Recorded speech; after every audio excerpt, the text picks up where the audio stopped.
Check. For anyone that might not remember, Calamity and Genkai, these two players, we do recall them from the Asian Champions League. They did play under the banner Road to the Top. Now, before this as well, for Calamity and Genkai, Hello. in multiple community cups, the Luxor Tentu Cup, saja kita nonton guys ya. but they didn't play Ntar under mungkin the kita same push dikit tapi lineup, I believe. sekarang So, this iteration kita is push, fun. kita This nonton is dulu guys. a new team for these guys as well. Personally, I would love it if some of these teams Send it just back. stuck with their Nasi Cup team. Let's just Nggak ada. But I mean, if they think that they've picked the best players possible, then go at it. You know, do your absolute best. But let's talk about these teams too, because we have some data for Pokemon that they have played today.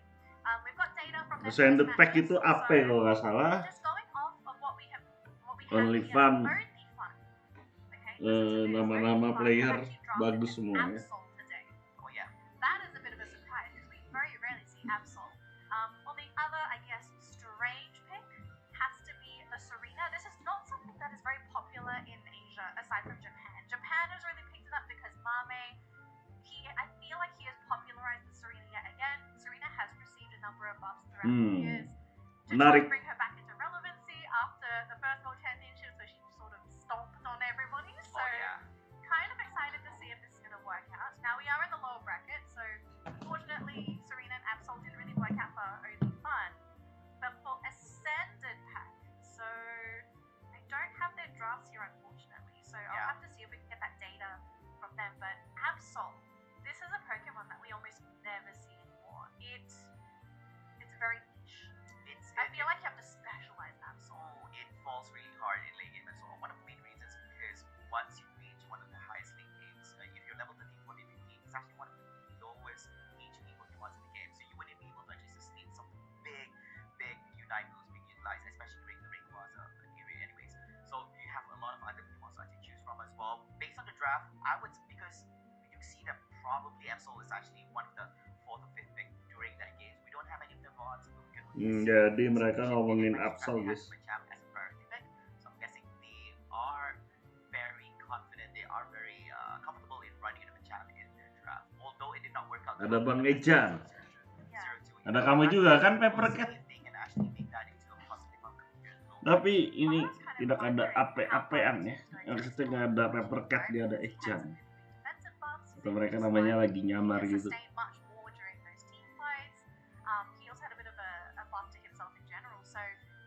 Machamp going to be the next Buzzball? I guess that's the question, because Buzzball got gutted in the previous update, right? Like it's just much harder for him to build the muscle gauge. It's just he's not as impressive as he used to be. He's still a reasonably decent Pokemon, I believe, but he's just not as overwhelming as he before. Yeah, I mean, I think it was one charge reduction. So actually that hurts a lot. I mean, like using 2 skills, you can add 2 charges already, but this time don't have that advantage anymore. So I'm guessing is Machamp a better option now since you have stat buff, I think Blastoise is still going to be prior pick here, because Blastoise didn't really get any changes. He still does what he does. I don't know. I'm just surprised that Blastoise hasn't really seen too many changes himself, because he gets damage, he has utility with the Surf Hydro Pump as well. We've seen some hybrid builds with the Rapid Spin and Hydro Pump too, so if Blastoise is available, I'd rather pick Blastoise. As a defender, yes, I think a very top pick when it comes to defenders. At the same time as well, Slowbro could actually be a good option as well. Very steady, very tanky, and you have the catching ability as well. Yeah, Ascended Pack AP. Ascended Pack, they're basically Blastoising all of their games, so that is their guaranteed top laner. It's really only fun, right? Like they had that Machamp game, and then they also had Blastoise. So Blastoise again is just highly contested in Asia. We love our Blastoise because we love the Hydro Typhoon and the utility that Blastoise brings. And the fact that he evolves at 7 now he might be a little bit too strong. Can we give some buffs and love to Charizard, because Charizard's still sort of sitting on the sidewalk waiting for his turn.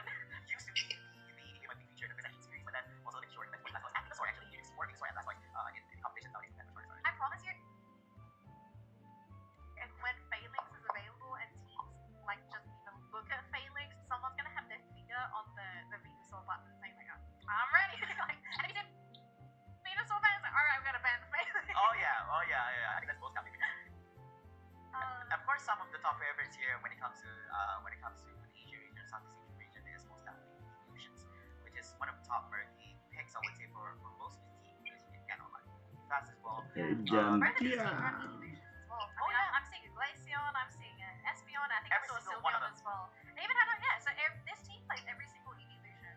So they've got Just options. that Southern Pack ran both games against Leon, so I'm not sure whether that was Probably Central. Yeah. They've been running this, yeah.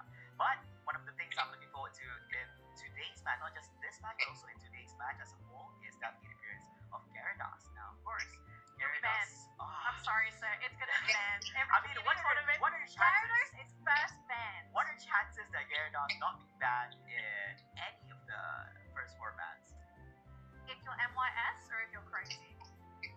If you're MIS or you're crazy, kalau Gyarados nggak di ban tuh. I mean, the only way, okay, if you had first pick, right? The second Hmm? ban it. So Ada MYS. Ada MIS upper bracket. I think so. Gyarados is a phenomenal Pokemon. I mean, when he first released, he was a bit underwhelming. Very, very difficult to play unless you had coordinated lobbies. Now remember, these are competitive matches. You've got coordinated teams. So Gyarados is much easier to execute in these matchups because you have someone, like you're communicating with your team saying, like, okay, I need this as a magic cup. And to be able to spoon feed those KOs and experience and get you to evolve, Gyarados is insane. I mean, his Ignite move is so good at engaging for your team, turning a team fight around. Like, he's amazing. It's just the setup and also having a team just not ban him. That's the biggest hurdle. And then the question is, on a scale of 1 to 10, how confident are you were able to actually shut down this match to a certain point where he's going to be having trouble to actually become a Gyarados in the game? I kind of think it depends on the team. Like, how confident are you playing up against your opponents? Like, do you have a read on who their core players are? Who do you need to shut down first? Are you going to eliminate the Magic Cup lane, or are you BTW tuh ada ujian itu kan, ada ujian baju WCS Championship boy. Di mana, Cok? going up against that Magic Cup? Like, is Itu lu kalau daftar Dunia Game tuh lihat tuh Dunia Game. Mana? Bagi yang mendaftar WCS Dunia Game dapat baju World Championship yes. Wih, baju World Championship. They won the 3 latest Males. Infinity Cups. Kita pakai jurus orang dalam aja kali ya. That's already Boss showing lead. how strong this team is in general in this region. So it's not Pakai like jurus boss anyone lead kah? else can really do it. It's just that they have improved. Tuh mana tuh bajunya ya, tadi ada tuh di outlet kirim gua. Tapi kemarin gue menang murni sih. Di chat anjay. Step up and actually start putting some pressure on MYS because they've had the crown for too long. Okay, the throne. Lama banget ngobrol-ngobrolnya, The throne guys. needs a new king. Oh yeah. I don't think it should be MYS. I think we need somebody to challenge them. But speaking of, I think our first. Oh di ini giveaway. Ladies and gentlemen, Ini om to you ini. the best of Buatan these gelut. person that actually gets to win in the series will be moving forward through and crawling through the lower Right. bracket. Meanwhile, the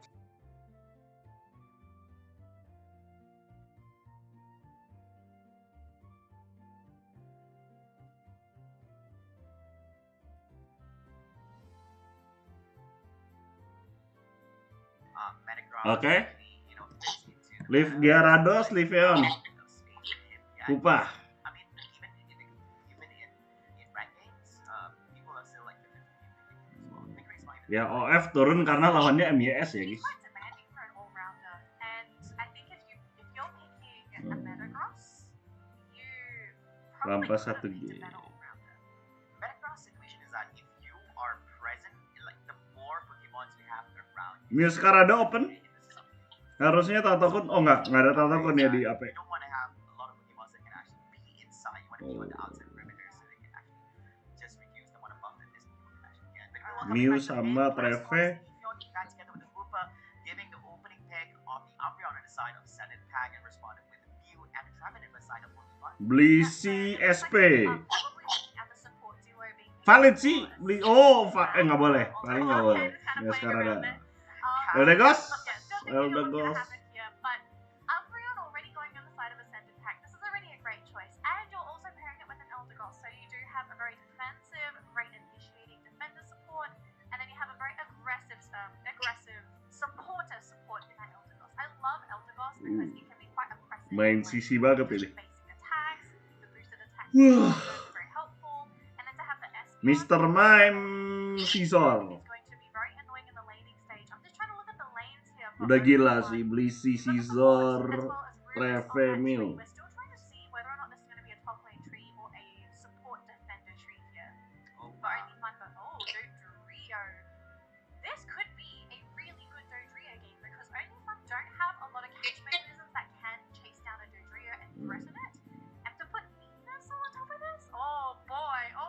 Renudo Drio. Wah.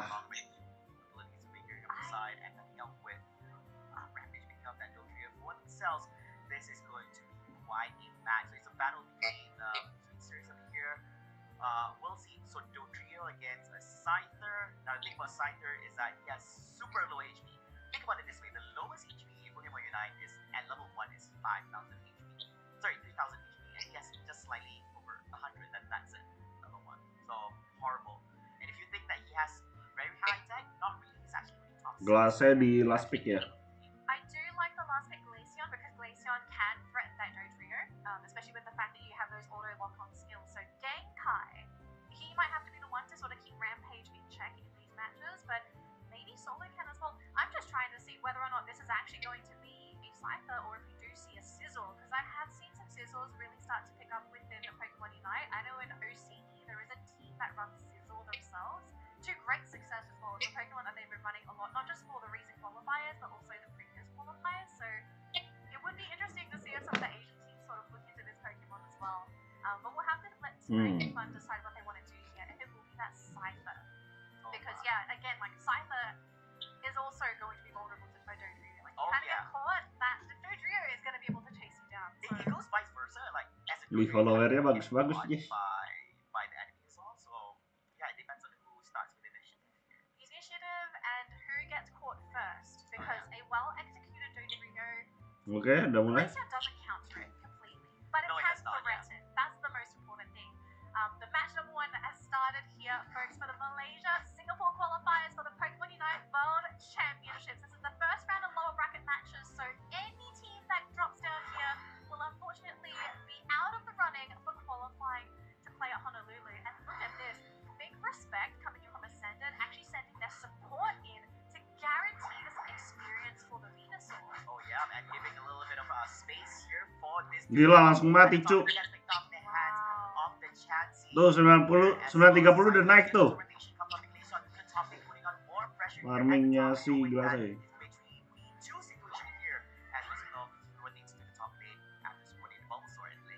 After that knockout in the top lane, that is going to hurt Ascendant quite a lot because the Dodrio, there's only so much this Pokemon can Oh, Ice Shard ya dia. So this is going to put pressure on the Venusaur to decide, okay, what lanes am I going to assist? And it looks like down, they're going to assist down bottom instead. After seeing that tri-lane, Bisa attack. trying to put some pressure on that Mew, but Mew is another Pokemon that is going to be almost ada Mew. Mew. You're going to have to hope that all of your Soalnya jago nggak ya? almost very elusive. Ya bah. And again, Soalnya as we jago see nggak the ini? second knockout Jago. on this Dodrio, this top lane is a nightmare for Ascendant. Oh, this is something that you do not want as a duel here in the lane. It's going to take a little bit of time for you to actually become a Dodrio, making an impact here in the game itself. Meanwhile, the bottom lane that we were just talking about it, instead Invade. is the Mew getting that takedown on the EV at the bottom lane. So that's going to be a big loss here on the side of the center pack. Only fun putting on the pressure. And Genkai is just having so much fun with that Icy Wind. The big burst that comes in from this as well. Dodrio comes Look in. at this invasion. They can't touch them. They're just too tanky. The lanes have absolutely been won by only fun, and for them to invade the central area like this, you're denied. Blissey dapat semuanya guys. as well. Dapat semua buff. Who need it on their Venusaur? Venusaur is still stuck at level 6. They've only just gotten their Umbreon. They're definitely behind in levels. Even Dodrio is still a Dodrio. Level 4. Oh, mati. At the 8-minute mark, just finally evolved into the Dodrio, but things have just been a little bit slow to start. We have some assistance coming in from that top lane for only fun. Can they stop the scores happening here from Ascendant Pack to take quite a bit of damage here? Rampage wants to get out, but he knows he's basically stuck. There's a little bit of damage before going down. Umbreon's sticking around, but that's Wah, it. gila. Only fun, so far so good. Solo masuk pakai Skyter. Oh, this push.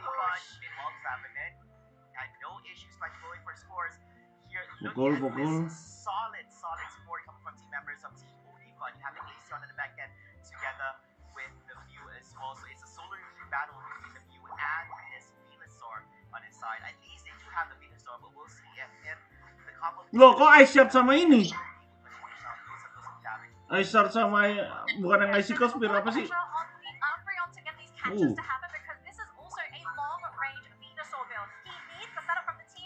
Tapi ya namanya juga apa? Oh, boostnya Mew.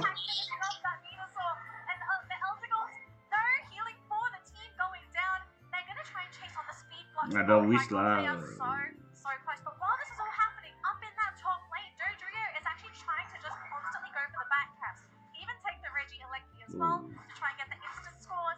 But I think they're gonna have to deal with this bottom lane at some point. You can try and play the back cap game, but in that lane, Loh, maybe might have so many solutions. ditarik ulur kah? The back capping Dodrio.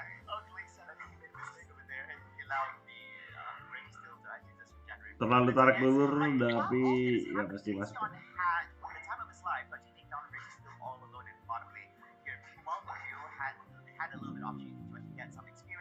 Oke, gue nyetak 10, harga 9. Ya, cotton guard ya dari si LD.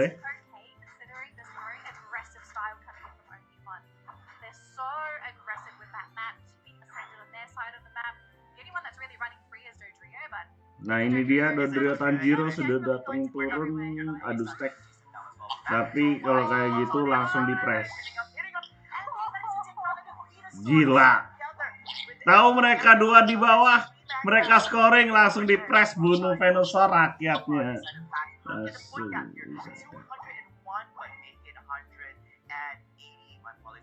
At least Dodrio-nya ngejar level ya 10.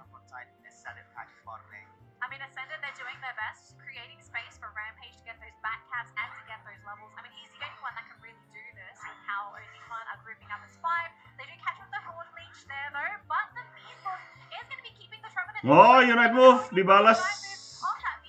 3 orang Unite, Venu, Blissey, Treve.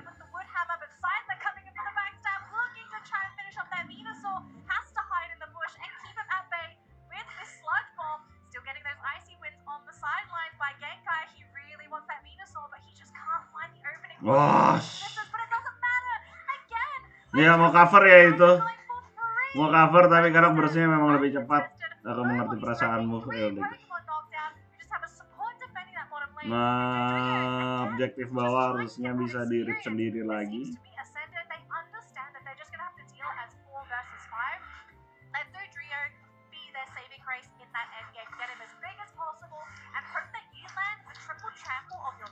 Oh wow, that's quite intolerant, man, I would say. I also want to highlight that quite a big play coming on from Travis and there at the bottom lane. He managed to force two Unites on the side of the pack. He managed to actually time his Unites on his top lane. And the amount of juice he actually made during that team fight itself was just insane. Meanwhile, the Tetris was going to be here at the top lane where Reggie like he comes out. And mid-center area, oh, the Silver Beam from the Mew is going to be the one sealing the deal on that Umbreon. Meanwhile, the trade-off Liaison gets traded off in the hands of the second back. It's a 1-to-1 trade-off. Travis coming up from the top side. Oke, Unite move Mew.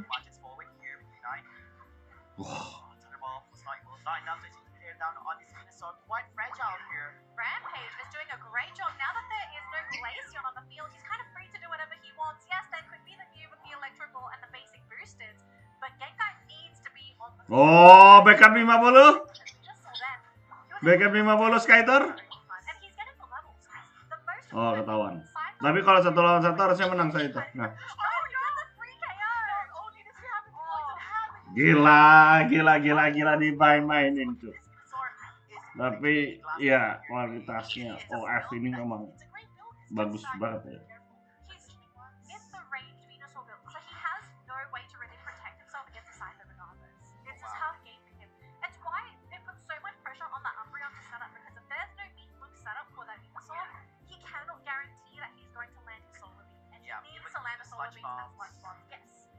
And this is actually a build which rarely actually happens in tournaments. Usually people want to run Giga Drain plus with the Solar Beam, so you have a little bit of stability. But that's not the case over here. You can run this, but in tournaments, I guess pro players.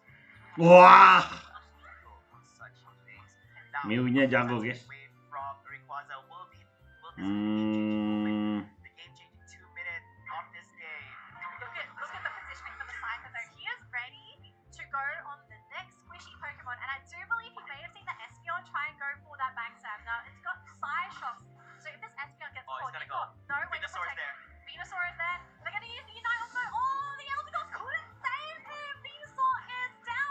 Enggak, Eldegos juga nggak bisa save itu.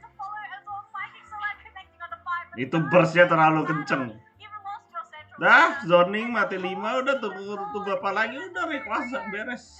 Game 1 only fun. Oh man, these back plays from Only Fun, so good. Someone has to watch out for Solo. He is so patient when he tries to go for these back plays.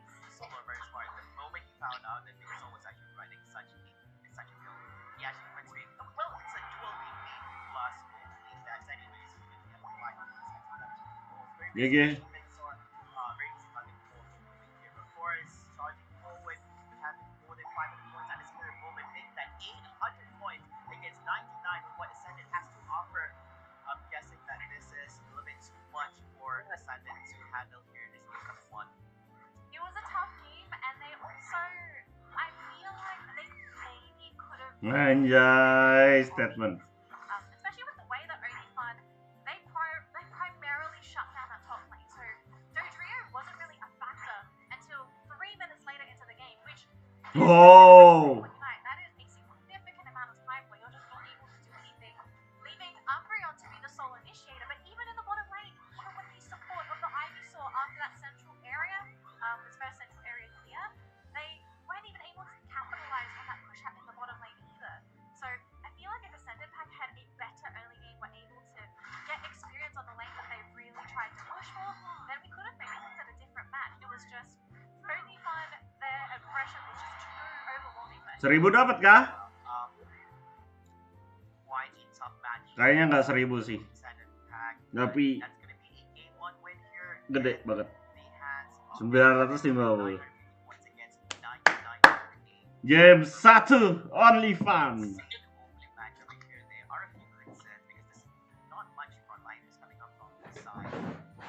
Really Ascendant, yeah. So it's kind of tough for them to actually do this stuff here.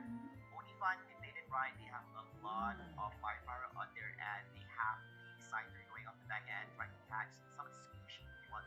If it doesn't get the Venusaur, you can actually get the Espeon. Of course, Rampage, we're not able to actually see him get online or, being all Rampage as he should be. I mean, he did his best, Yeah, he did his considering best. that he probably had one of the toughest early games you could ask for. Oh yeah, double takedowns at the start of the game. He was starved, yeah, definitely. I think it was tough because the moment he went top lane, the moment that the enemy got his Yeah, yeah. was having it solo, meanwhile his support team went on the one area, so they managed to take the central area on all the top lane and put as much as possible here. So if you are twice in the early stage of the game, and as you mentioned before, he was struggling to actually get level 5 and become Dodrio from Duel as well, so that's going to be quite a tough time. He evolved, I don't know why I have this like imprinted on my brain. He evolved at 7 minutes and 50 seconds. So 15, right? 50 seconds. So 2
hard and unpredictable team. I think I agree as well, but mainly because I think this is the first time a lot of people are going to be seeing these names. So for Ascendant Pack, there's not a lot of data on them. You can't really research them. And also, I mean, like their comp being the whole fun. I don't think anyone would have predicted that to be their comp. But let's take a look at Only Fun and see what they actually think of their team and what characteristics they sort of have together. So for Only Fun, no plan is the best player. Okay, so Okay. I don't believe this. Their draft definitely looked premeditated. They're trolling here. I don't think this is psychology here at its best. I don't think they don't have any form of plan. This is all trying mind games against their opponents. So on one end, no plan is the best plan, while the other side is like they're unpredictable. Okay. In blank slates, although not completely blank slates, because we know Calamity and Genkai, and we've seen some of the Pokemon that they have played together, and even Rubus actually. Rubus is also an old-timer, I suppose, in the Pokemon Unite community. So, I mean, we kind of know about these three. Jalion and Solo, a couple of X-Factors here. So, I don't believe this is the Solo that you're all thinking of. This could be a different Solo. We did have this vision, yeah. Yes.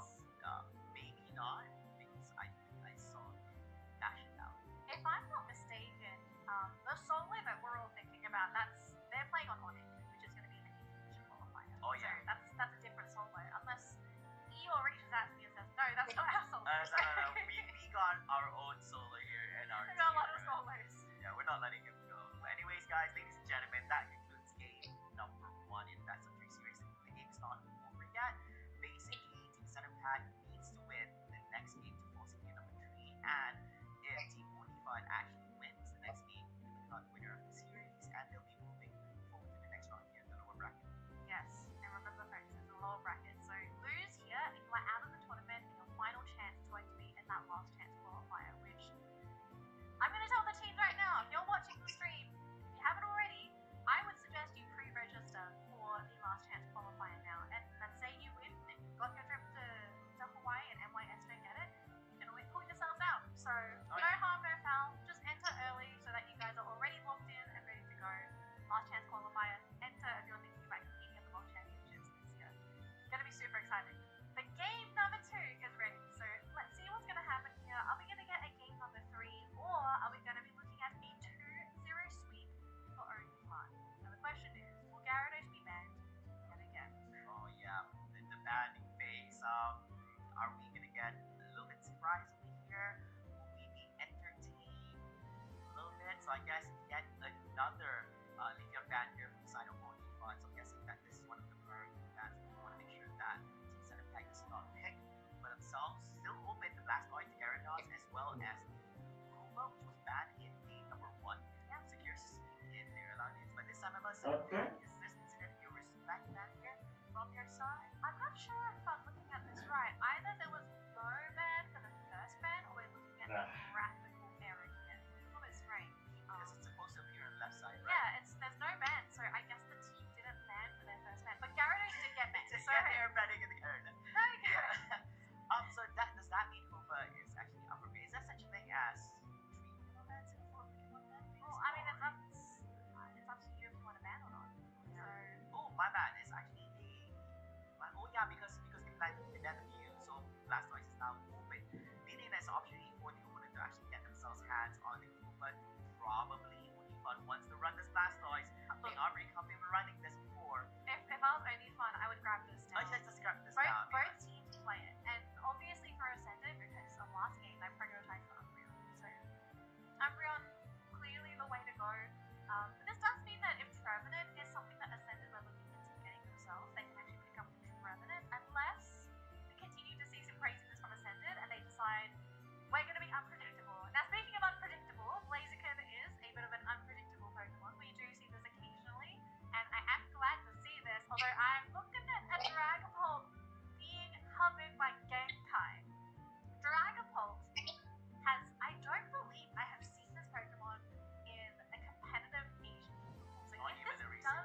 buffs or nerfs. But Look at Ascendant's comp. Is there anything that actually threatens the entire raid? I don't think so. they don't really have anyone, but they do have some scary backliners here. But if it's well executed, it could be something else. Execution-wise, I believe it's much easier compared to the previous game itself. A little bit iffy on the grammar over here. We'll see how this one works out. For those who have a super long range Pokemon here, you also have Blissey on your side. You could set, okay, now you have two setters. You have the matchup as well as the Umbreon as well, which is significantly better compared to what the first game has to offer. But meanwhile, only fun running with double defenders here, so you have a few things to handle on your end. Yeah, so because we're looking at Rampage here playing the Blaziken, he clearly loves his burn type Pokemon, but it will be top lane Blaziken, not central area Blaziken, it's going to be top lane, so we still have Marchand and Cramorant to see where these two are going to be going for lanes, but I do like the big change up here for the two teams, but I want to see... Unpredictable and no plan. No, it's only fun, it's no plan, okay? Ascendant is unpredictable. Oh, they're swapping things up, so Rampage is going to be heading into the central lane this time, because Rampage was Doduo solo in that top lane last round. So cute little Torchic is going to be in the wild Pokemon area over here, getting a little bit of protection by the Chansey Beta right here, just like how they did it before with the Bulba. So we'll see. Meanwhile, giving a matchup the lane to himself at the top lane. Now it didn't work out too well for them, as when they ran into the top lane, they would have been punished. But it looks like he's having it a little bit better, as he does have the guts passive for himself, so he does have a little bit of sustain compared to Duel. Yeah, so Marchup's job is to just deny the steals coming in from solo, as well as the Hoover. So if you can just steal away all those wild Pokemon last hits, I think Habis ini push reg lo. 9 menit. 9 menit gua push reg. Oh, but look at this though, the Espeon has evolved. And we all know what happens when you're dealing with the Storm Power Espeon. Aggressive machine, just constantly throwing out all the damage. It's going to be hard for you to really sustain in this lane. Yeah, you're still an easy. Imagine getting forced out from your own goalpost. He's not able to actually get those shields, but the Espeon is going to back to get the Ultra Rapid. Meanwhile, here at the top lane, putting on the pressure, carrying on the matchup, together with Chansey as well. We'll be back now from the Pokemon Center, but choose the Pokemon for the side of only one. Free stack. On their goalpost. Meanwhile, yet another same pattern from what we see in game number 1. It's because so far Onifun have been so successful with all of their rotations. Whatever lane their central laner goes into, they dominate that lane. Ascendant just haven't been able to get any kind of a break. It's just snowballing. Yeah, they're really just snowballing and running away with the match. Even Umbreon is being eliminated by an Espeon. Oh, That is submission not here. something you should be running into. And look at this, I actually think Solo might be able to just sort of survive this. He's gonna go for the curse as well, but no. Enggak lah, nggak segila itu dia. Dibilang bakal survive. But look at this though, they're rotating the Espeon, they're rotating the Dual Blade, the Hoover. So many rotations from Onifun wanting to shut down whichever lane is having the most resources being pumped into this. And look at this, we might be seeing another knockout here onto that L. The Umbreon almost going down, just had the heal proc at that final second. Now hoping to survive on that goal zone, but just too much damage as Espeon. Oh my gosh. Getting knocked down under your own goalpost over here, but Blaziken making some changes here at the bottom lane, managed to actually clear out on the Espeon. Doesn't have actually gets third moment, getting cleared out by this Blastoise with the serve, and that's going to keep almost destroyed from the side of the side attack by Team Onifun in the first together with the Blastoise combo. So far, Onifun very good. Is running this submission build over here, which got buffed up here in the game. To see how he actually performed in this game, but it's a little bit. Wih, gila apa nggak bergerak? Ya. Nah, ini Onifun memang bagus. Ini pedangnya Onifun baru bagus. Oh, double kill Genkai. Pedangnya Tiko kebanyakan makan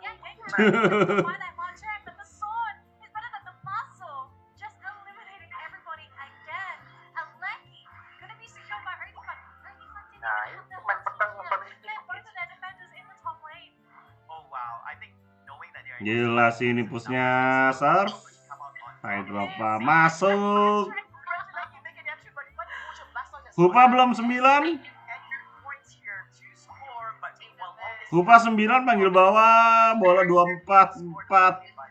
Ah, Oh enggak. my goodness, look at this rotation. Kupa coming up the top lane here. They managed to clear out the Blastoise. Overextension come from the end, but Nacho getting cleared out, getting knocked out under his own goalpost. Blastoise isn't the issue here, but if they can get the remaining Pokemon that are trying to retreat, this could be. Sisa 17 bawah. Make that comeback happen, but so far looks like Espeon goes down. Level 10 Pokemon, big boost of experience. Gonna be given to Ascendant Pack. Wah, eject button ke portal. Solo is all alone, and if Marchand can get the submission off, Oh, Unite. this might be how they sort of get more Dia mau bunuh in solo. their back pocket. Maybe this late game could turn in favor of Ascendant.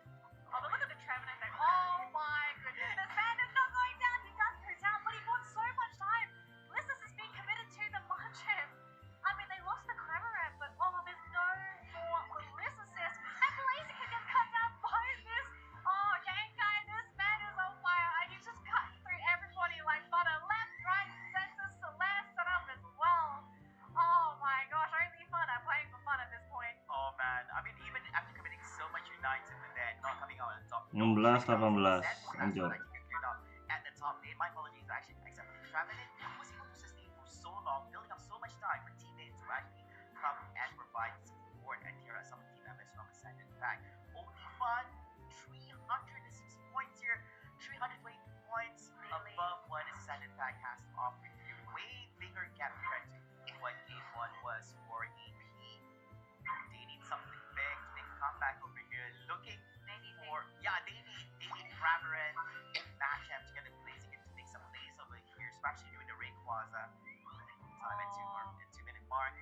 This is the advantage of having Hoopa. You can just quickly go into any lane because the goal zones are not broken. This is such a huge advantage for OnlyFans because they can reinforce whatever lane they want because they have both tier 1 goal zones. If those goal zones are broken, Ascendant would actually have a lot more leeway to do whatever they want. Ini harusnya di Unite sih sama Huba. Very likely. Time frame being used at the 4-minute mark as well. Ilecki goes in, 3 scores as well. A big overdunk as well thanks to Genkai scoring a big old 50. 431 points for OnlyFans. Gila, OnlyFans jago banget.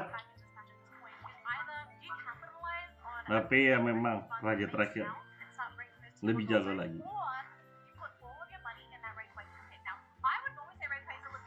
Edan 20.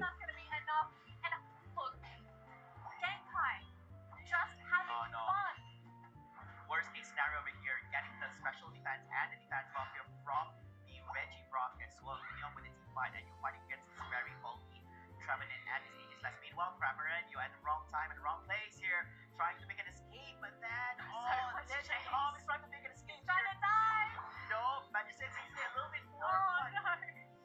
Not enough ability to actually escape the chase from Trevenant together with Aegis Last. Itself here, we're looking at the main look by the Umbreon, but none of this is enough to save him from getting annihilated in the hands of this Trevenant, and we'll be sent back to the Pokemon Center fully healed up. 40 seconds left to go, Flavor, and OnlyFans are just not letting Ascendant free. They can't even go into their own central area to get experience. Like, this is how aggressive and how oppressive OnlyFans have been all match. They haven't given them any opportunities, they understand their limits, we haven't really seen mistakes happen. Like, that's the essence of comebacks. You need somebody to make those mistakes and to give you that experience. Now, there is still an opportunity if OnlyFans decides to mess things up a little bit. Now, that surf would have been pretty bad, but thankfully just half health here, so Blastoise will be able to reset and come back to full, but look at that top lane. Reggie Ilecki is going to advance on that top 10 goal zone, and Rayquaza has fallen, so Ascendant have to decide, do we fight or do we have to defend the Reggie? No, fight! For a fight here instead, but look at the damage, the time frame that's set up there. Satu-satu. Hold on a minute. Oh, satu-satu doang lagi. The reset, Cramorant trying to dive for solo. Genkai gonna try and save his Trevenant so far. Successful, eliminating the Cramorant for the team. I'm hearing 8 goals are being scored, 84 points in that top lane. Oh no, 50 And Genkai, points coming in. 50 points coming in. They could mean look him, try to stop him, buy some time. It's Berapa running out of detik? time. Only fun. 5 detik. Overextending because if you go down now, your timers are long. Genkai is out 30 seconds. Trevenant has to commit the Unite as well. He cannot afford to go down. Are they giving this game away to us? 3 mati, beda 400. Only fun down by Wow.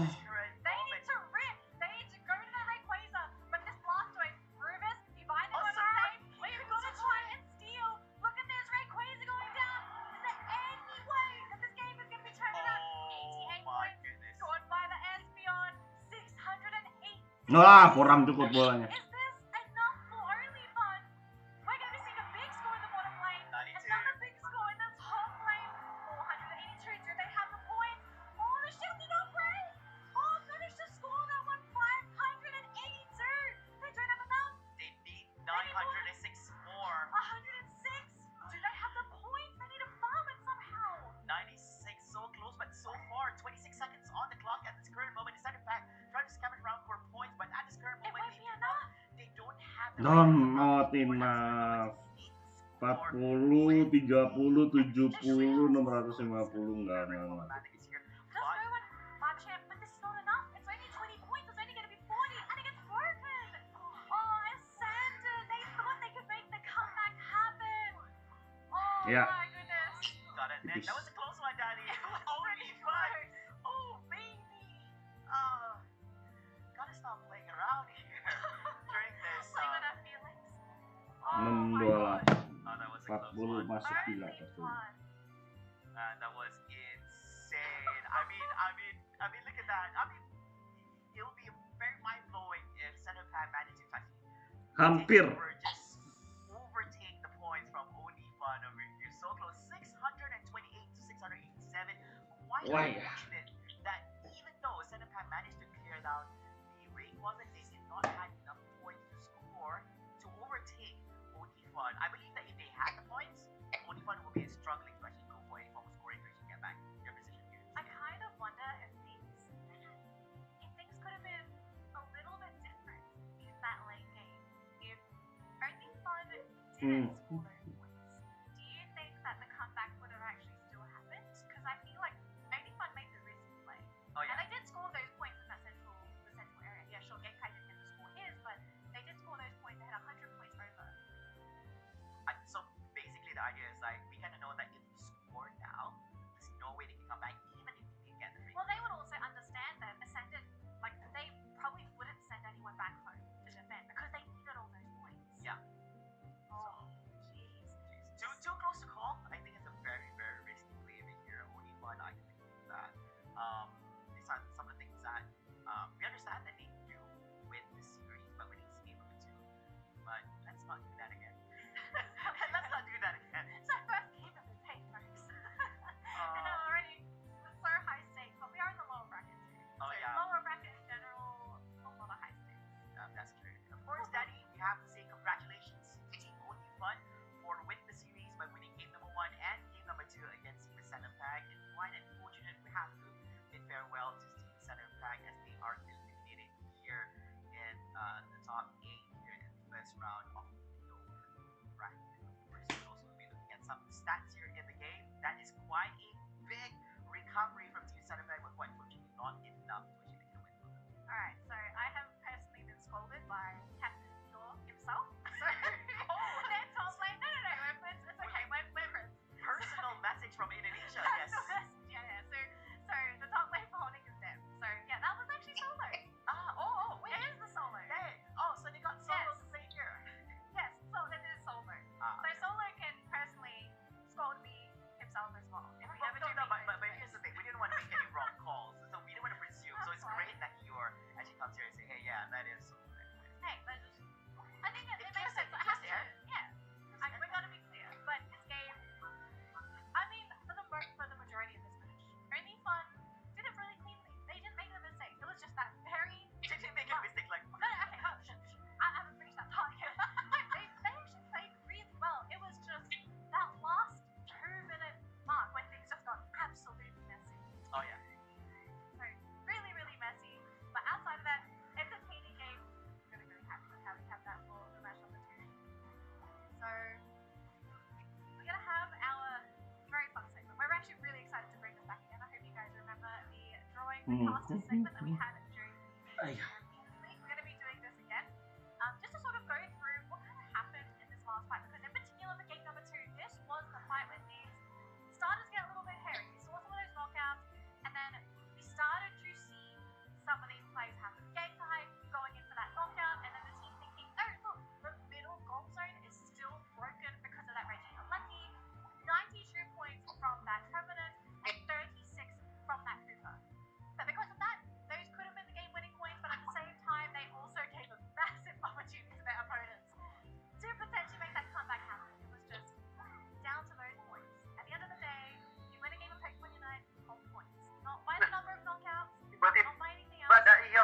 Ada Iot. Yeah.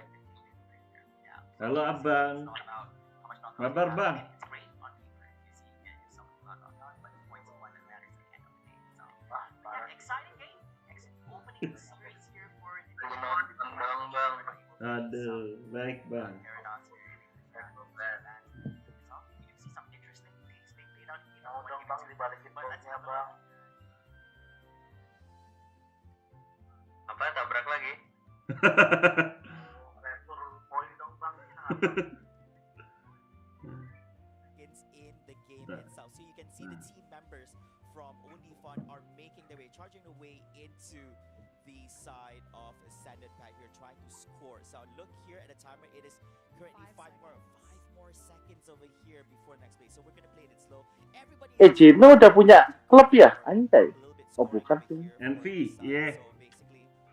Emang iya beneran? Iya. Wow. Di sini gua kira dia bakal unite.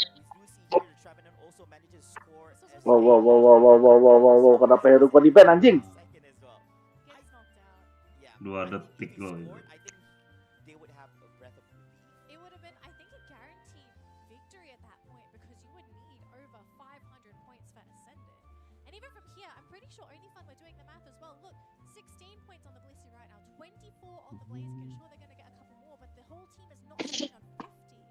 So I think they would have been sweating bullets if everyone was sitting on 50 and they took the Rayquaza. Oh yeah, and while all this is happening, you have to be very much. Kok di slow motion? Ya di slow motion dia analisa ini namanya Bang. Oh. Analisa? Apa itu analisa? Coba kasih tahu Bang. Gitu Bang. Tapi Only ini Fun SPN backup juga rapi sih. Only Fun tapi tidak fun Bang. Gimana dong? Wah, gimana Bang?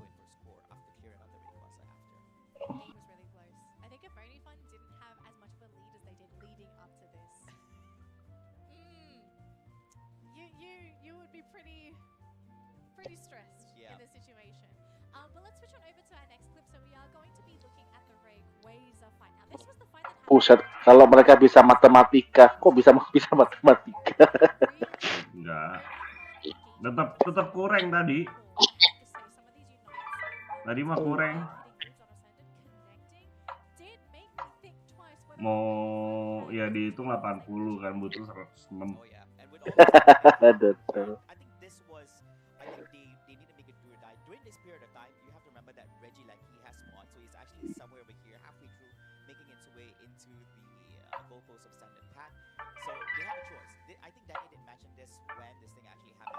Wah keren. CMI itu apa CMI? Buat CMI.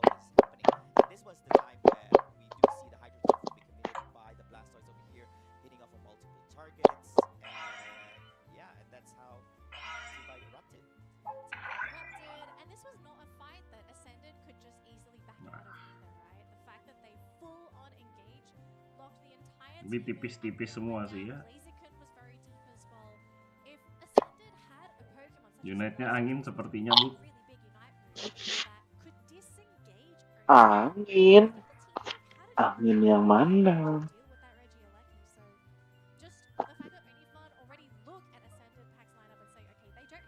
Kok nggak bergerak? Dia ini analisa cu. Dianya analisa. Ih, analisa doang menang kakak. Kan ini analisa yang menang Bang. Buset kan. Enggak yang analisa emang menang. Ya cara menangnya lah. Yang analisa ya caster cu. Caster doang menang kakak.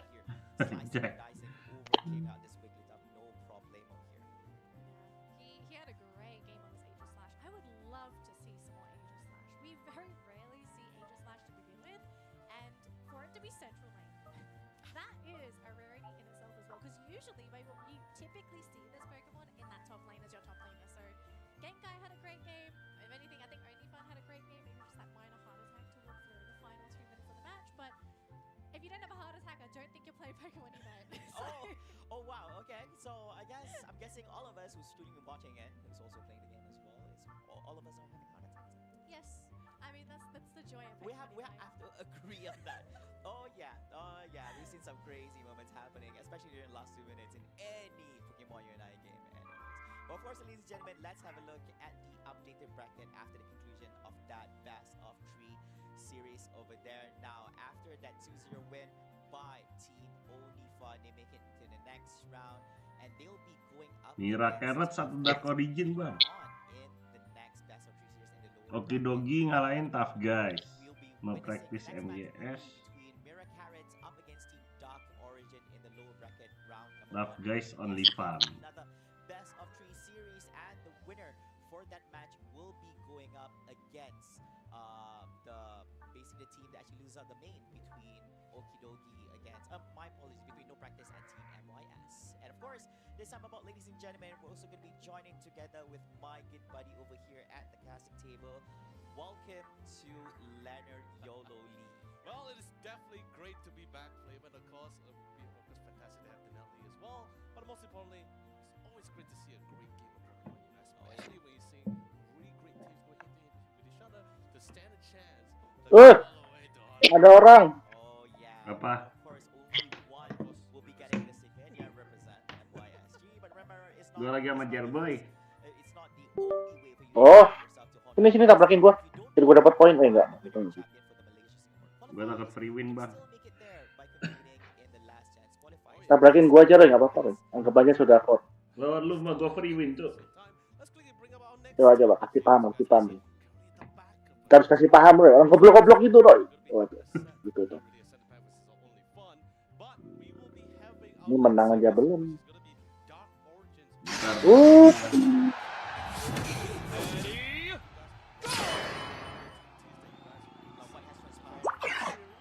Just to remind people what it's okay. I hate. I hate you. I miss you. Mira Carrot.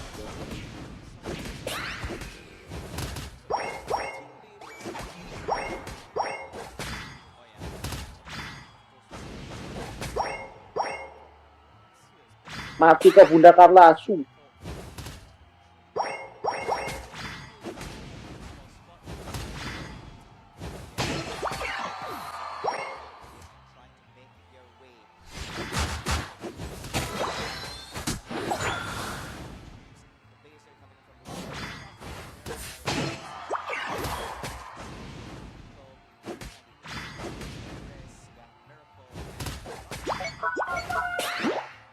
Bisa tag tuh.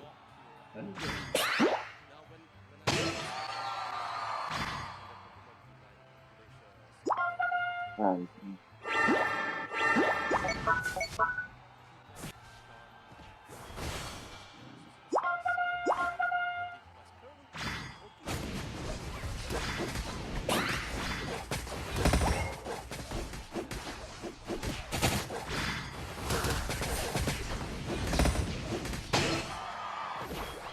Disampah sama Pikachu tolol. Kalau ngomong gitu pas dikasih gua nge-kill. Gua.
Waduh, dibakar atas malah.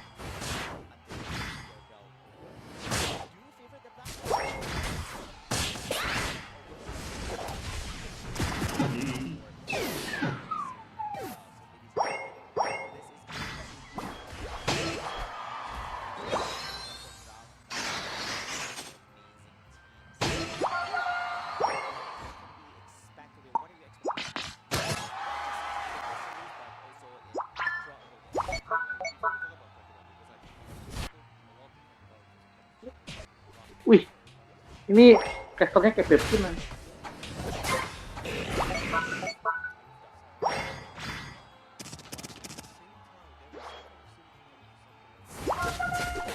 Kita harus bantu teman-teman kita resisten, guys.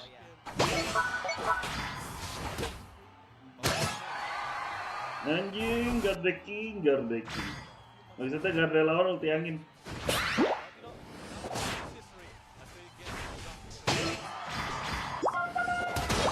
Kita cek.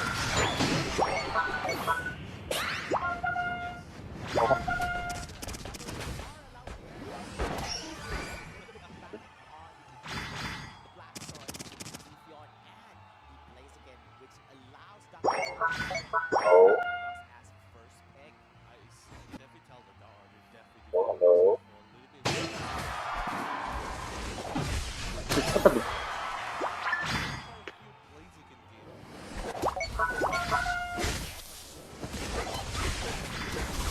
Kan dulu kita fight-nya Yugioh. Mau ada drastik lagi ya. Apa? Oh, DO ini top 8. Kemarin kita ketemu DO.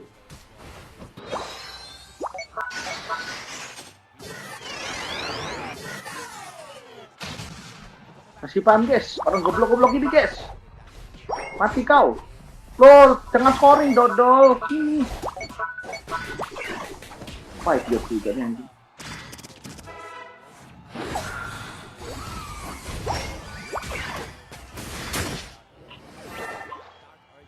Alah, bodoh tuh malah scoring dia malis. Untung Garda Fire King bisa menggendong-gendong kalian semua.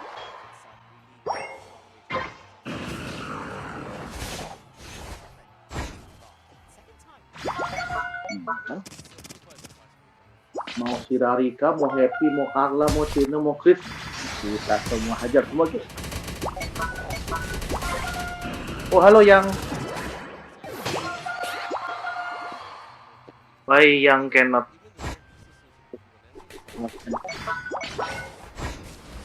Halo. Halo yang Boleh dengar? Dengar lah. Why? Halo. Halo. Halo. Ya. I hear. Boleh dengar.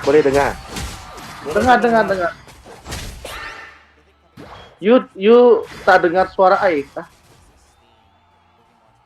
Wah, dia ngebug, Roy. Kita kayak ngomong sama orang ini ya.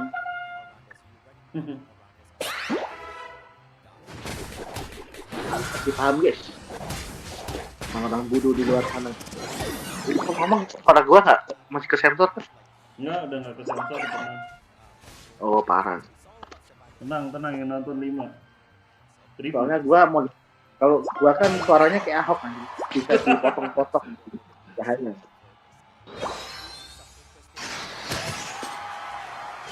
Kita harus kasih paham oleh random nggak jelas sih. Untuk memperebutkan siapa yang paling king. Nah, itu.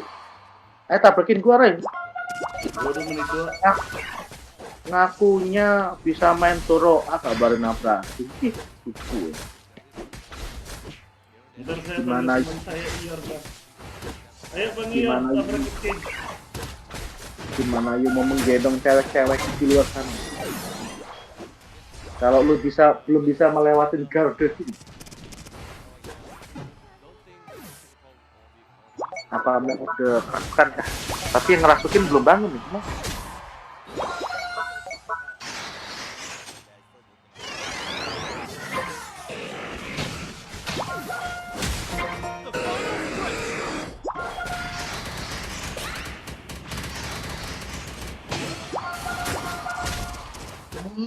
Aju udah punya Ajunya udah punya pacar. Lu jangan gosip di channel gua apa?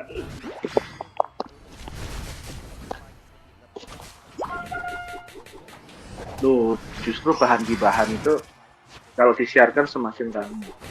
Halo, halo. Halo, hi. Where are you from, Dengar, boleh Malaysia? dengar. Yes, I dengar. Oh, tadi ada suara. Tadi Yud boleh dengar. Tadi tak boleh kan? Iya, tak boleh dengar tadi. Oh, I connect to my car. I think cannot listen. I think maybe your Wi-Fi got eruption lah. Yalo, cannot load. That's why hello then. Then no one answer. Akhirnya nggak lu strict Jack. You just hello, and I say hello, but you don't hear. Oh my god, crazy like. So where is your friend in MYSG tourney? Ini Dio lagi main. Itu Dio kita kemarin fight punya kita menang mah. Kita menang lo. We only Oh, lose to I don't know. Dio is your friend. No, my Hello? friend. Oh no. Oh, I just no, your know him. friend. Oh, They top 8 ya. But this Dio is okay lah. Not strong also. Every time I fight them, mostly win lah. oh. If you meet Onyx, you will win or not? Go get what?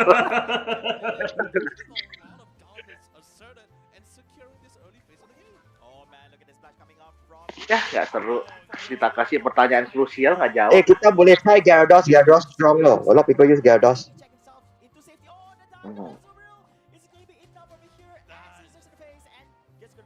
Wah.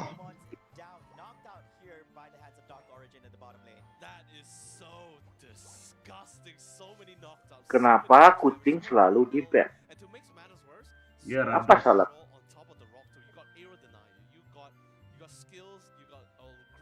Lu udah menit berapa, Roy? Tabrakin gua, Roy. Gua udah menit, gua udah beres, gua lanjut nonton, guys. Judulnya itu nonton WCS bukan push rank. Oh. Emang dengan menonton bisa menang? Kok bisa dong? Oh. Apa ya? Nah, iya dong. Jangan lupa beli donat ya kalau kalah. Iya, jangan lupa beli donat. Kalau udah kalah 2 kali, mau tabrak yang ketiga kali beli donat ya, Bang. Enggak dong, donat gua kan udah ready. Sebelum ditabrak udah ready, Don. Woi, King. Bongo gimana? Menang nggak? Apa? Bongo. Bongo timnya apa? Gua aja nggak tahu. M9, Bongo M9. Kayaknya nggak masuk deh. No practice. Oh, no practice. Ada. Menang kayaknya. Menang nggak? Kayaknya menang. Emang sudah di stream kan? Udah main. Udah. Belum di live. Oh. Seinget Oke. gua menang. Kita Ya? Seinget gua. Menang nih, no practice, juara 1 nih. OTW Honawala dong, Bang. Apa ya? Kopium doang sih. Apa Gua kan ya? mendukung teman gua ya. Iya dong. Lu dapat? Kamu mau dukung lawan kamu boleh, teman kamu boleh, terus bebas. Gak mau. Masa gua dukungnya MWS anjir. Nggak apa-apa. Aku mau dukung MWS. Oh, gak mau, Malay semua. Malay Singapura semua. Gak rindu. Apa? Nanti kita kan metanya sewa player. Oh my god, Seperti itu. ini co-streaming juga. Naturalisasi. Iya kah? Ya. Halo Abang Ganteng. Parah, Aroy disaingi sama Mike Tam. Enggak, ini bukan persaingan. Persaingan tuh. Kagak lah, kita sebagai Unite streamer membantu biar Unite makin ramai. Siapa tahu timnya Aroy ketemu Oracle di awal. Kalau membantu itu namanya harus collab, bukan malah sendiri-sendiri. Ya, kalau kayak gini mah bersaing, bener loh. Ini mah bersaing. Enggak lah, Cuk. Jadi Gimana? bersaing itu tujuannya cuma menang atau kalah. Iya. Masa bersama-sama? Udah nggak Sama-sama bersama, mah collab. itu akan bisa, gitu. Jadi gimana? Aroy akan tersaingi oleh Ini Apaan ketat. sih gua nggak pernah merasa tersaingi. Bohong ah. Beneran. Padahal setiap malam bilangnya tersaingi. Siapa bilang cok? Bersaing. Kalau- Ada King ngomong kemarin. Mana? Kalau infonya nggak valid sih susah sih. Itu namanya pencemaran nama tidak baik. Ya. Oh, mati 2. Mati 3 kah? Sebenarnya boleh juga ini. DO. Meninggal cok. Triple kill. Kontra. Anjing. Gitu sih kok cara pakai Asumaril. Mana Siko? Siapa cok? DO. Drop out.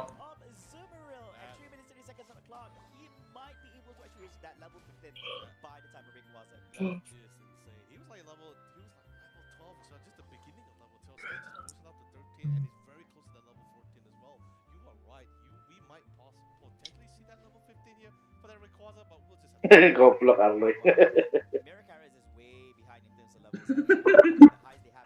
Out dulu bang, saya balik lagi di match yang lebih seru. Baik. Oke. Siapa? Oke.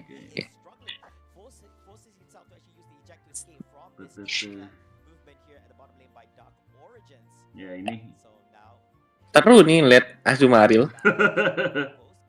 Asumaril udah 14 cok. One sided. Gitu Siko. Mana Siko? If you hear this video Siko, see this is how you use Asumaril Liao. Top 8 kayak gini cok, anjir. Ya mau gimana ge? Lah, Kamiru turu cok. Kamiru turun sama siapa? Turu sama siapa ya lupa. Apa ya kan? Kamiru Sen tuh turu sama ada namanya Dark. Ada Cinanya namanya. Dark Origin sih ini DO. Wukong.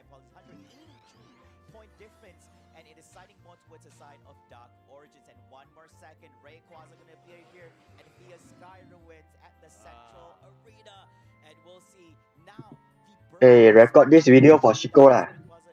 What? Record this for Shiko. Oh ya, this was Siko lah. See, this is how you play. Oh, Kamiru kalah sama Top Guy. Iya top guy ini. Bang ikut. Bang Analisa bang. Analisa gimana? Ini kita lihat United Cramorannya bagus. Saking bagusnya 2 orang mati tapi dibales 2 orang balik dan di lock ya ada yang follow up ya. Termasuk Dragon Knight-nya dan ya. Asumaril, lu lihat Asumaril HP-nya darahnya naik lagi. Nah. Gila ini pukulan Asumaril sakit banget guys sama Gyarados. Inilah kenapa kalian gak boleh lepas Gyarados guys. Sekalinya lepas langsung ini bang. Mereka nggak butuh, mereka nggak usah rip iseng tuh guys. Menang tuh nggak usah nge-rip Rayquaza. Ya gak Toki. Hah? Kalau menang jangan rip Rayquaza. Kecuali tim Antum sebelah. tergantung mati berapa? Oh iya. Sama Dari istilahnya kalau mereka mati 3 terus lu nggak ada yang mati sih, jangan makasih mereka tiket untuk membalikan comeback sih. Makanya nge-rip Rayquaza juga bagus. mati Kalau 3 menang. rip Rayquaza aja lah ya. Oh, DO masih mendapatkan sebuah Iya. Rayquaza mati 5. Dipilih-pilih mau scoringnya kayak gimana. Eject button segala macam. Keburu, yang nggak keburu malah si Gyaradosnya. Ngeri juga DO game 1. Ngeri, Asumaril. Sebenarnya ngeri. Sebenarnya MVP, yes. 695 melawan 112.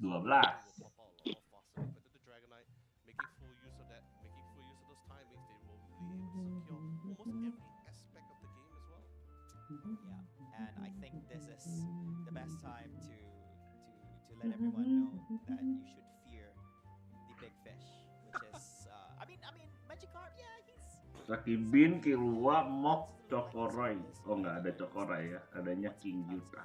Gyarados with that Moxie passive, and he's just a beast here in this game. But I think big plays here by the Zoom Rail, most definitely with that 4 KOs that we saw early on, Leonard. Honestly, I feel like he could Ke have. game 1 DU. I think he could have gotten a lot more out of it if he actually went for the Dragon Breath and the Waterfall combination. But I guess he just realized that Dragon Knight-nya 09 ya, Bung.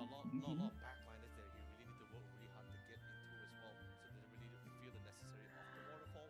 Since a lot of these fights going to be close quarter combat, I guess you could say. I think he just wanted to actually use the bounce as initiation because he wanted to get charge bounce, so you can actually jump, leap over. So compare that to actually a waterfall.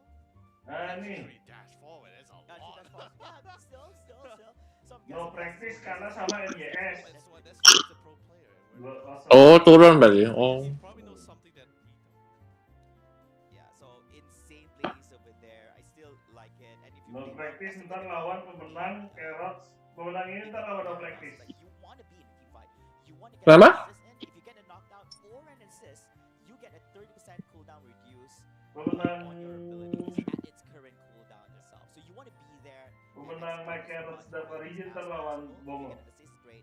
If you get a knockdown, it's also even better. Akhirnya ada caster Indo di My Time tapi. The thing is, enough about hype Gyarados. I think we had a lot about Gyarados. I think that was all really. I think the MVP really has to go to Lucy as well. I think he did a lot of heavy lifting as well in terms of creating space and also doing the amount of necessary amount of pressure across all the ramp and all the lanes as well. And even majority of the takedowns is actually being made by him as well. Oh yeah. But at the same time, Marina with the cross was also absolutely fantastic. Rock Tomb is Wih, definitely. kena cok anjing dadah. Look at this. Great communication here. You don't want to be that slow, bro. Duh! That Kramer Kena in mental. this situation. So, and I think this was the team fight going off at the bottom. Telepoknya lumayan jelek cok unitnya. It took them. Meninggal anjing. It's all about. I think this was the best case scenario coming on from the orange side because they managed to take. Buset, kena angkat with the 2 orang. but then they were not able to actually hold on to that advantage and they lose out more members. Anyway, so it's a 4v3 situation during that period of time. Bajunya titisan Siko. During this period of time, I think this is when Titisan gak ya? Shine cleared out. Kemarin sih kita pakai Azumaril lawan DO menang ya. Dragon Jadi Eye. kita mungkin. Insane. Oh, berarti ditiru, Bras. Just walked into the Zoomer and was like, yep, I'm gonna go down.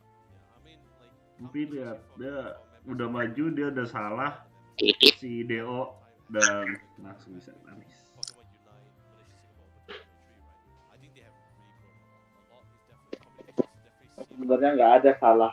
Yang ulti Surabaya telat anjing. very on point in terms Yang benar itu adalah kemenangan yang harus kita dapat.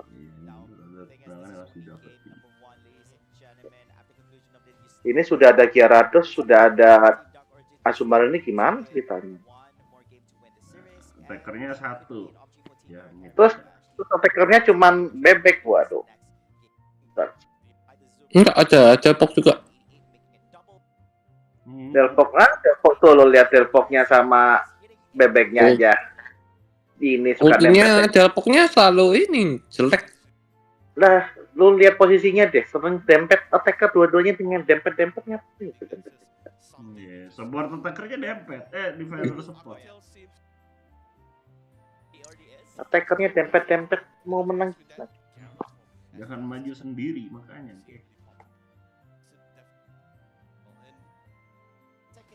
Enggak. Artinya mid. Oh, Azumarill mid loh. Nah ini meta baru nih, selain SPL yang di mid, Azumarill bisa mid. Roy, ini itu Roy. Record. Kirim Siko. Azum mid loh. Azumarill mid. Azumarill berasal dari ini, Deadset. Iya betul. Azumarill mid Ya. loh. Deadset sekarang di mana? Coba. Deadset. Deadset Kick masih Deadset. di EG. Oi.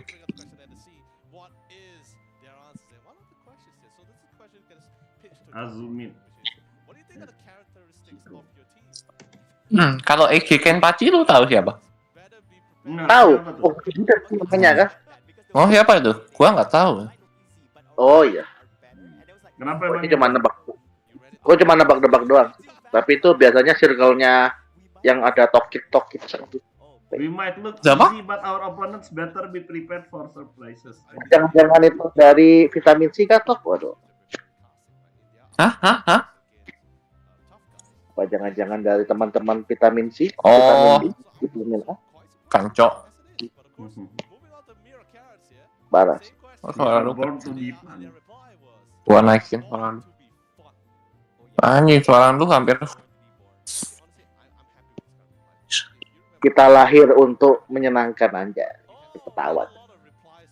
Hahaha, lucu. Dia kan ngelawak, iya kan? Gua refleks bilang lucu, Cok, biar nggak garing.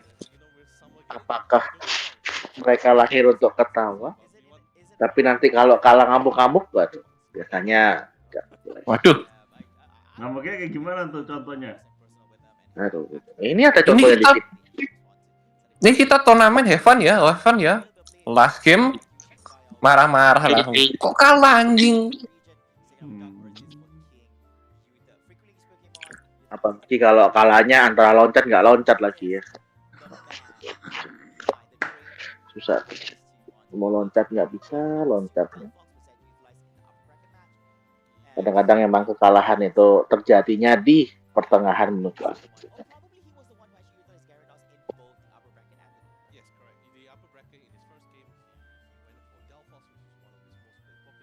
Ini ngomong-ngomong kenapa tidak beri Nggak lah. Aduh, nonton ginian sampai jam 5 sore. Ya kan sambil push rank dikit. Tadi udah push rank lo menang. Hero defender yang sering dipakai Slowbro, Trevenant, Blastoise, puter aja tuh dia.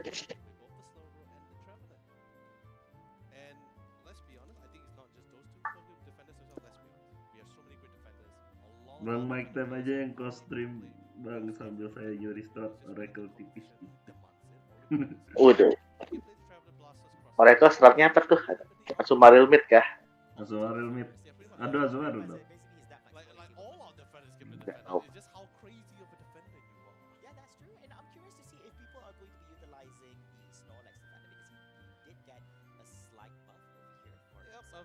Yeah.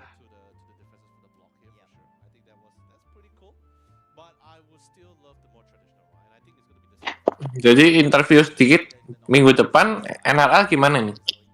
Udah siap kah line up-nya atau udah latihan? Kita terinspirasi no practice sih bang. Hah?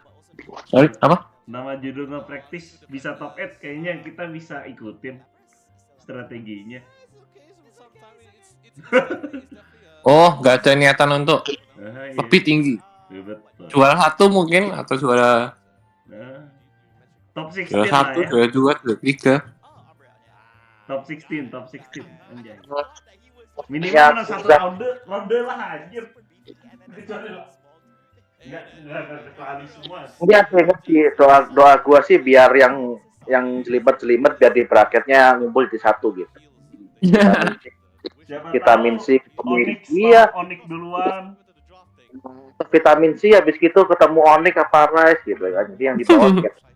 Astaga. Doa aku sih Doanya cuma jelek ya? Doanya jelek. Nggak jelek dong. Itu justru didukung bracket itu. Justru Oke, ini Gyarados auto ban langsung di pick Scizor, supportnya semua lepas. First picknya Gudra ya. Gudra langsung dibalas Umbre sama ini kemungkinan 5 defender dari Dewa Marina. Wah, kayak pernah ketemu nih 5 defender nih. Kayaknya dalam minggu kemarin deh. Gila, ikut-ikutin MIS, guys. Kayak pernah ketemu nih nabrak di rank yang ginian anjing. Nah, lu lihat dia langsung pakai 3 attacker ya, langsung pakai Venu, Aduh, cande nggak ada cande. Yang pakai 5 attacker 5 defender di rank siapa emang? Nggak tahu, lupa ya. Siapa tau? Mungkin lu tahu, pernah ketemu mungkin, atau pernah pakai, jangan-jangan. Aduh.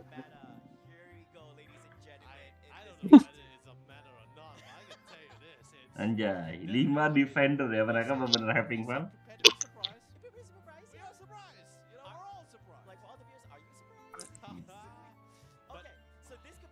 Nih, waktu itu dipakai MIS.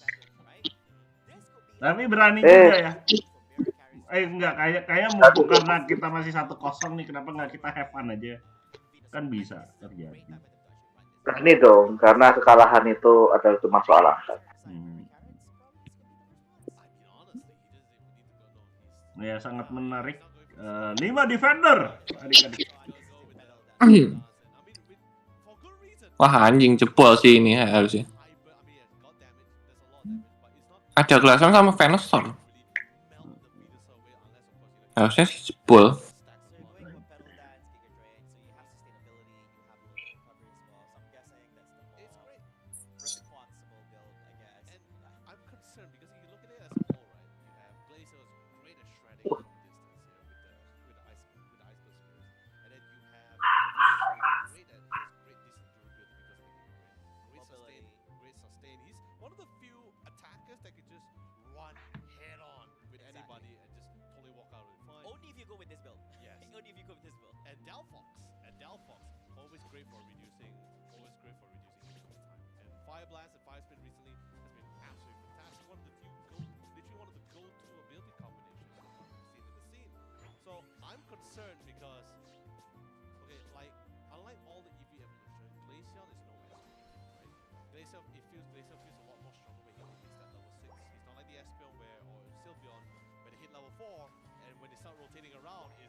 Bentar banget panitia yang ada yang turnamen deket WC ya.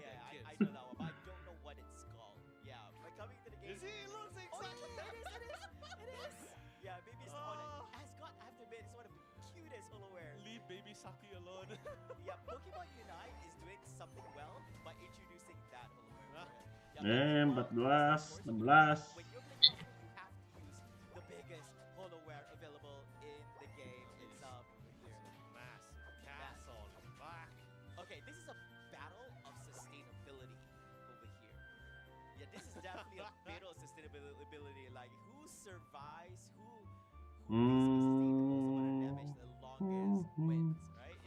Oh,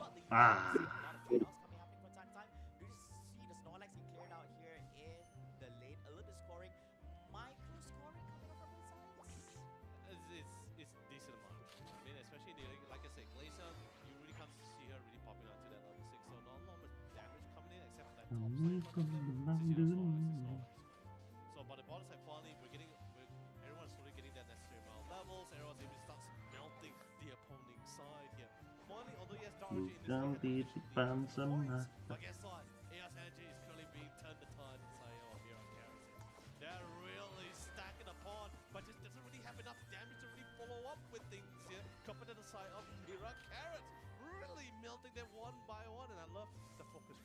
Iya, scoring. Mending break 1 tower dulu, Bang. Nggak usah overcap, Bang. Soalnya 5 defender tuh mereka datang terus, Cok. Habis mati datang terus.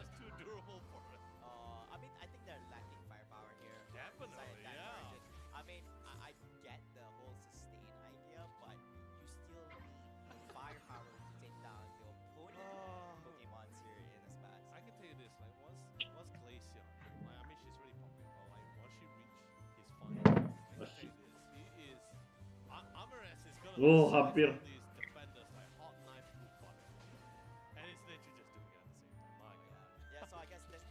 guess that's the idea here. So a little bit of opening for two of the Pokemons from the side Dr. Origin, the Snorlax and Green, especially a little bit scoring at the top side. Meanwhile, in the bottom lane, it's going to be 3v5 situation here, siding towards Mirror Carrots for sure, as they are overpowering in terms of firepower here. Oh yeah. Yeah. There is no reason for them to split just 5-man stack. Just go all around the field. What is the plan here? I mean, what's the plan? And what is the winning condition here for them? Look at this. Crossroad jumping and all by himself between 4 Pokemon inside Mirror Carrots gets melted down. You're already seeing the answer. The answer was to try to get those isolated pickoffs or takedowns, but that's not happening because Mirror Carrots visualized that was their only course of action. It's like, hey, let's gather around. You can't separate all of us. We're all grouped up, right? And this is exactly what Mending they're pecahin sih, doing. Bang. They're not just farming EXP from neutral Pokemon or wild Pokemon. They're farming it from their opponent's Pokemon as well. Oh There's my more than one way to get EXP in this game, Flavor. Huge map control, huge dominance here by Team Mirror Carrots, and gotta hand it, I guess, for this game. Oke, ini sepertinya bakal di-push. 127 points compared to 94 on the side of the Origins, and I still don't Oh, Unite base. Tapi bola kayaknya nggak tutup. Jack button crossel. You know what's coming. Hey, you know what's coming? He's like, I'm gonna eject first. Reed was like, wait, you're gone already? But in the meantime, you're trapping it. Gets cleared out. All team members from Team Dark Origin is down for the count, leaving Yugioh being the only one here on the back line, still surviving all of this because he was not there. Oh man, this is, you know, it's beautiful and fun at the same time, you know. Beautiful for one side. It's you know, like in this case, right, it's a really good experimentation to just show how much damage Glacier can actually do to yourself at this point. I mean, sure, yes, Dark Origins are a little bit behind in terms of EXPs and opportunities, but Glacier just still does so much damage. Oh man. Yeah, I mean, so easy. Glacier doesn't have to worry about anything because he's so far in the back end. They don't really have any Pokemon on the side Dark Origin with any form of backup. You can actually catch this range Pokemons, but this could be the game changer they're looking for. Trying to clear out on the Umbreon, the jump up from Snorlax, but still Mati. not able to Double do kill-nya that. They Snorlax. got the Umbreon, and they also got the Delphox. 3 more to go.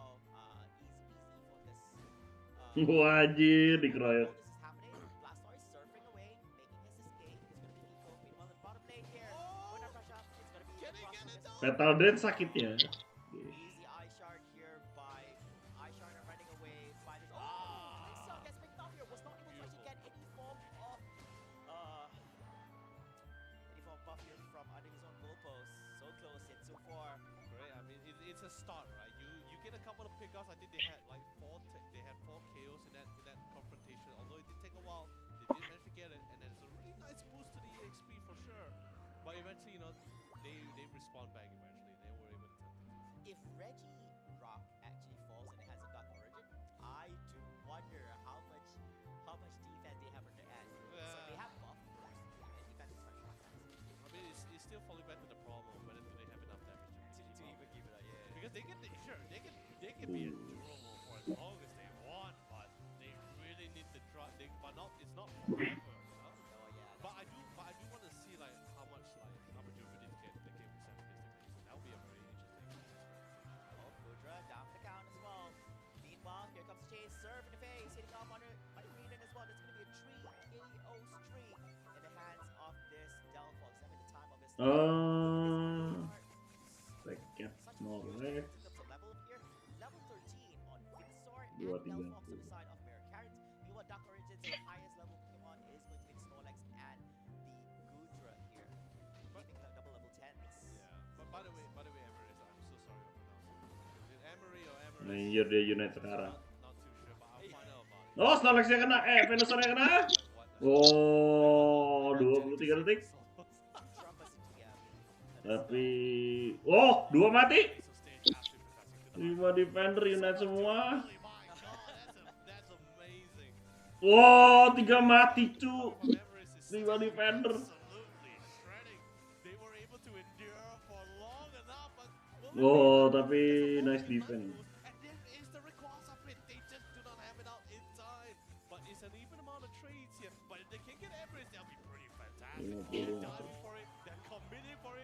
Double kill Gudra. Oh, Mati. Wow. Triple kill Gudra. Rekuasa. Otoki.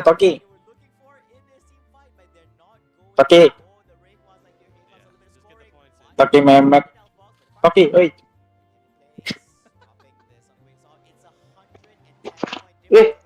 Dragots, halo. Gimana kesehatannya? Aman kan? Aman. Mana Toki? Toki tadi hidup sebentar terus nggak ada, mungkin gereja kali. Gila, double 5 defender. Kayaknya dia belum dapat info, cuma lead biasa. Katanya dia demi ngalahin Onyx pakai X, ya mau gereja dia biar ada berkat. Mati. Wow. Bentar, ini Alroy lagi live. Lagi live. Jangan, gue nggak off dulu Pak. Lagi live. Tadi ada pertanyaan Ron. Oh, udah keluar sih.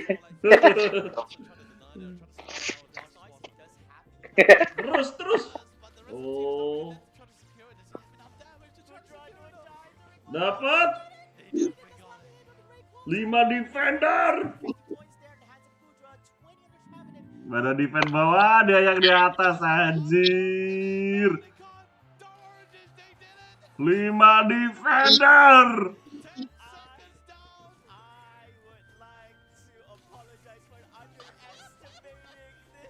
Gila, warga tiba-tiba wangi banget. Dark Origin. Nice.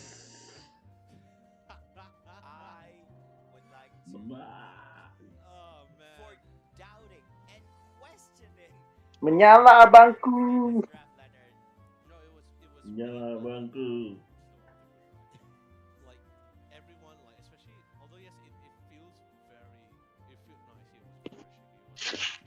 Gila.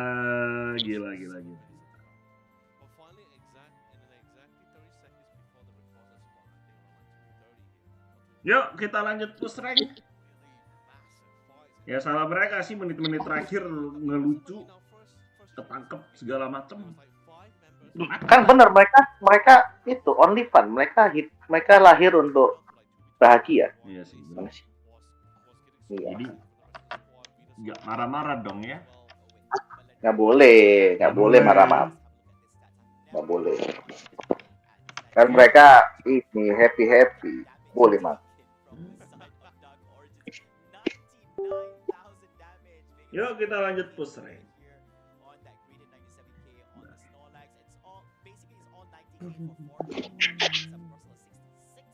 Itu punya siapa?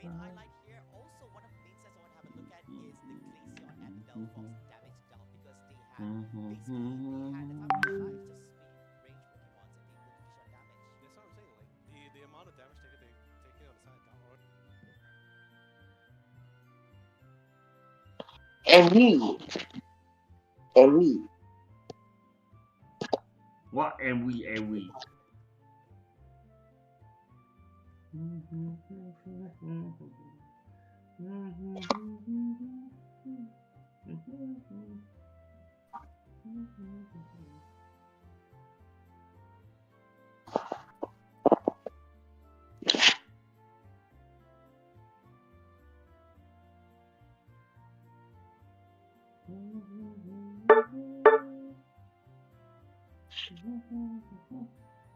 Mau push gak? Oi.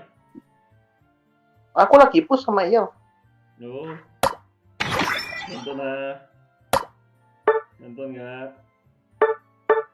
Sama Yugioh, sama Yugioh Sudarso. Yang impact gue malah Zelboy, ya udah. Ini ada Yuma dan Chef Boy. Tumben Yuma mau main sama Chef Boy.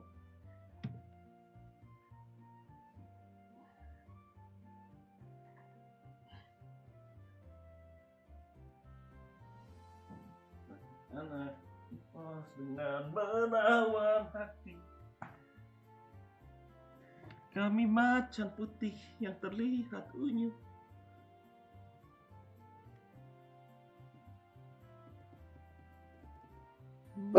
Mau Apa? Siapapun gigit Wah. jari. Wah. Tabrak kita. Kami pemenang dunia. Bukan titipan semata.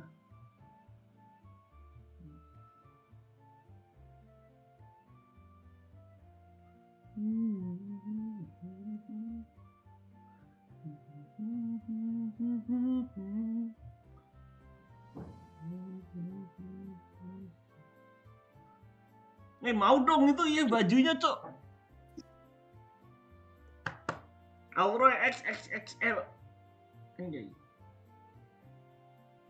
Emang ada ukurannya.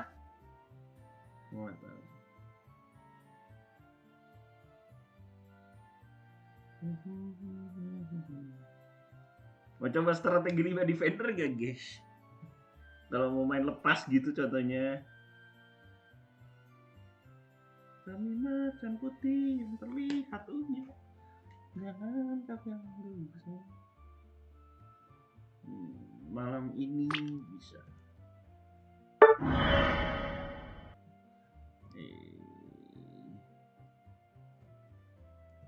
Malam ini gue ada urusan ya, guys.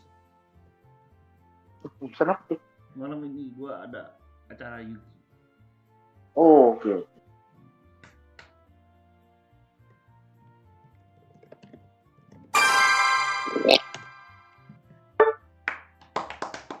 Temu.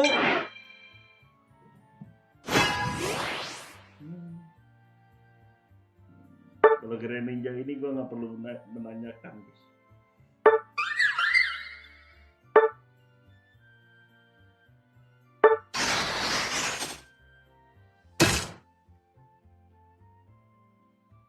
Cipi-cipi, capa-capa, bubi.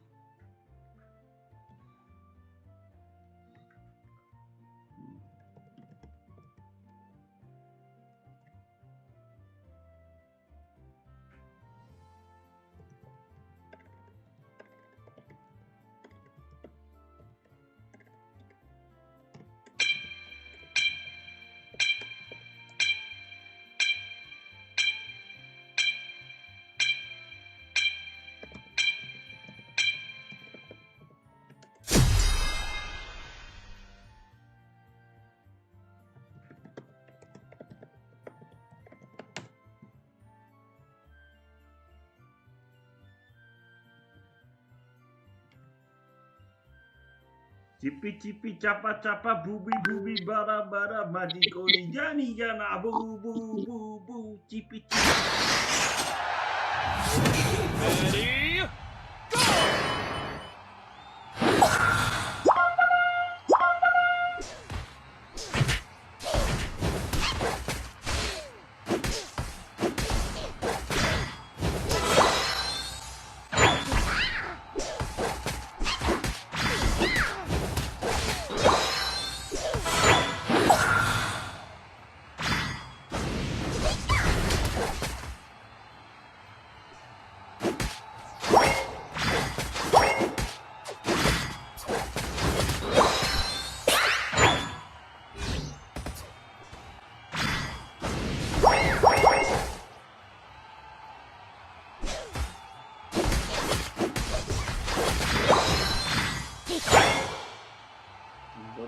Gigit jari. Oh, gila juga bagus. Kami pemenang dunia. Cantik bangsa. Salah.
3 mati bawah naik.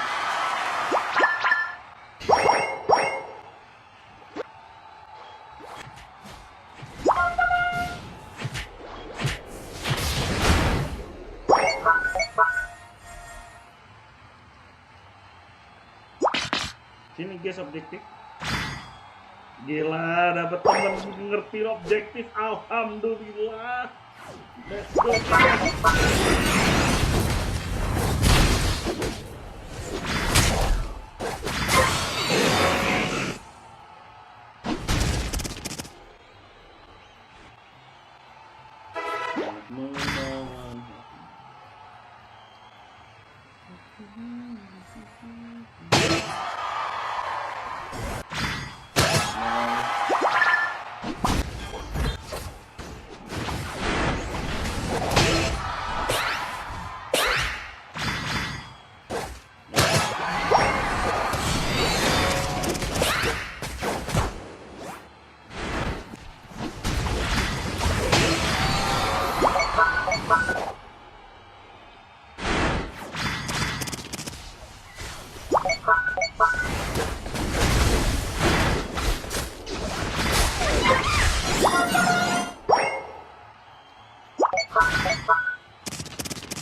Lencok.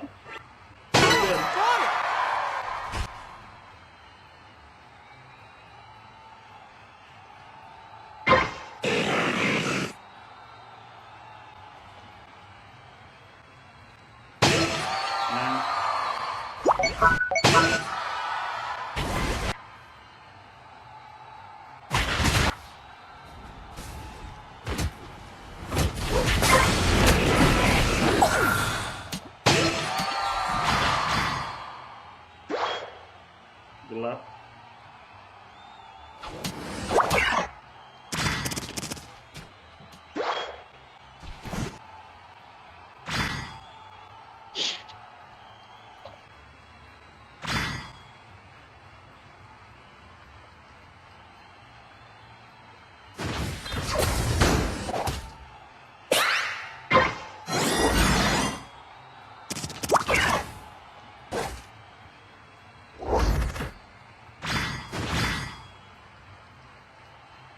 Satu bawah ya.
selesai kok.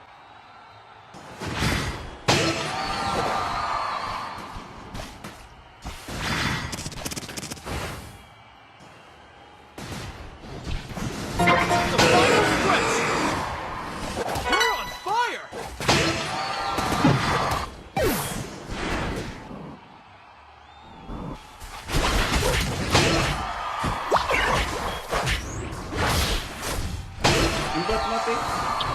Dua tengah, satu defense.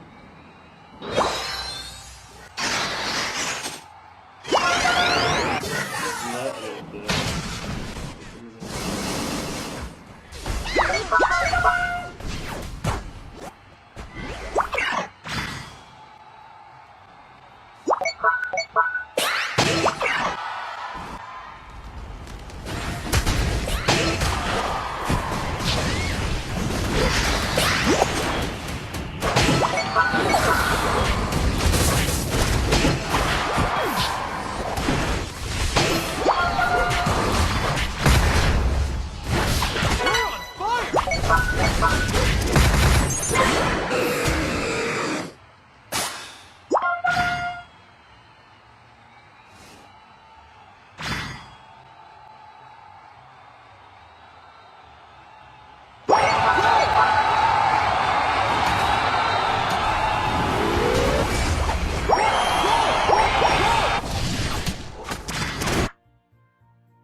Ada agak gila-gilanya juga goteng.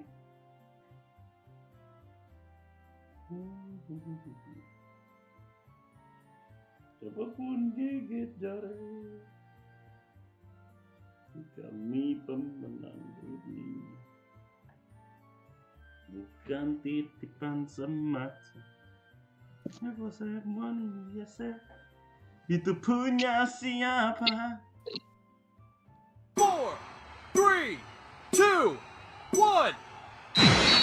Time's up. He was Disney. You win. He was di sana. Kelihatannya akan menang. He was.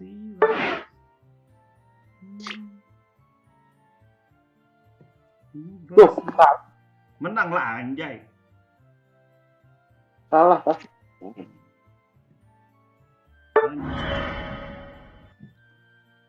Entah kenapa gue pakai Falling sama Jailboy baru wangi guys. Apa iya, perasaan kali. Pusat 1594 gila kali.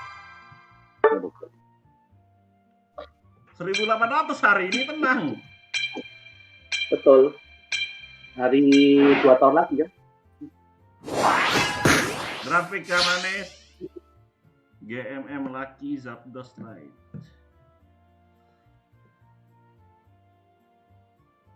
Wah, ada si Dayat anjir.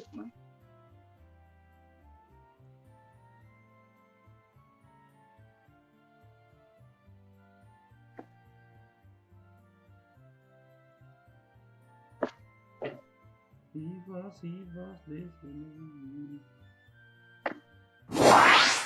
Greninja Kamanis. Greninja Kamanis naik.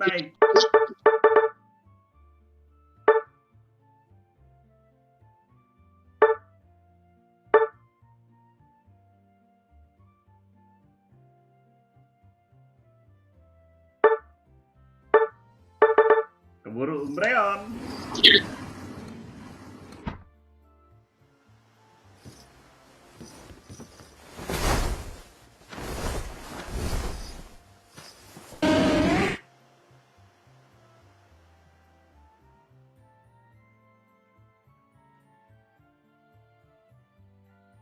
Only fun lawan tough guys. Tapi kita lagi push ring ya.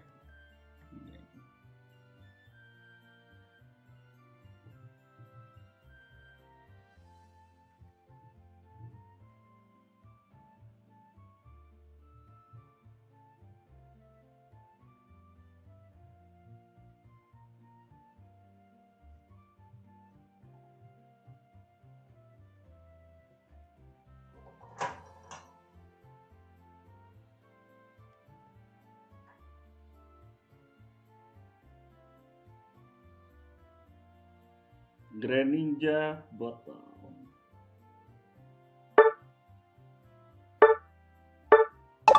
Greninja mid dong sayangku. Nih.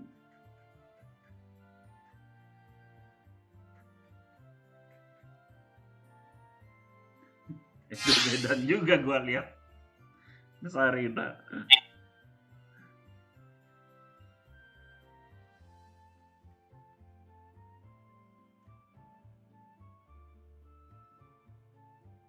Oh iya, ada yang nelpon. Pantesan suara mati.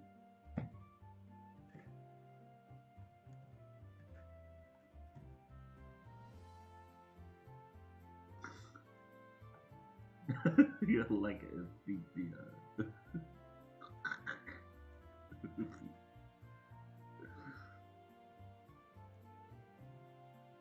Nifas di sini, nifas di sana.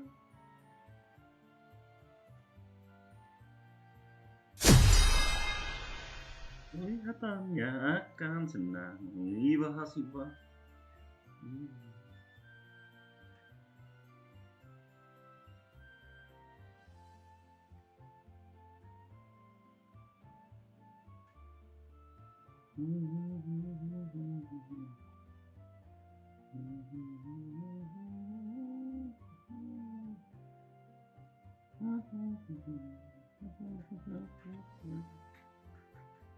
Teman semua, ada kami di sana.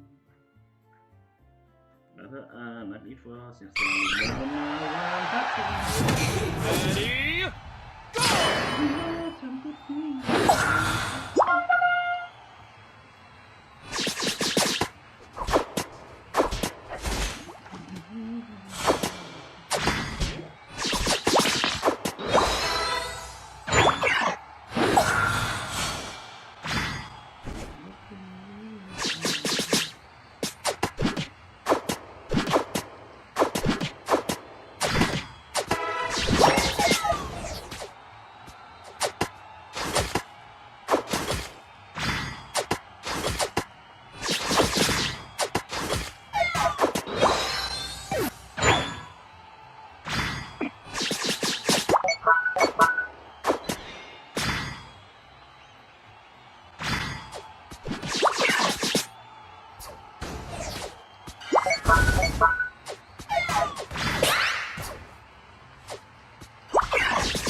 Keep the pressure apa sih bodoh? Keep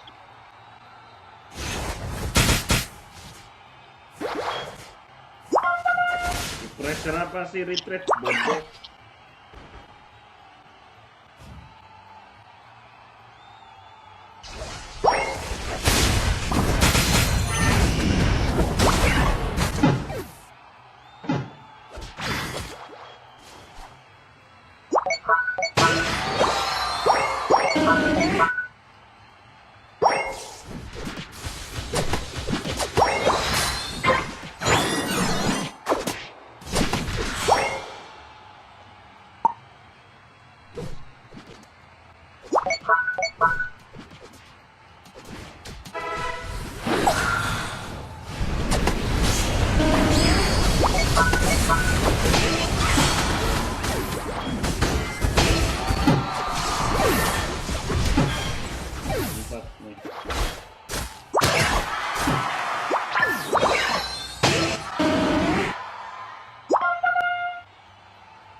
Berapa menit lagi, Roy? 20 menit, 20.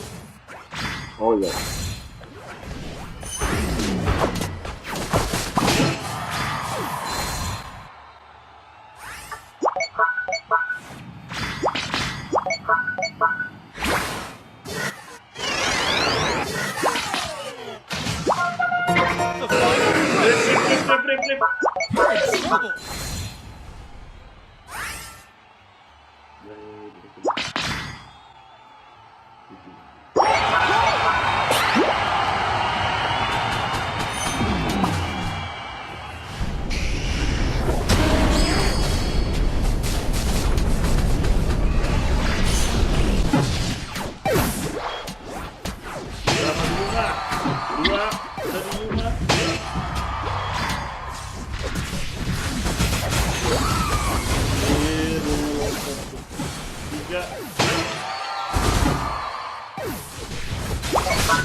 Check it out.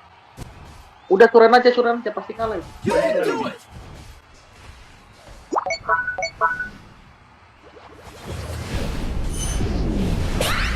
Lu mending suren, memperlama waktu. Karena kemungkinan kalian untuk menang itu 1/15. $15 tuh.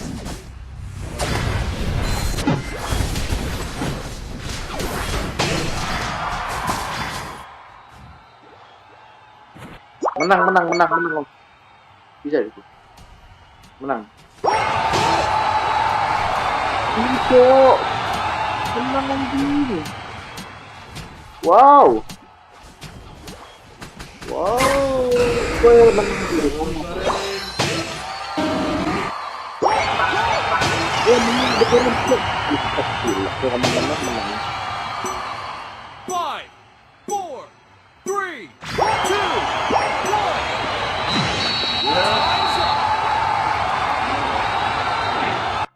Menang sih. Wah. 6-6 ya, nice. Anjay. Tumben Jarboy bener. Setelah sekian abad.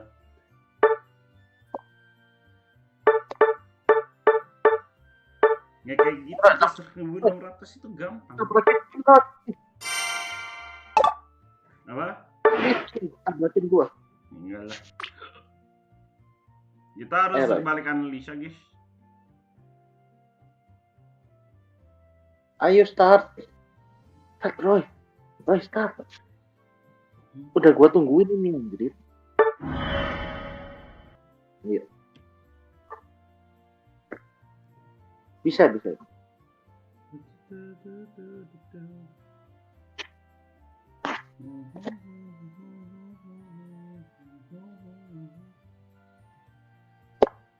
Ya kita lihat di sini agak banding sebelah ya, di mana timnya Boci DKK sangat mendominasi di 5 menit pertama 323/9 guys. Coba beri jari. Hobi pemenang dunia bukan titipan semata.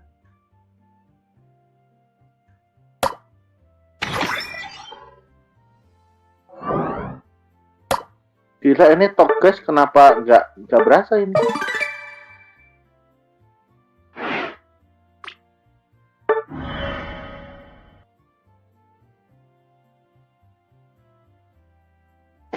Bukan top guysnya nggak merasa, bocinya yang lebih bagus. Waduh, begitu. Tadi bukannya bukan only fun.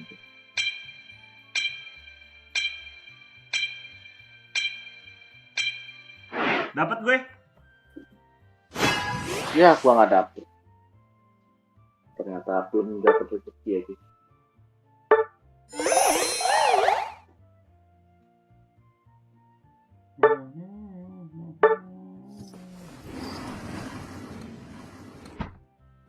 Ini gimana ceritanya cuma dikasih 17 doang.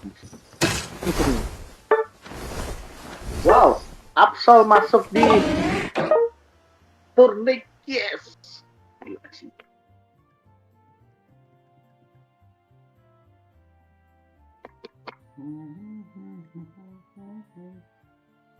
Bukan titisan semasa. Itu punya siapa? Oh, you mama meet you.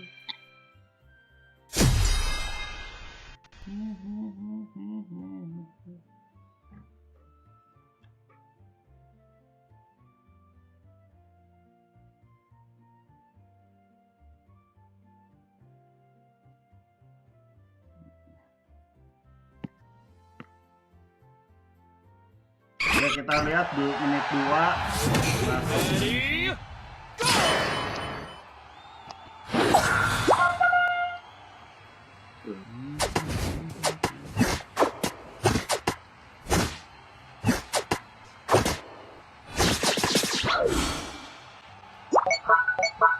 Apa sih berisik?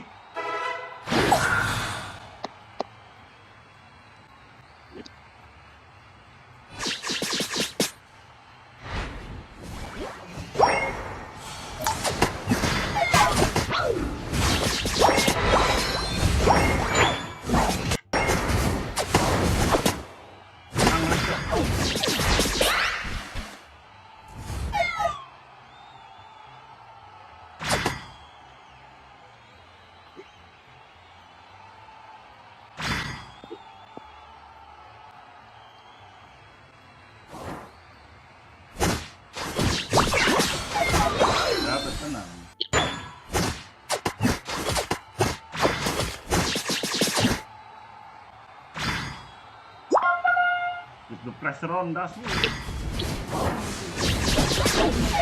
The pressure on gimana bodoh?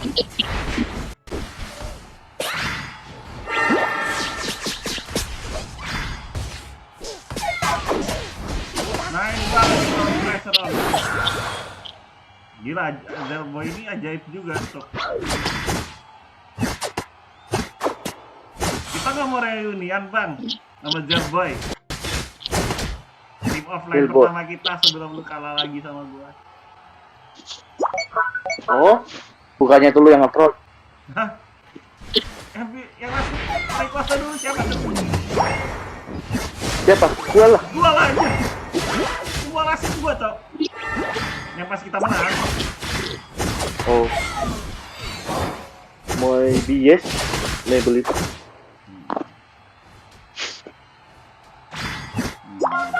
Dominasi ya dari siapa namanya itu? Only Pan. Only Pan.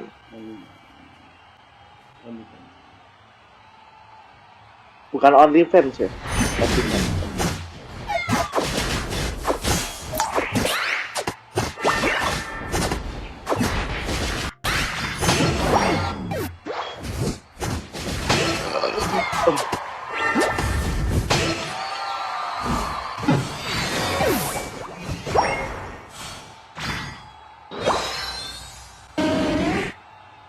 Jangan pernah memberikan King Glacier, maka dia akan memiliki semua.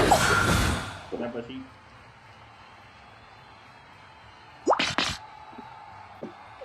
Sini tabrak aku. Waduh, pusat gua aja baru main.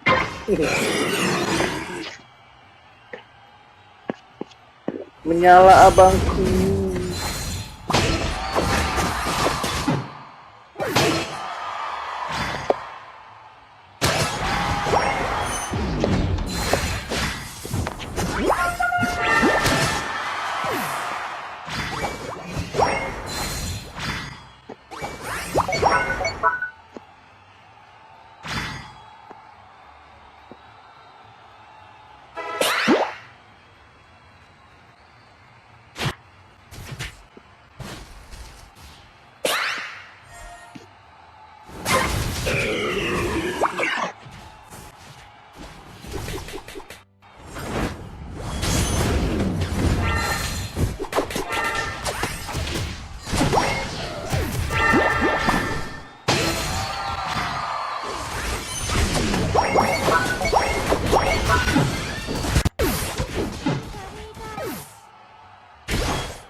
Wah, gila Yuma jago banget. Ternyata anime bisa memakai Mimikyu, guys. Siapa pakai Mimikyu? Yuma. Oh, jadi, mantap. apakah dia selain meninja bisa nge-ghosting? Waduh.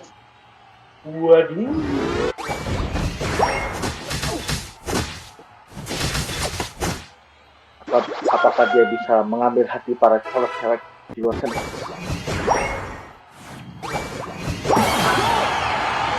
Gila, si Silver beli skinnya Dodrio. Astaga.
Oh, jago anime.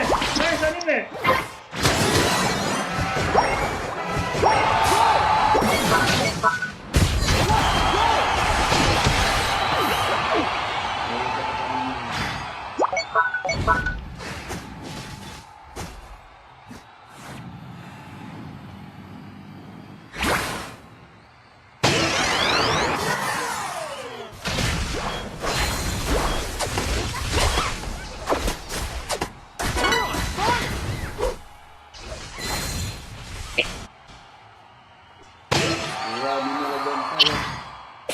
Anime level 15 guys, let's go.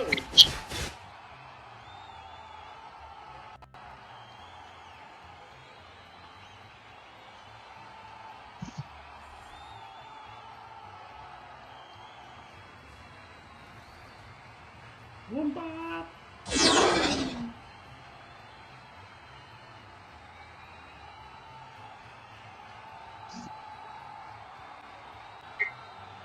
Oke, Dragonite di bawah. Agak bodoh gitu.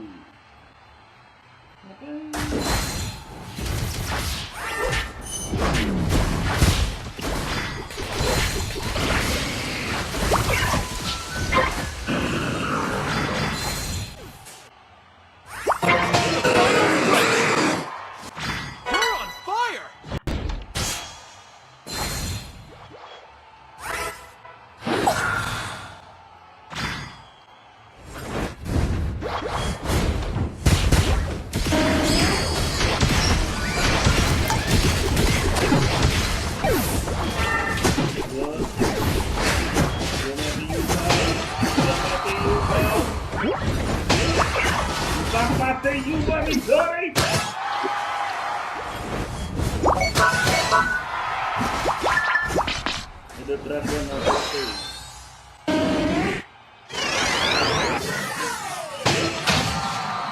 Dragon mati, wasip.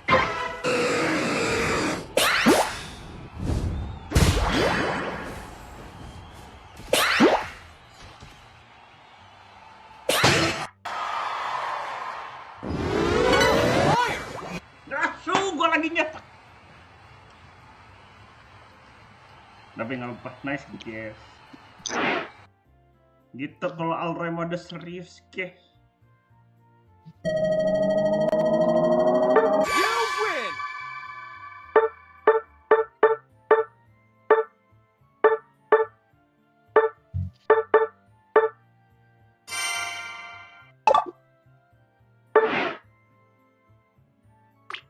Halo Bang, halo. Lanjut.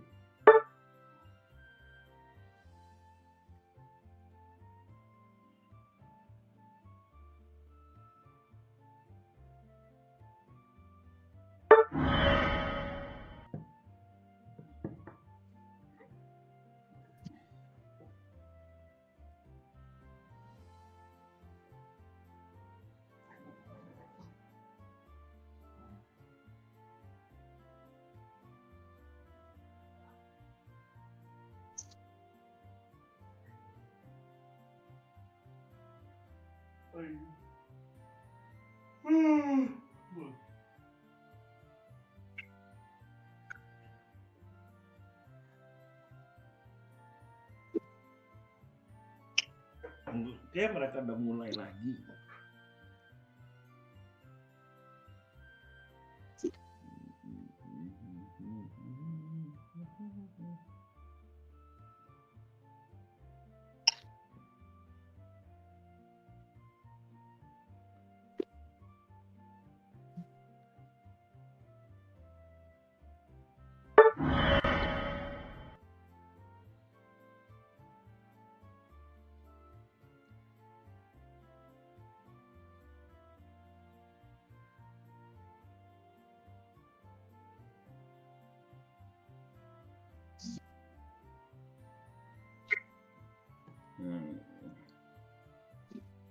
Pupa Mew.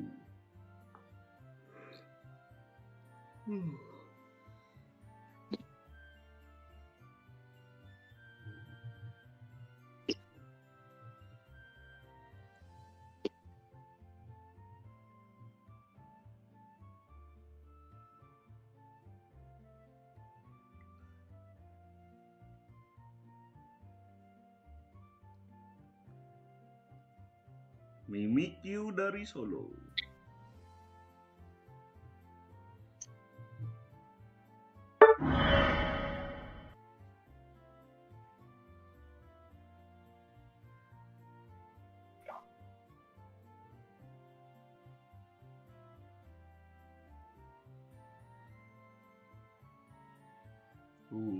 Mr. Set.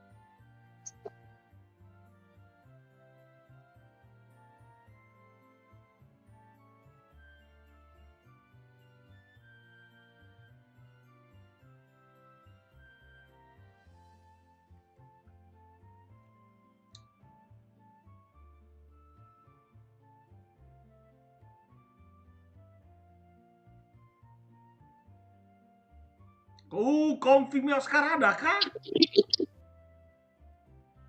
Comfy Mascarada.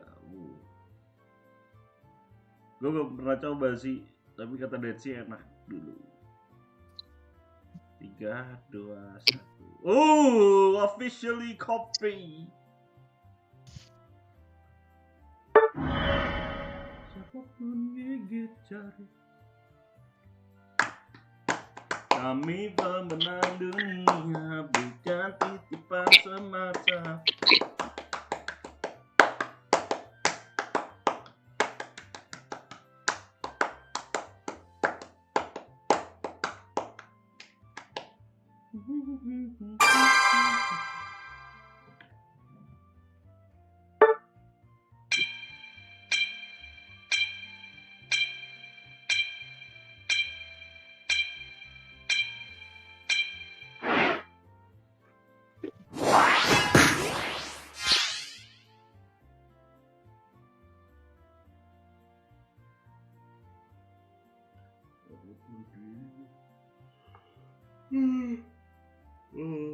Wait a second.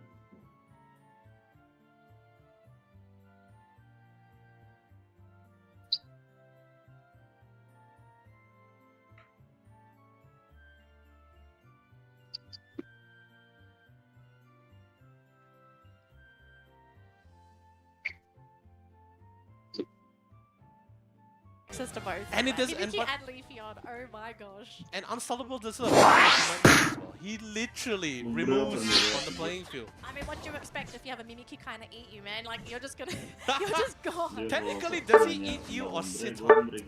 Well, we don't know what happens under there, so we'll kind of leave that up to Game mean, Kai, what he wants to do. It must be something fun, right? Sure. Sure. Ah. Alright, so let's see how these lanes are going to go. So both teams are just going to leave their central laners to do as they please. And they're tough guys.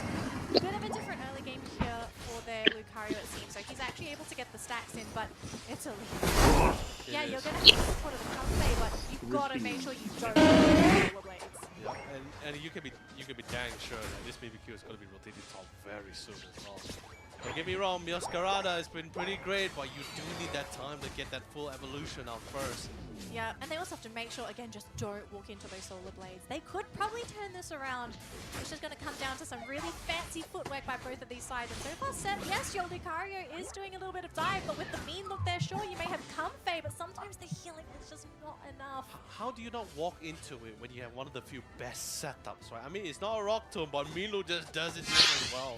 Yeah, mean look is so annoying to go up against. And yeah, Comfey, because it was on the Mascarada, Lucario is just easy pickings for solo.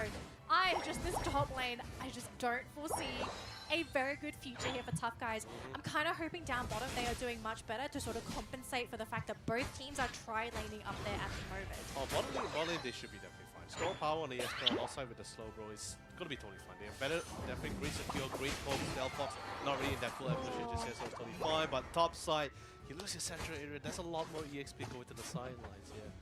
Look at Leafian, he's level 7 by the way, ladies and gentlemen. 2 levels ahead.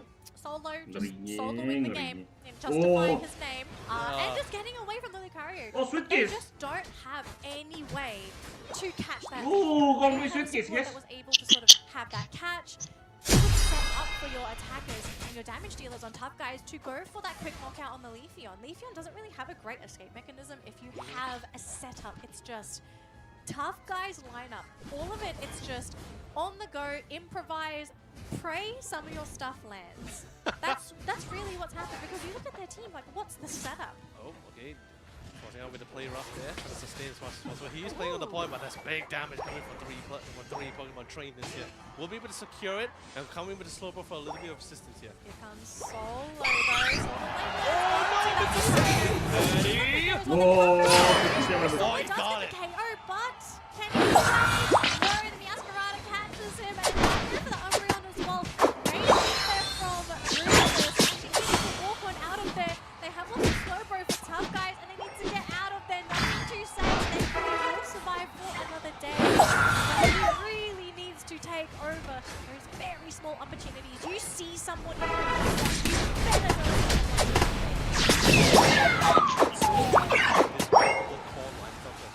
But you take out all the chaos as he was able to secure it as well. Not knowing any bit to really set things up, but they're able to secure. Gets the second. They did lose the opportunity on the Regis steal, but they're still totally fine. They secure the first.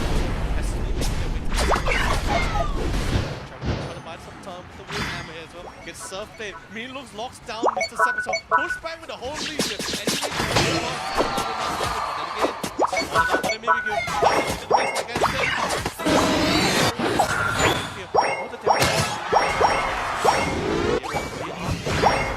I think so far we haven't even seen much competition from the Delta.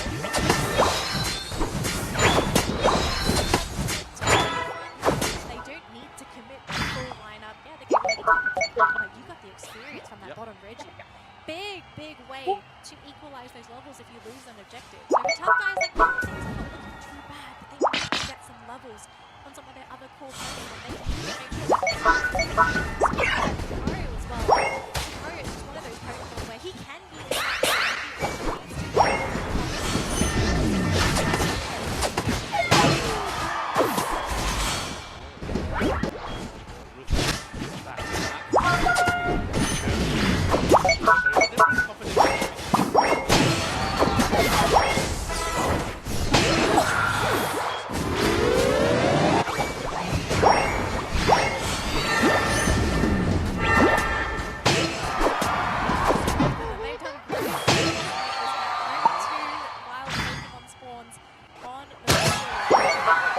the menang, bau menang.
so low. Slowly trying to melt them down, ready to get down low. And he's charging, he's ready for it. But then again, Milo was able to lock down the trying to run for it. He's caught with the Milo into the fire spin, and the fire blast will see it. Zombie on the other hand, no way to win the ball. Well, you do not come there.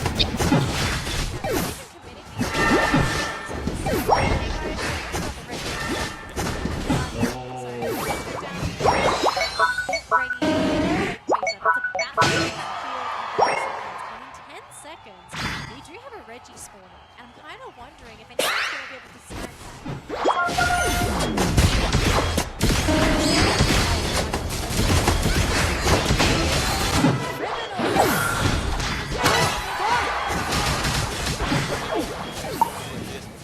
Many of these Pokemon seem to get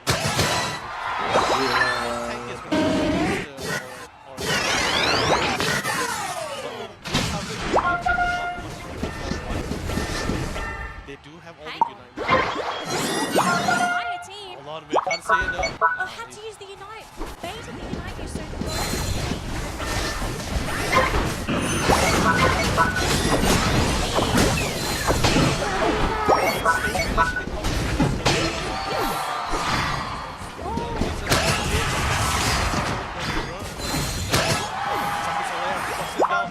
To commit the slow beat on top of the Trevor. Not really exactly what you really wanted to go for as well. And instantly now full confidence. Nobody to hold up.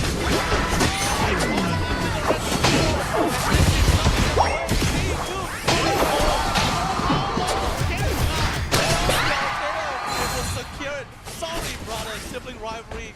He will take the win. they had the opening, but instead they got baited.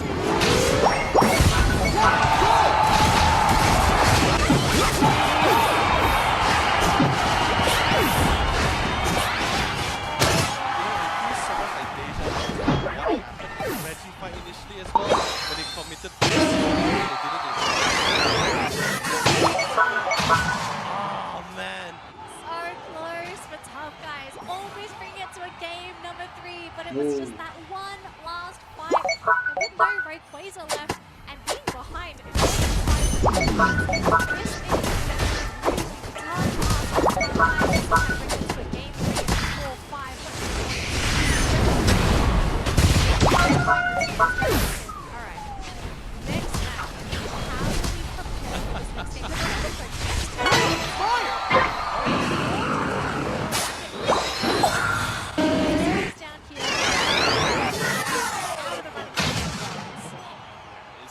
It's so much pressure on the line. I mean, it's already pressure on the line, but it gets even worse when you think about the teams that's going to be in your way, in your path towards to go to Honolulu here. So it's really sweating stuff. But honestly, that game was the scoreline doesn't explain too much here, but that game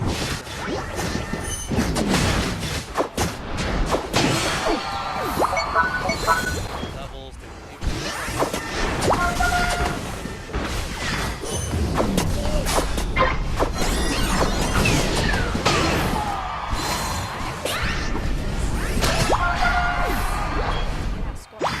We didn't see it on the screen. I saw it on the back. I saw his health bar. fire!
just, like, again, it was a very tough game for tough guys, but they did tough it out, and I feel Menang. kind of want to think here, like, did they maybe get a little bit too excited when they saw Nah, Rufus? ada dua.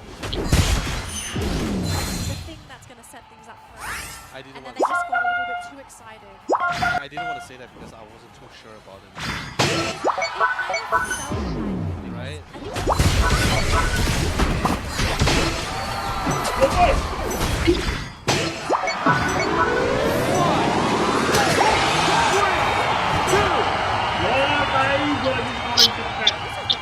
think really went in favor for Dia mereka surrender. The psychic solar position was also fantastic, so I see knock all three back and cluster them towards that wall side, so it allowed them to Easy just game, have- mate. you want the team to group up if you're playing with an Espeon, right? Catch them all with the Psychic Celeste, set up for that Meowscarada. A much better game for nothing to say. He did get support from a Comfey as well. Really sort of doing whatever he can, but this was really the fight, right? They tried to go for Rufus. They even committed the Meowscarada Unite. And because Meowscarada was so far forward, it was just go time, right? We even see the Mimikyu just going for the instant KO onto the Lucario, just straight Unite. And without Lucario, it just leaves Meowscarada. Espeon, I think K2 did the best that he could, but once the threat of that Psychic Solaire is gone, I actually don't think that the Espeon is really that scary, because you don't have your frontliners to protect it. Correct. And he was also very dependent on the Slowbro to really try to lock things down. So with no Slowbro, no Psychic Solare, it's pretty much out of the picture. And once he, to make matters worse, Mr. Sepp, who was playing the Lucario, was also picked up on the sidelines by courtesy of the Delphox here. I think that was just pretty much the clear sign, like, alright guys, we gotta fall back. We gotta back out, man. There's just no way they can really turn this fight around here. So what's going to end up happening is only fun. We'll be proceeding through the lower bracket, but unfortunately we will have to say goodbye to Tough Guys, but we might see them again in the last chance qualifiers. They still have that second chance, so for anyone that does get eliminated today, sign up for the last chance qualifier. You still have an opportunity to qualify to play at the World Championships. But Mr. Leonard, I know you're an expert when it comes to our amazing segment where you draw with the casters and sort of take a look at what really happened in those you draw the best among us. I draw the best arrows, that's all I do. Okay, so ladies and gentlemen, currently we have the clip for the side here, and this is the fight actually before the pit, before the Rayquaza pit here. So do take into account of what ability was available. Remember, Umbreon are coming in from Rufus here. It's already had the Unite move. He, like what Danny mentioned earlier as well, he had committed the Unite move earlier when he actually walked into a whole group of tough guys as well. Got out of it, but he did have to commit the Unite move. So already lacking in this scenario, they're pretty much not only in this 5v5, but we want Unite move down. Do take into the condition, do take into account as well the positioning coming from the Mimikyu as well. Very far out, there's not a lot of intel coming in from the side here for tough guys. Okay, I'm just gonna quickly play on this and then quickly. So out of this confrontation, what is the intel that we can get? You can support or defender. They are having eyes on Rufus. They have an eye. It's still well hidden. Mimikyu still well positioned and hidden. Kelihatan udah mulai. Jangan salah, sarannya mati. Tapi salahnya itu saya gak enakan kalau ngereng sama temen. Mau pakai all-rounder, ntar rollnya gak ada defender atau support, hitungannya trolling. Kalau solo gue berani dah. Kebetulan itu juga nontonnya lagi gua support atau defender. And now the review of the mix as well. Mimikyu everyone still has no idea where is this Mimikyu. So once more, we'll keep playing the clip. Moving forward, I love the cash. Belum menang ini anjir, only fun. So instantly, now they have an eyes on a Phantom Forest, already usage of a Phantom Forest Travel who's very gini contohnya, Umbreon kan meta. Kalau dilepas takutnya dipakai orang lain, ngeri-ngerinya bakal ribet. Ntar ada dah kalau gua pakai all-rounder. Mana lo mau coba ganti role ya? Jangan support Roy, lo harus jadi mid lane. Bacot. Ya gue mid lane ya, kalau gue berani dah. Gue ketemu orang yang gue kenal. Nanti lu 5 stack, kalau jadi lu itu aja langsung pakai surat admitin, Roy. Kasih paham sih Roy. Masa cuma bisa main support doang. Paham? Kemarin gue 5 stack pakai Azumar itu. Nah, terus yang terjadi? Menang lah ini. Menangis. And the worst part about it, just nicely timed as Genkai spot the slow beam on the Trevenant, and he jacked. Bukan menangis kan, Kis? Menang. Right on top of a very low HP. Metagross boleh. So we all have discussed. Wah, ini Metagross gue jadi ingat Iki. Anyone who's an attacker or a speedster, less or at least 40% of HP, is instantly gonna get deleted by the Mimikyu here. So instantly he tried to do his attempt to try to get out of it. But pretty much that's pretty much it. You lose Mr. Sam. There's no more unite moves, there's no more psychic solaria to try to displace them. Slowbro's almost down too. Everyone's gone. And you're running a Comfey as well. Iya jadi ketam. You would love to be a Clefable. You would be able to heal multiple Pokemon at once. Even a Blissey would be able to sustainably heal all these Pokemon. Correct. But yeah, Comfey has to stay on Nothing to Say. Otherwise, Nothing to Say has no chance. And even then, you catch him, you pop him, and you pop them both. Yeah, I think this is also one of the few problems that most teams also tend to face in this competition when you're facing with multiple core lineups, right? There's just too many prime targets for the team to really focus on, right? Like, you would think, like, okay, in some cases, I remember in the past, where we will only picture, like, okay, Glaceon is only the main damage dealer, or the Inteleon is the main damage dealer, right? But now, as Pokemon Unite evolves over the years, we start seeing, like, hey, it's not just the Inteleon, Zoroark is also a dangerous person. Gyarados! Boswell, we've seen Boswell before the patch came in.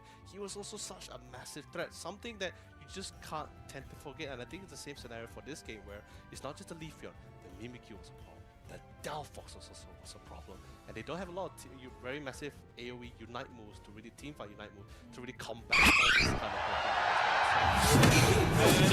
But nonetheless, really tough it out. Definitely toughed it through. So, only so far, leading to the lower bracket. Those matches have been ongoing as well, and we are going to solidify our upper bracket final, which is going to be Team MYS playing. We are going to watch that match. It's going to be a very exciting match.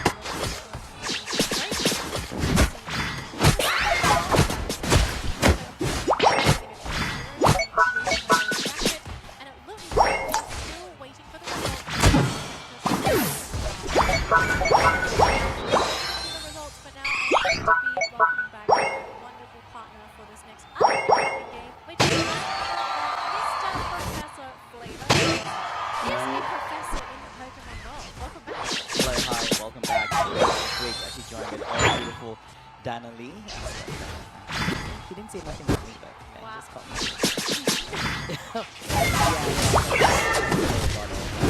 But yeah, I saw that we just included a very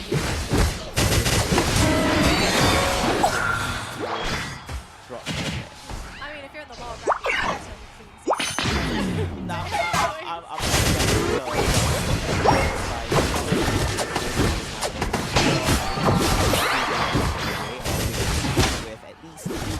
three lower bracket matches. Upper bracket throughout the whole day. Yes, the upper bracket flavor. Upper bracket winners final. So the winner of the matchup is going straight to the grand finals. Now, obviously, everyone knows who's won that, right? But let's introduce our two teams. Oh yeah, so starting by the MYS, on the purple side, starting up with Yugioh, Fox, and Bonks. It's very nice to see. All of them are very familiar names. Nice to see HDs being the new addition to Team MYS and remaining in that up to now. Yes, and Reebok has come back into the roster. So and then of course, let's introduce very quickly Okie Dokie. We have Barber, Saiyan Renegade, and Nald.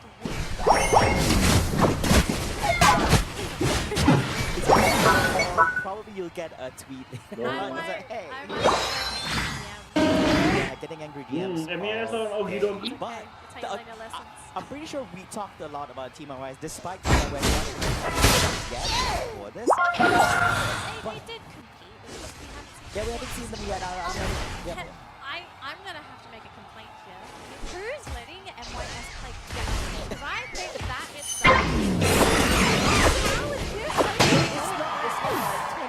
is this so It's 75%, meaning that most of the players allow MYS to actually grab their hands on the Gyarados to be played. And remember that they have not lost a single match.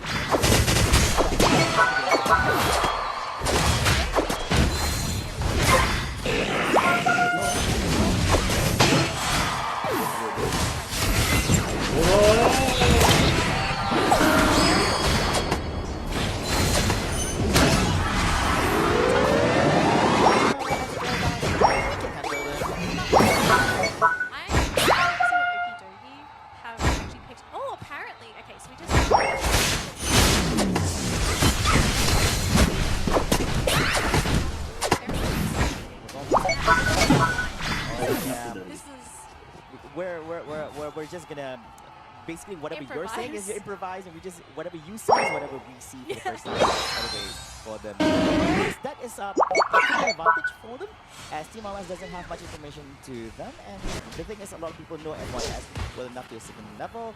So could this be the element of surprise that Okidogi could win and make it into a win for themselves here? The draft is ready, so let's see what Okidogi decide to pick. What do they decide to ban? What is MYS banning now? Oh, and Blaziken.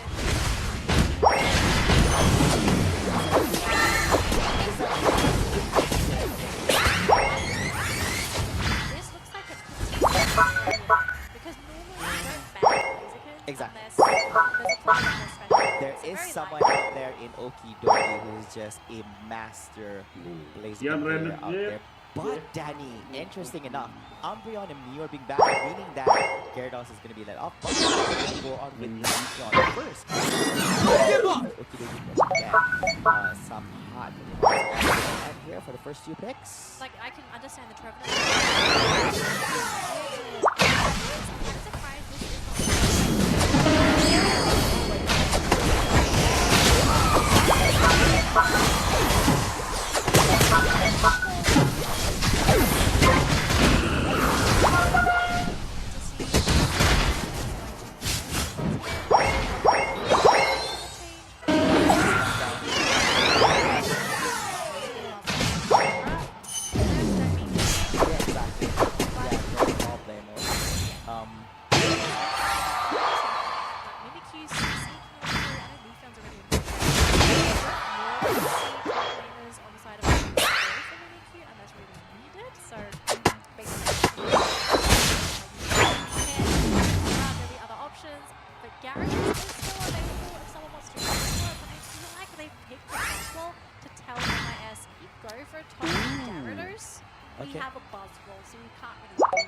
So I'm guessing that having that comfort to the Buzzwole here for him to actually do wonders, you can actually slightly sustain over, like, so if you go with Buzzwole up against a Scyther, don't think this is going to be Caesar because I don't see as Scythers anyways. I love this swap actually because they're highlighting this Dodrio, so they're going to give the Leafeon to Foxy. Because I've never seen Foxy play. So they're going to swap unless we're waiting for a prep phase to see if really. Foxy can take this man from Dodrio. If he does, it works best. So, Zor, this makes the comfy pretty Bane, Zor. Okay, so it's comfy with Zoroark. It could be comfy with Zoroark at one point, comfy with Buzzwole. So you have a so you have some Geo, so you gotta be careful. Should we handle that because we've got a Sableye on the field? Okay, I don't know how many times. Here's invisible. I guess Flavor didn't know. The last time I saw Team MYS playing Sableye, I think it was insane, and they played mean Sableye. This forces Okidogi to basically forces Channy to Oh man. Like they have to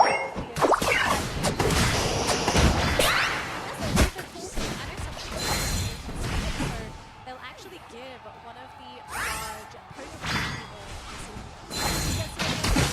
people real quick. Just a start. Give that back.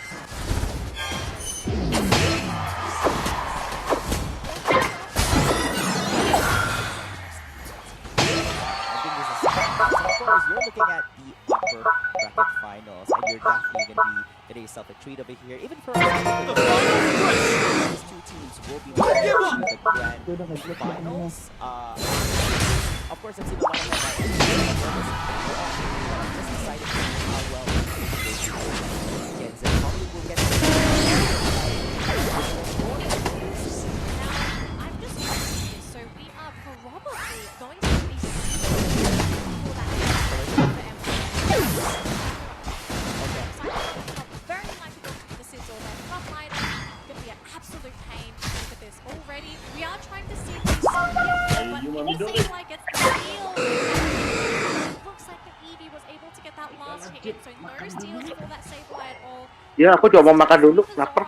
Lanjut lagi. A little vulnerable here because he's stuck at level 4. Yeah, just for a short while at this moment. So I guess this much pressure is very much Makan tapi expected gua over here. They got the right idea, so they decide to actually run into the central, so they can lose for that naughty little Sableye actually makes his way to actually try to snatch out anyone. Well, of course, right now everybody's returning back to the respective lanes. We do a small rotation coming in from Duel. Hopefully not the same Duel game we saw as the one previously, which was just insane. We're looking at HT here, okay? Oh, yeah. He's a different breed. He's at 5 already by the 1 minute, yeah. And he also gets a central area, so he has experience. He's not gonna punish. I guess so. Yeah, but meanwhile, I guess things are looking a little bit dicey. But here, right at the time, did manage to eject, but quite unfortunate, not enough to actually make him to put himself into safety. Gets cleared off in the hands of this Scyther at the top lane, which is currently at level 5, together with the rest of the team members, except for Sableye. Oh, but they're going to try and go for the chase here with the Zoro, but can they actually catch anybody here? Now, this is not a Solar Blade Leaf here, this is actually Razor Leaf, so Foxy will be going down. Unfortunate for him, the buff going to be given back to the Zoro there, and actually, yeah, they're just going to play Scythers. Oh yeah. Okay, I don't even know what no, this the team thing plays is, it's anymore. very rare to actually see a Caesar, but the thing is, it could be option 2. OC plays Caesar, so I do think someone probably considers it sometimes. But Yammer is like, I got a free lane, I'm just going to play Cypher. Yeah, it's like... but they have ran this in ACL before as well. Yeah, but I'm very curious to see how well this Zoron actually plays in this game. It does have a Humpy on him as well, so it's going to be something interesting. Buzzwole once again in that, if it's not in the hands of the Scyther, it's going to be hands off the Leafeon here from the side of Team MYS. And MYS are currently leading 69, make that 78-2 in terms of points here at 7 minutes and 39 seconds into the game. Man, MYS are playing this game really quick, and Okidogi are struggling to keep up. They're trying to do their best to keep up with the rotations, with their Zoro, with the rotations, but Pokemon are just not coming in quick enough. They're actually being knocked out way too fast, and Foxy stealing a berry away and should be able to jump out of there. Oh my gosh, Okidogi couldn't even get a punish. But look, they found the Sylvia, JH, a 3 knockout. This is very MYS. It's very fast tempo. If they're leading, they're just going to keep snowballing to a point where the enemy team is going to be struggling unless they find a really good scenario for them to actually come back from, which is going to be very, very tough. MYS will try to make a distance in terms of levels that they have from their end, but this could be an opportunity for Okidogi that they're looking for. They are trying to go in for the Regieleki attempt here at the top lane, but here comes rotation from Team MYS. Scyther together with Yang is coming here as well, but Yang, currently in trouble, getting sliced and dice here. It happened not win. But the Comfy and the Zoroark as well, and here comes the Regieleki for the side of Okidogi, Danny. Yeah, it's a little bit too late, unfortunately, for MYS. They did get the Reg Ice down bottom thanks to Foxy, who was able to get the solo off, so they did get the experience. Yeah, they might be losing their goal zone here, but maybe they don't worry about it too much. They're still scoring points, they still have a level lead. So even though Okidogi was able to get the objective, they need more out of this. They need more experience. They need to slow down the snowball from MYS, because MYS, the whole point of this comp is to snowball from the get-go and to literally run away with it. Their entire lineup is just full of very fast Pokemon. Wrong tomb. Stopping Sylveon from actually making the form of mistake. Gonna inject and save him over there as well. And also, but it's going to be a 1-to-1 trade-off as Team MYS loses out their Sableye. Zoroark, like going for a pursue, not really. Decides to let that guy go. Oof, one-to-one trade-off. But I think talking about the recent encounters happening on top lane of Regieleki, I guess Okidogi is going to take any kind of wins they can actually grab here in this game. It's not going to be that easy, especially going up against Team MYS. Any small victories is considered victory for them. Any small victory. I would ideally prefer if they tried to go for the bottom Regis though. You really need that experience. Oh because, yeah. Sure, Regieleki is The great for vast pushing. experience. But pushing into MYS, like they are playing so fast that you are stuck on your side of the map. Yeah, you can break the tier 1 goal zone, but are you going to go beyond that? Yeah. Or are you stuck on your side of the map? You're also So- losing out map control at the same time as well. Look Yeah. at that. Team MYS is just now, is currently planting their foot here on the side of Team Okidogi instead. They forgot that they have their own wild Pokemon area on the left side, and they're just here farming for themselves. Look at this pressure coming on from the Sableye. They're so scared. Look at the positioning for Okidogi. Like they're all Why is staying everything together. why is the game so quiet? No, the game is quiet I because didn't hear anything. Okidogi cannot go anywhere because if they get spotted, they just get bursted down. Like there's a Leafeon, there's a Dodrio, there's a Scyther, there's everything under the sun that can bring you from 100 to 0. And look how quickly the objective goes down. Oh, yeah. Matter of seconds and Regieleki is gone. But look at this though, Zoro. Oh, they don't get the connection there onto HT. Just dashing into the top side of that lane, hoping that they would chase, but safe play there from Okidogi. Thankfully, Zoro did not try to go and pursue. He wants his buff though, just doesn't want to have that stolen. He will try to zone away the Dodrio. Does he actually get the buff in the meantime though? Unite coming in from that Sylveon to do quite a bit of damage. They will lose the Sableye though, and they don't continue with the chase. They just let the Crustle, the Fate attacks are causing quite a bit of issues here. Crustle wanting to run away. Rebongs needs to escape, but I think he's going to go down. Give some more experience away. It's just time waster. Oh, the Emerald Two-Step! Oh, he gets out of there but walks right back into it. Oh, that's a huge win from Team MYS. Okidogi managed to actually get a Crustle, but at what cost, Danny? They lost the Zoroark and the Comfey at the same time. So 2-for-1 combo here happening at the central area. And the score gap is 286 up against 108. 178 points citing to his Team MYS at this current moment, and they're getting this buffs over and over again for Team MYS, which is something the Okidogi wants. It's not just the buffs, it's also the experience. Like the bottom Regis, when you're behind, that experience is so crucial. Sure, Yeah. you can try and go for those knockouts, but knockouts on Pokemon aren't as reliable as trying to go for something like that the bottom Regis. The stat buffs, attack, defense buffs, so big. Yeah, Red Dice is mostly just there for experience. Zoro can't afford to go down. Zoro needs to go for those quick little grabs, try to just get that level 13. If you can get level 14 before Ray, that would be ideal. But the rest of the team is going into utility mode. They have to somehow enable that Zoro, but not like this if you're going to lose your Buzzwole. Buzzwole melted down here between 3 Pokemons on the side of Team MYS, but right now, not in a comfortable enough lead here for Team MYS. Okidogi most definitely is going to be looking for an opportunity to actually clear out that Rayquaza at the 2-minute mark over here, and with hopes that they're able to get it and score some points in the face of Team MYS. Meanwhile, top lane is going to be the focus here. It's going to be Scyther together with the Crustle.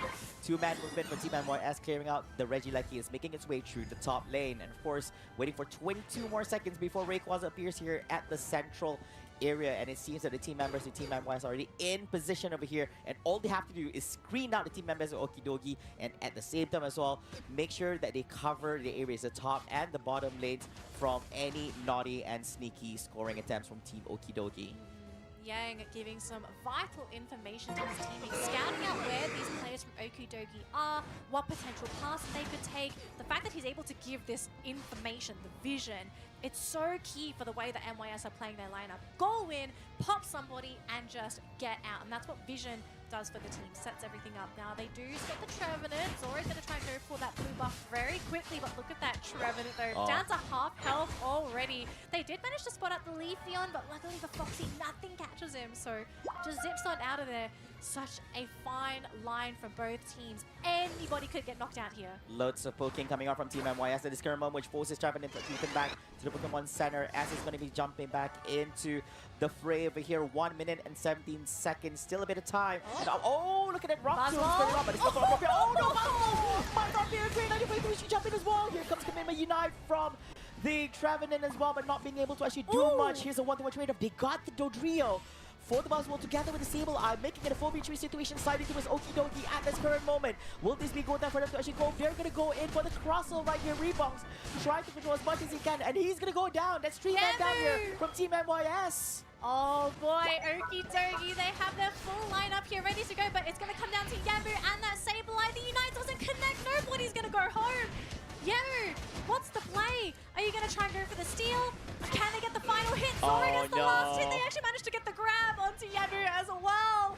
The points are gonna go in favor of Okie dokie. There's even points on the pad as well. 100 points, instant scores. Okie dokie winning off of that Rayquaza. MYS, they couldn't afford to get caught.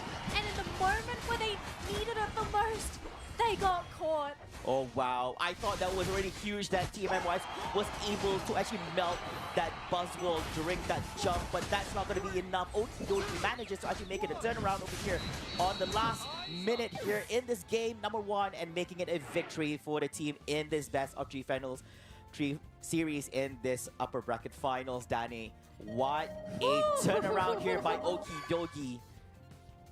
Jeez, I don't know what to say. That end game was crazy. And it happened Trust. so fast as well. Trust in the late game. Trust in the late game. Maybe Buzzwole was the bait. They say, all right, Oh, yeah. you can have Cyan. Part of the plan. Okay. It was part of the plan. Buzzwole jumping in there. we need you to scout them. Goes in 1 second. All right, then. They're there, guys. They're there. How'd you Jeez. know? Because I jumped it. It was a really hard game though, because again, the vision was in favor of MYS. Like, Yang did a great job just spotting for Yamu, Foxy, and HT. Like, once you see somebody isolated and alone, the whole team, everyone on their team is so fast. They can go in, get the knockout, Yeah, and just they can get out. disengage. Yeah, very, Whereas very for easy as well. But for Okidoki, like, for them to succeed, and we saw it in that moment as well, they want a full 5-on-5 team fight. They want Oh, everyone yeah. to be in one space. They don't want to let MYS just go in, get the pick off, and run off. So because it might seem silly, that the Buzzwole just went in when you probably know that everyone's in that bush, but they, Oh, yeah. they needed to know where everyone was. That was the only way for him to scout. He had to jump. I mean, who else do you send? Yeah, You're exactly. sending Channy? No. There's no one in there who can actually make an entry. The thing is, Trevenant is actually somewhere nearby where he got blocked by the Rock Tomb. But the From thing here? is, I don't think you can even let Barber go in as well, because you need him to throw the Phantom Forest. Yeah, so, he needs to actually be there to actually do something about it so as well. if Barber went in, got caught, and got insta-KO'd, you've lost your counter-initiating measure in the Phantom Forest. So big brain, you have to throw in your Buzzwole over there to get knocked out for the sake Win. yeah, After that game. for the win. So MVP, Cyan, Cyan. Renegade, Cyan, No, yeah. I'm not joking. I do think Cyan was literally the reason why that team won. Imagine him listening to this. It's like, oh, yeah, I actually did that. Yeah, that was fun. I think so. He But, might but, not. but, I'm not- but Danny, we have to highlight this. What a turnaround! MYS was holding on to this game. They were leading from early game to mid game, all the way even to late game. But at the last minute, it was a big turnaround over here by Okidoki, and basically it changed the whole tide of the whole game and making it a victory for them. So there was no chance for Team MYS. They realized that they were not able to actually do any form of scoring from their end as well. The thing is, if they didn't get knocked out and they had points in hand, they could actually go to the other side and go They for could have scoring. backcapped. Yeah, but they couldn't because they lost all the points by getting knocked out by the enemy. Look at the jump coming in. Okie dokie, looking okie dokie here. Oh, My yeah. goodness. Perfect run so far, Okidoki, but MYS here at the upper bracket grand finals, they know that their journey towards the grand finals is not going to be that easy, and it might just get stopped here by Okidoki. It might get stopped, or this is when Team MYS might start to turn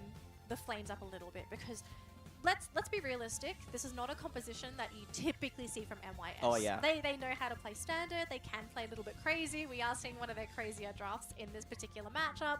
I think a lot of people in Malaysia, Singapore in particular, are very familiar of their defender, like all defender composition. That is also Oh, something yeah. that this team likes to run. So I'm expecting next game. We have to remember as well, folks, a ticket to Worlds, a fully paid ticket, a fully funded trip, and $15,000 is on the line here. So MYS, maybe they tried to go for a bit of a cheese strat in game number 1, didn't work out, they're gonna have to just put the pedal to the metal. They have to try hard now. Yeah, that's for sure. And of course, by being here, if you actually make it to the grand finals, you secure at least a minimum of 7,500 USD by just being there, being second place at minimum. All right. Before all that, Danny, let's have a look at some of the highlights here from the game itself. Now we do see here Team MYS. They are just snowballing, and this is definitely the tempo of game that they definitely love, especially when they are actually in the lead here in terms of levels, in terms of winning every single team fight they can actually get their hands on over here. I really love this this Zorwar. He's still able to actually make something despite his team losing out a lot in most of the team fights that actually happened before all this. Yeah, very persistent Zorwar as well, and plus he does have his comp together with this. Quite unfortunate this particular situation where they actually lost both himself and the comp. This was the play. Oh They yeah, just went in. They were like, Yeah. right guys, it's time to go in. It happened so fast. Just so fast. I think anyone that watched that the first time round would have just barely caught on onto what happened. And if you're on YouTube, I promise you, everyone had to rewind and watch everything back at like 0.25 speed Oh yeah, to even most of- see what really happened. Yeah, especially on the part, because you need to remember when Buzzwell jumped in, you expanded a lot of the skills coming out from the opponent's side, which means that they are still on cooldown, which enables your teammates to actually do a lot of stuff by the time they actually land. Yeah. So that's gonna be quite interesting. Oh, but it seems that our production team does have it on our illustrator over here on Clip 2. We have to watch it in slow motion. Yeah, we have to watch it in slow motion. We all have to, because I'm very sure that we all kind of missed out on it as well. So it's best to just admit to all this and just see what has actually transpired. All right. So here for clip number 2, ladies and gentlemen, we're going to be looking at... So it was actually 1 minute and 16 seconds here in the game. During this period of time... Watch the Buzzwell. Oh, remember guys, okay, if you guys are wondering, this is actually when we're actually at the lower right side. So basically, he's going to be making this jump over here, right? So Buzzwell is going to be one of the main attention. We're going to try to make it as slow as possible. So he jumps in. Oh man, this guy's superhero.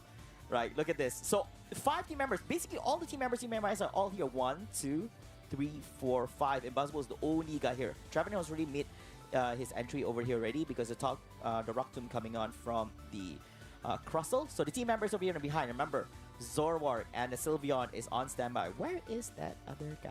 Oh yeah, Comfy is here. Yeah, that's 2 guys. One, I was like, we're missing one. But just look at the position though. Like you have Barber, the Trevenant, perfect position to throw a full Phantom Forest in that bush if he really wants to. Is this? And also look at Naldwin. He jumps in. They know where everyone is now, so it's time for them to go in. Oh yeah, they tried to run. So all this running, right? So as Danny mentioned, this is the best time for them to actually expand on this. Smart Reciter, because he knew that everybody was too close, guys. We need to separate ourselves. So he quickly ran over here to actually make an escape. If not, he's going to be in a very, very bad position. Smart move over there. So of course, as mentioned, Zoro Unite. Like, look how much health he just blew up. Got rid of the Sableye right off the bat. Dodrio was low. Before that fight happened as well, if you took a look at the Sylveon, he actually managed to get a sweet kiss to connect onto Dodrio. And so he just pursued afterwards because he was the one that really set up for that final KO in that bottom lane. I have to credit here that the Scyther had amazing reflex because he knew at that moment he needed to actually make a quick escape. If not, it would have been a more disastrous situation here for the side of Team MYS. But still, even with him still surviving all this, it was still not enough to actually for him to actually hold on to this defend stage here at the central area. Yeah, so I guess at this point, losing out 2 big team members, losing out the Dodrio, losing out the Sableye, it's already huge. And this time about, also going to go on the Crustle as well. So it's a little bit too much to handle over here for the side Team MYS. We didn't see it just then, but Foxy actually ran into the Sylveon. Oh, so yes. Sylveon just sweet kiss, mystical fire, and there's nothing Foxy can do about it. Oh yeah, so I think this is actually the moment. Yeah, so... Like, so many things went wrong, but I actually think the Sylveon secretly was the MVP following Cyan because he was the one that actually came in and finished off the targets. Yes, he finished all the targets. He cleared one over here, and then chasing it off here, going straight on the Dodrio. There's no way he's going to let Dodrio run away. Follow JH after this. So he tries to score, it gets cancelled by Yemu. Not a big deal, but he runs into Foxy. And Foxy, I'm quite surprised that Foxy decided to run into that area because Yemu scouted the Sylveon. So it wasn't like he didn't know the Sylveon was there. Yeah, so they had the information, yeah. Maybe some miscommunication happening, like Foxy wanting to help his teammate, but just not getting the information quick enough that the Sylveon's happening. Because remember, everything that's happening in this matchup as well, it's in a matter of seconds. So sometimes things happen before you can even say it. Yeah, that's true. And I think positioning wise is also, we do wonder what went through their minds because all of them were actually grouped up over there. So I think that one of them realized that, hey, I think we shouldn't be too close to each other because it's going to be very, very bad. Especially when you have a Trevenant and no one inside who's going to shove you off or even expand your Unite over there. Yeah, it's going to be very, very troublesome. But yeah, that is it. And of course, before we go talk further about what's transpired in that game and what we can expect in the next one, let's have a look at the team profiles over here. And I believe that you and Leonard had some amazing time earlier on. And let's look at team profile for Team MYS. Now, what do you think are the characteristics of your team? We play very aggressively, truth. Yep. Focus a lot on macros and Yep. game mechanics. Okay, very truthful answer. Yeah. I don't think Spot you on. can get any more truthful than that. They are aggressive. They do macro. If anyone that doesn't know what macro is, it's also just making sure that you keep up your levels. You just basically ensure that your team is getting the resources necessary. Oh, yes. So yeah, the macros and then of course game mechanics. They just play really high skill Pokemon. Okie dokie though. Okay, who is Okie dokie? So apparently. Okie dokie, the characteristic of the team. Long lecturing and nagging from Channy. Which, okay, firstly, who's Channy? People might say. Oh, yeah. Channy is actually a long-time player within the esports scene for Pokemon Unite. But Channy is typically in the manager scene. So the lecturing and nagging, I can absolutely see this actually happening. Makes But- sense. So I mean, it's working. My team won game number oh yeah, one. that one I won. It's worth the lecturing and worth the nagging from Chan. Keep it up, Chan. So, are we safe to say that Channy was probably the one to be like, Cyan, you gotta go. Oh yeah, we need you to go. Cyan had no choice. Let's put it this way. His hands were tied. At that point, whatever Channy tells him to do, he has to do it. Oh gosh, I do think that could possibly happened here, but we're gonna give the spotlight to Channy. We do have him here for our player introduction. Sure. Channy, surprisingly enough, actually in the same boat as MYS, so has used a lot of Gyarados. Yeah, for the Channy team. or Cyan this one. Sorry, yeah, The Cyan. Cyan. Yeah, Cyan, top laner for the team, played Buzzwole in that game, managing to get away with Gyarados. Again, surprised these teams are letting Gyarados through, but in this particular game, it was available, but just wasn't picked. Oh yeah, and of course something to highlight as well is that the game worked out for them despite them picking out the Buzzwole over here, which was a little bit questionable. Got picked off a bit too much here at the early stages of the game, which was quite unfortunate for them. But it all turned out well. Yeah. So I guess things are doing okay here. But of course, Team MYS, it's going to be eyes on HT. Great addition to the team. I'm guessing with him still in the team, I guess he is doing well enough to retain in the team. Well, I mean, obviously, if HT's still there, the MYS is really happy with his performance.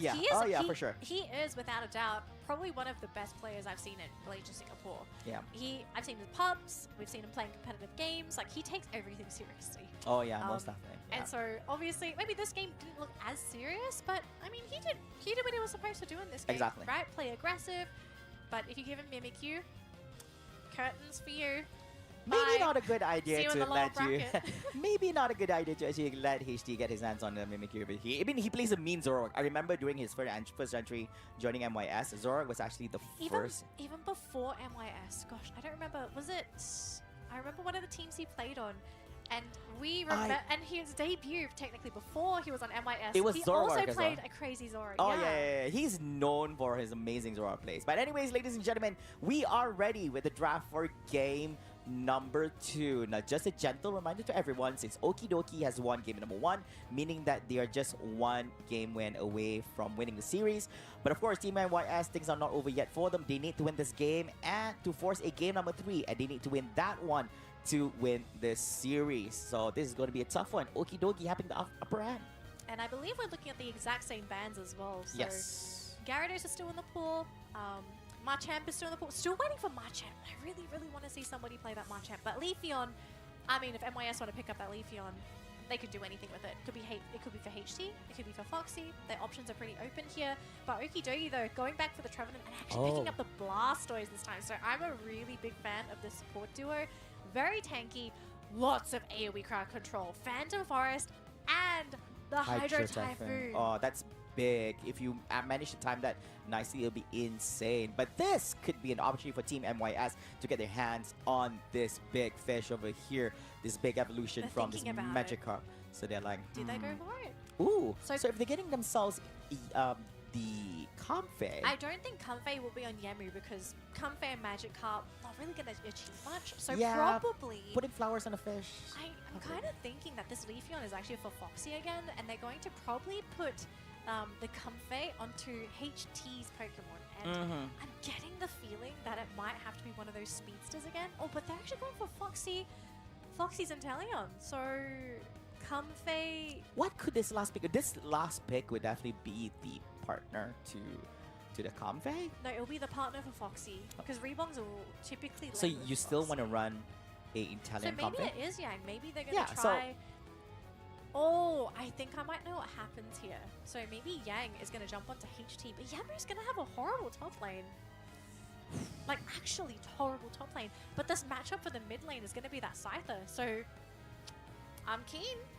Yeah, very Pretty keen on here. exciting. Pretty exciting. I am excited to see how Nalwyn actually plays out this Slider because earlier on we saw him actually play a really mean Zoroark together with Comfey. This time no more Comfey under his belt. And I'm he's happy gonna- with JH on that Sylveon as well. He did a really great job Oh, with that yeah. Sylveon last match. It's time for him to repeat his great plays in the previous game, come back, and this time about with having a double defender, Blastoise and Trevenant, he's gonna be looking mean over here. Oh, so it's going to be a support defender Blastoise, and they're actually going to go for top lane at Trevenant to keep that Gyarados in check.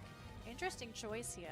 I want to know what MYS is going to be doing with these lanes. Like, do they just send Yamu off?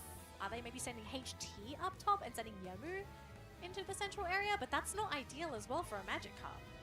Oh yeah.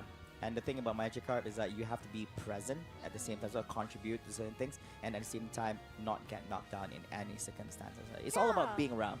That's the It's- thing. So is it safe enough for a Magikarp to actually be around those kind of circumstances? In the especially top looking at lane the- against a Trevenant, like Yeah, you're not exactly. getting experience. You're just gonna sit there and be out like I CS. get it. You have 3 charges of Splash, but it has a 2-second interval in between each one of them. Is it enough for you to actually make an escape? And remember, Flail has a very long cooldown, 7.5 seconds. For you to actually be able to actually do something with it is very, very tough. It's all about timing.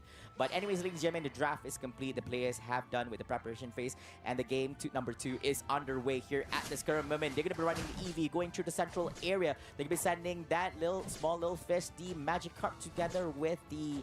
Can't see who's the other guy over here towards the top lane. And... Comfey and Magikarp. Oh yeah, Comfey's over there. Pairing So- the Comfey. No, you don't have a choice. You really don't have a choice here because it's gonna really come down to Yang to help Yamu get those last hits if he really has to. Otherwise, it's just gonna get stolen. Actually, They Comfey, lack firepower so big. Ooh! Leafeon's here. Yeah, Leafeon's here. Leafeon has to rotate to the top lane. He doesn't have a choice. He cannot go bot. They're gonna have to dive. They have to dive before the Scyther comes in. But look at this though, Scyther is being pressured Oh, but by Snorlax is the rotating top. Snorlax. Yeah, so Snorlax actually went in and did actually steal some experience away. Actually having 4 points himself, so slowed down the progress of that Scyther. Oh But- yeah.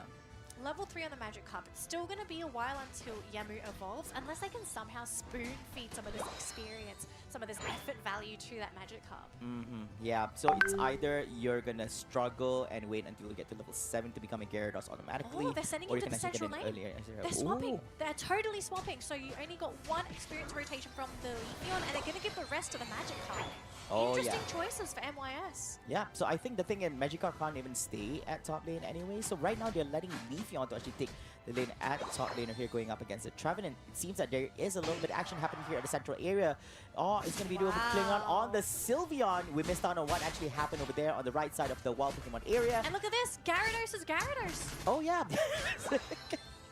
Oh, yeah. So the fish has... Yamu's here to play. He's level 4, but he's a Gyarados. Oh, that's wait. insane. Not even He's- level 5 here. He's almost 5, but this is going to be a pretty interesting lane for this top lane. I'm hoping Okidogi is going to be ready for this because they also play Gyarados themselves. Down bottom though, this Wartortle getting caught by that rotation thanks to HD, helping set things up for that bottom lane. Although MYS, they haven't scored any points yet, so I'm kind of wondering, is this where things start to ramp up for the team? Because they did have to babysit Yamu a little bit. Oh yeah, just a little bit at the current moment. But right now, I'm very curious to see what Yamu is playing here. Oh, he's actually playing with the Dragon Breath. So wonder if he's actually running with the Waterfall, or is it Probably the bounce. Most Gyaradoses nowadays have been running bounce. Yeah, so I think both are dash abilities anyways for you to actually for you to engage and disengage. Same time, so we will see what transpires. Doesn't look very There's a convincing. lot of Pokemon here. They have it's a no very idea. dangerous area. It's gonna see him. Oh, the bounce hits here. Oh, melting down that Sylveon up in the top lane. quite unfortunate. Sylveon making it inside over there. Oh my goodness, so unfortunate to lose their Sylveon there. So having to run all the way back into lane as well. We're not even at the 5-minute mark, so those jump pads aren't even available. Wasting precious time from that Sylveon for potentially getting some of that experience. And really, down bottom, this Wartortle must be having a horrible time because you are matched up against a foxy Inteleon. This man is incredibly accurate with those snipe shots. He's a marksman in real life and also in game over here. And of course, Regis here at the bottom lane, gonna get secure in the hands of Team MYS and the hands of Leafeon here at the bottom lane. That means they're making their way through the bottom goalpost for the side team Okidoki. Meanwhile, in the top lane, it's going to be Gyarados trying to screen off the team members, trapping in together with the blissey here at the top lane. Should be no problemo for him. And it seems like there is going to be a 3-mon rotation to the central area for Team MYS. Okidoki right now have to total up a little bit as Team MYS has more map control compared to them.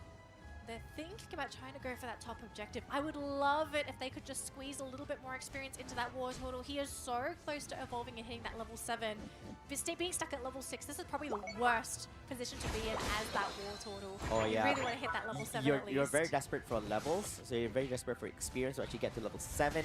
And it's such a big game changer as well. So imagine you being at a stage 1 evolution at this moment. Block.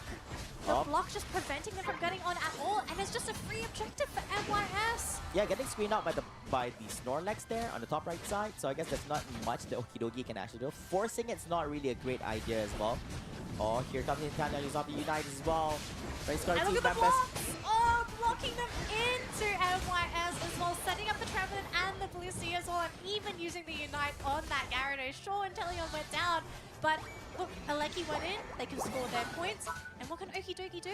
Yeah. They can just go back to their central area. Yeah, big trade-off there for Team MYS. 1 for 2 package happening off at the top as well. They should try to actually play it within underneath their own goalposts to actually give them a slight advantage against them, especially when Regieleki is actually making his way through the top lane. Now the gap is not that big compared to what we saw in game number 1. It's 184 for Team MYS and 56 for Okidoki. Even when it comes to levels, I don't think they're that quite far apart. We do see that level 12 being the highest on the Leafeon, but still the gap is not that big, I would say. It's not that big, but this is something that, I mean, MYS, you give them any kind of lead, they're going to try and run away with the match as well, so have to be so careful in these upcoming games. Now, it looks like they might be giving away that bottom Reggie. Ooh, So commit to the MYS Unite. Yeah, use the Unite, pushes them away. No follow-ups though. They're looking to just maybe finish off. No, not even committing to rebongs, but they gave the Regice away, so that is some comeback experience there for Okidoki. And Definitely something they want. A Reggie, yeah. Yeah, Reggie didn't even lose their top goal zone as well. Almost catching rebongs there. Thankfully, no catch on the team. But what is the play here for Okidoki? I think they just better go off and just smack some more wild Pokemon. Don't fight into MYS if you don't have to. Just try and equalize those levels. Actually, they only have a 1 level gap. If you sum everything, it's only 1 level up for Team MYS at this current moment. So I guess Okidoki is doing things right here. And things are looking quite solid for Okidoki as well. They have some really big Unite moves on standby during the assignment here. Oh, here comes the jump as well. And they managed to clear. Oh, the Unite! Get the hands here. Are they going to be losing out the Blissey? Are they going to be getting yet another? Here comes the Speed Flux. Hydro Typhoon will be committed as well. He's going to be grabbing himself on the berry. No, he's not able to actually get it in time and gets carried out here. 2 KO streaks in the hand of Leafeon here behind the bottom goalpost. That's going to be 1 more second. Blastoise back onto the field here, but look at this though. Another Unite. Emerald 2-step to try and go for the finish, but they can't quite get it. The rebongs instead. Going to be the one to be knocked out. So another opportunity for MYS to just not capitalize on some of these knockouts. To be fair though, Okidoki are doing fantastic, just reinforcing, keeping their teams grouped up. Once they see MYS, they're ready for a 5-on-5 fight. And I think if you're MYS as well, you really need to respect some of those Unites. The Typhoon as well as that Phantom Forest. If your squishies get caught, if Foxy or HT get caught in those at all, they're donesos. Yeah, but the thing is TMMYS, they're not too shabby as well. They do have the Gyarados Unite, they do have Comfy for Sustain, and they also have the Snorlax. So they should be able to sustain or penetrate to the Unite moves from Team Okidoki safely if they time it just right and do have that Pantheon on the outside perimeter dishing out damage. You gotta be a little bit careful there for the Leafeon versus survivability during all this, because not a it's gonna be Reggie. looking messy here.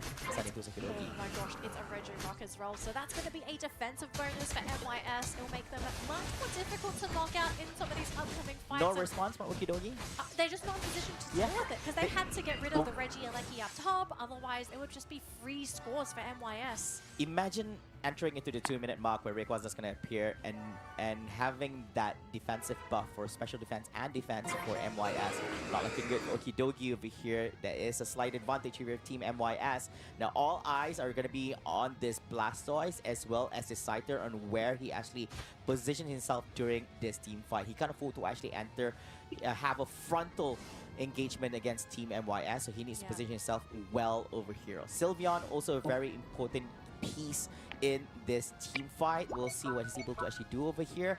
And of course, on the side of Team MYS, you do have rebounds, so we're trying to screen out the team members from Okidogi to do any funny stuffs here at the Rayquaza central area. Yeah, it's up to Okidogi to make that call because they're the ones that need to score those points. And up top, as you can see, Yamu heavily guarding that top tier goal zone. Gyarados not gonna let that happen. Leafeon's also guarding in the bottom lane here. Barber, you cannot afford to lose your Blastoise here. You want to have access to the Hydro Typhoon, but Foxy with the follow-up snipe shots really threatening Barber. Last on half HP here. 1 minute to go, Flavor. This is the last call. They have to start doing something now, otherwise they might just run out of time. Oh man, they have to make something happen, but where is the initiative? Who's gonna kickstart things off over here? They have to start poking on the Rayquaza. Here comes the shot. Oh, desired to actually serve, missed out, was trying to actually catch on that Intella, was not able to actually do so over here. Here comes the jump coming on from Snorlax as well. Flips on the other side. He comes into it. It's not enough that she do here, but he manages to get 3. This is gonna be combat Okidogi is actually looking for over here. It's a 4v2 situation. Only Intella and Gyarados being the only 2 Pokemon from side team at YYS. Sylveon with Hyper Voice tries to scream out that he's low HP. Okidogi! No way! This is going to be it! Yet another late game turnaround, Danny! At the 22nd mark, Okidogi is doing it! They are looking okay, alright! 100 points that picked up by the Blastoise, yet another 100 by this Trevenant here, making Okidogi as the winner here for this game, number 2, and also making them the winner for the series. Oh my gosh, a 2-0 series into MYS. Okidogi are looking pretty good so far. They've guaranteed themselves at least $7,500, and they are 1 series closer to qualifying for the World Championships. And at the same time, forcing MYS into the lower bracket. This is a big upset. I think a lot of people did not expect this. Okidogi has proven themselves to be one of the best Pokemon Unite teams here in Malaysia. Singapore Berhasil the first team to the grand finals here at the regionals. Danny, not just any victory, a clean 2-0 here at Luar biasa. Just Tapi that gue baru game, datang we karena have gue to go tadi through our makan checks. dan mandi, I think there was tapi so live-nya many masih things ada. that happened. I actually Meski really channel went sebelah yang well nonton 17 for channel yang MYS. ini And gue the nggak tahu yang major nonton part berapa. that the team just didn't get the catch they wanted to in some of these Okidogi players. Like we saw rebounds, MYS. blocks, catching absolutely lower nobody, was really stuck on his own. Foxy sitting behind his team, but with no setup, he wasn't able to finish anybody off. And then we saw the Holy Trinity. 3 Pokemon, HT, Rebongs, and Yang, all 3 going down, leaving Yamu and Foxy without their unites into a full lineup.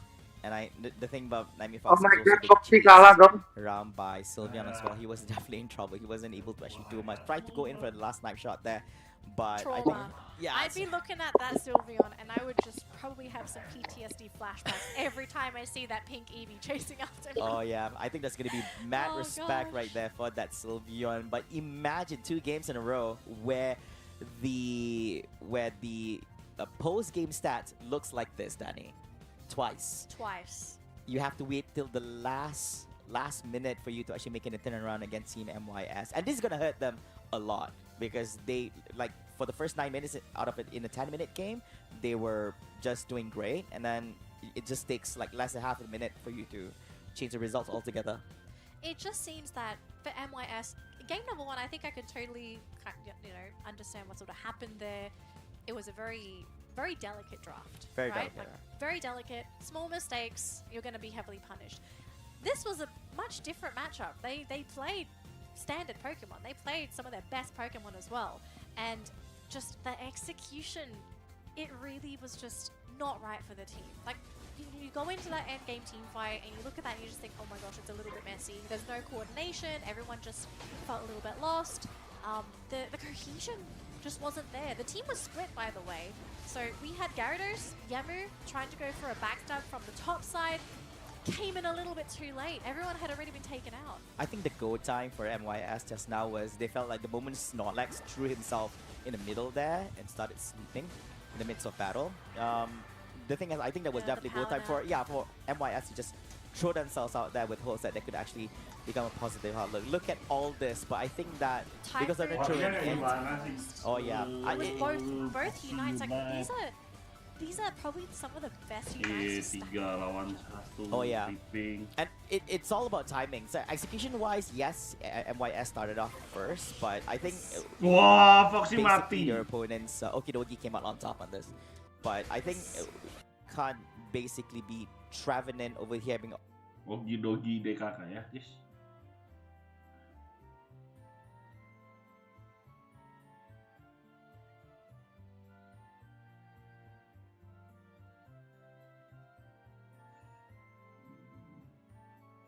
Yo, push rank? No?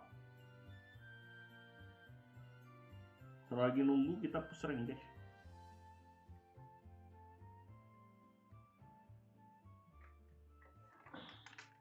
Mau push rank nggak, Bang?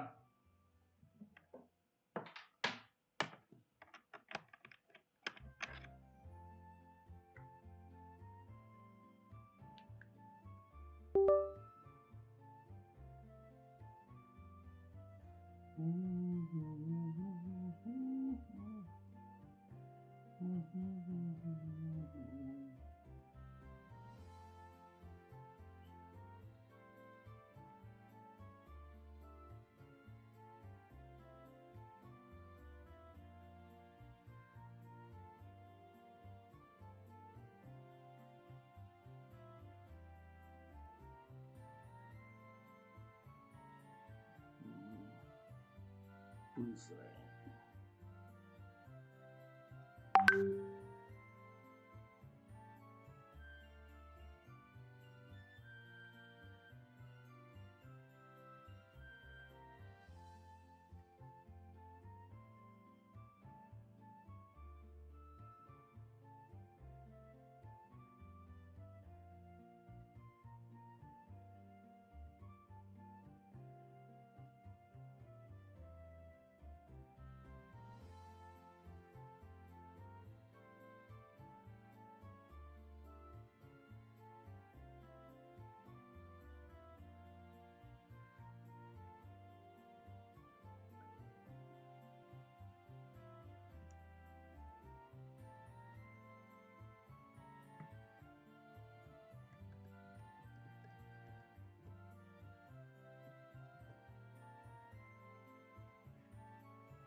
Ayo udah start.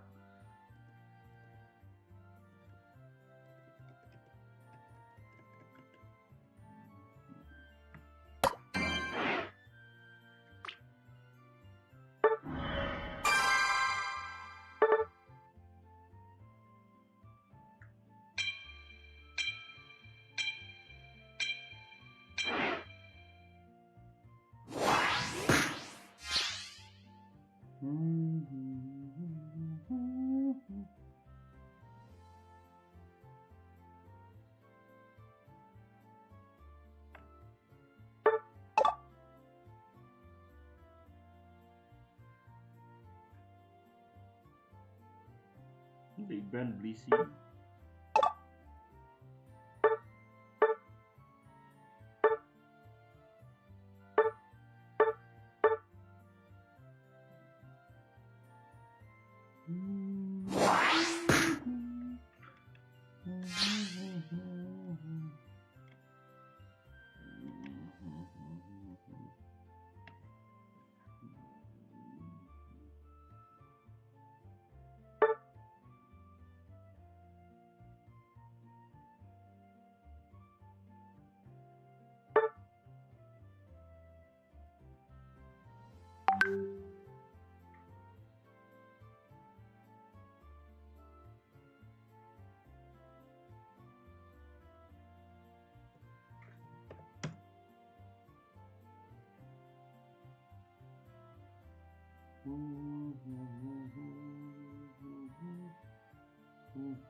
Kita sisa aja sih.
Ah,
You're in trouble.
Dua.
Anjay, cepet sekali.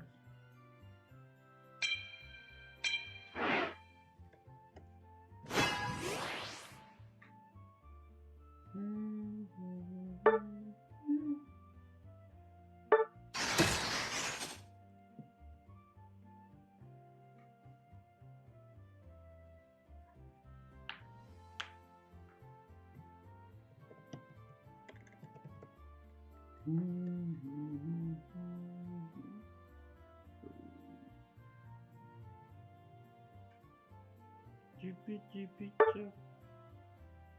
Aku menit kak.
Ngedeal terus jatuhnya.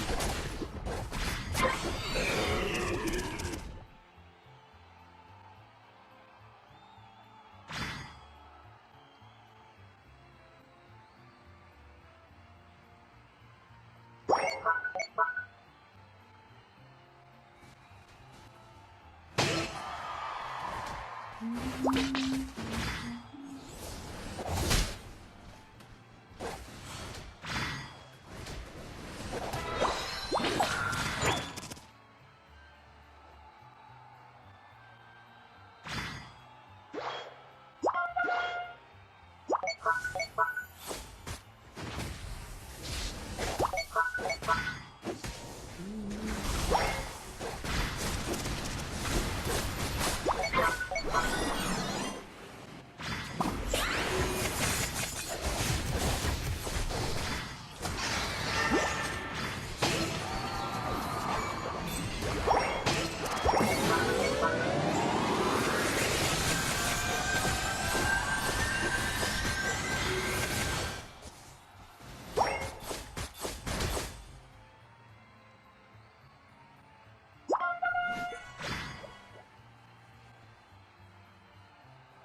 Ya, nggak bisa.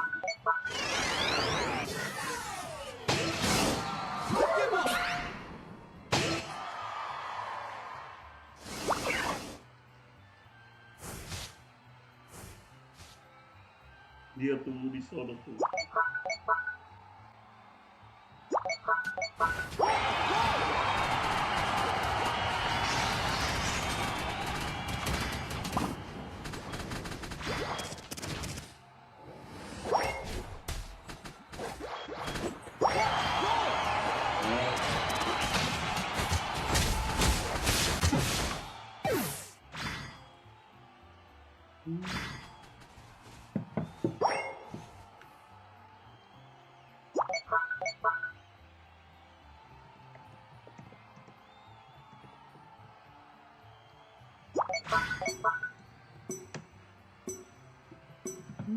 Five, four, three, two, one. Time's up.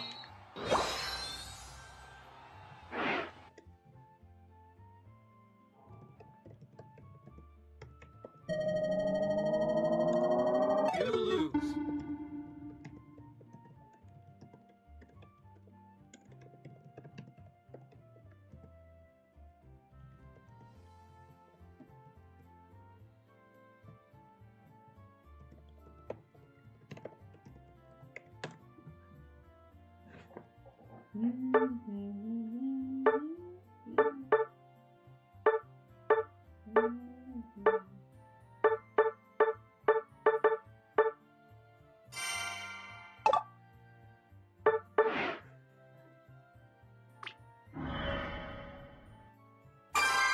Halo Bang, halo.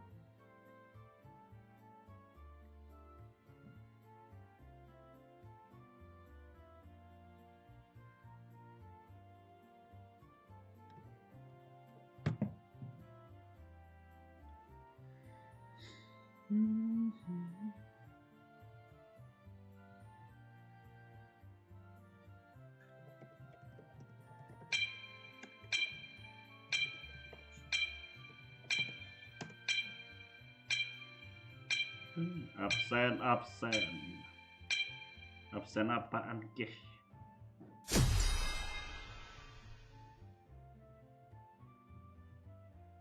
Temen gue main apa?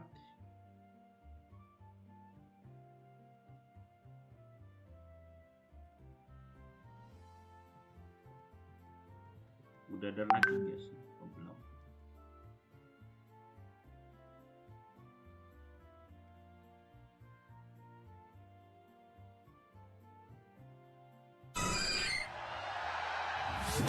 Ready, go!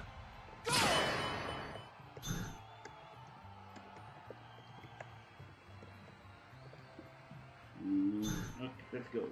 Main jungle kah? Main jungle, let's go.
Tapi ini MYS lawan. Oke. And Hoopa as well as a Scyther compared to chasing us on the back lines like the Delphox over here. This is going to be a really interesting one because like we have, I think both teams has already covered their respective angles. You really have this really nice early game, you really have nice skilling to the late game as well. And like you said, the crucial thing is how these two teams will be tackling this early game because you have really great spike with the Leafeon, but same goes with the Sylveon and the Mimikyu as well in terms of the rotation as well. HD, we're going to be seeing a really great rotation coming from the Mimikyu as well, and the priority is definitely going to be trying to ensure Yemu is going to be, or the Gyarados is able to get online with the necessary levelings as well. Oh yeah. But the Leafeon though, the Solar Blade, you just can't forget it. You just gotta respect it. Maybe not a great idea to actually run that, but we'll see if they're still gonna go with that, alright? But of course, ladies and gentlemen, here we go. Game number 1 here between Onifun up against Team MYS. Now, I do want to pay a little bit of attention here on this fish, Magikarp, and see how well it actually played out here because he's going to be running at the top lane up against this Scyther and this Hoopa. So it's all about being in the present during all these fights. You can actually get all those assets for you to actually become Gyarados here in this game. But being here in the face, the damage is not enough over here. Scyther manages to actually get a little bit shields under his own goalpost over here at the top lane. Meanwhile, we do see rotation from the Leafeon, try to put a little bit of pressure on this Clefairy and also this Chansey as well as this Magikarp. Still definitely biding their time and trying to make their way forward as well. Though, not much. The rotation seems pretty great as well, but not able to get any of their objectives they were trying to look for. Any pickups, any takedowns, none taken. Totally respecting it, totally understanding their strengths here, really keeping in their distance. However, bottom side, I am a little bit concerned because we're talking about like multi-evolution Pokemon at that side, and the Sylveon is definitely going to be really hurt. She is going for the Hyper Voice. Hopefully it goes to the Calm Mind. I think that combination is really great. The Solar Blade is great, but did manage to get to the goalpost in time to get the bonus shield here. Reset, gets the heal up. But that Solar Blade, like I said, you gotta respect it. And with the Hoopa in the hands of RK, always able to get really great resets here. The trading will seem to be always be better on their hands for now. Oh wow, that one packs a punch. And it really shows as well. Very close call right there. So Magikarp was able to actually juke it a little bit and make it escape. Gets a little bit of shield and also grabbing over here. Oh, naughty little play by the Fatum here at the bottom lane. Stealing a little bit of those citrus berries from the side of Team Onifun.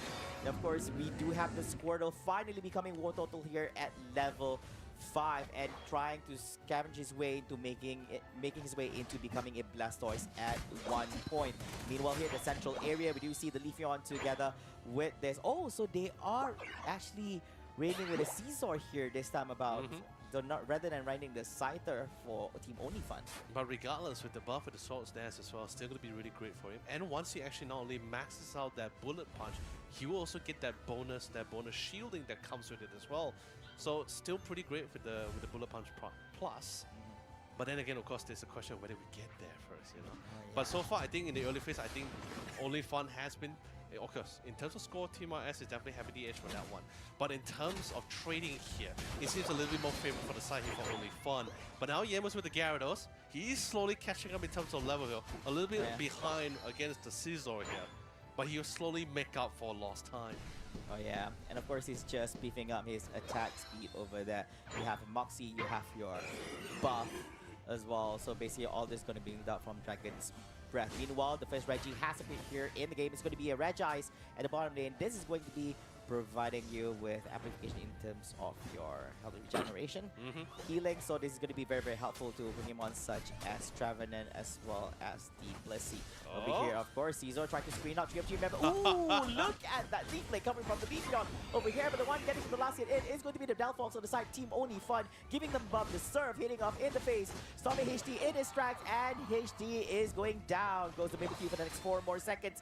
Beyblade in the face, now forcing the team members with Team MYS to be behind their own goalpost at this current moment. Meanwhile, Gyarados rotates back to the bottom lane, trying to do something about it. Dragon's Breath did not manage to actually latch on to the right, and Scizor gets cleared out here in the hands of Team MYS. A little bit of overextension, and they're also going to be losing out, getting knocked out that Blastoise. Great punish, although not able to secure the Regice themselves because of being zoned and poked out by the Leaf here. They're literally being outraged and outdamaged at this point here.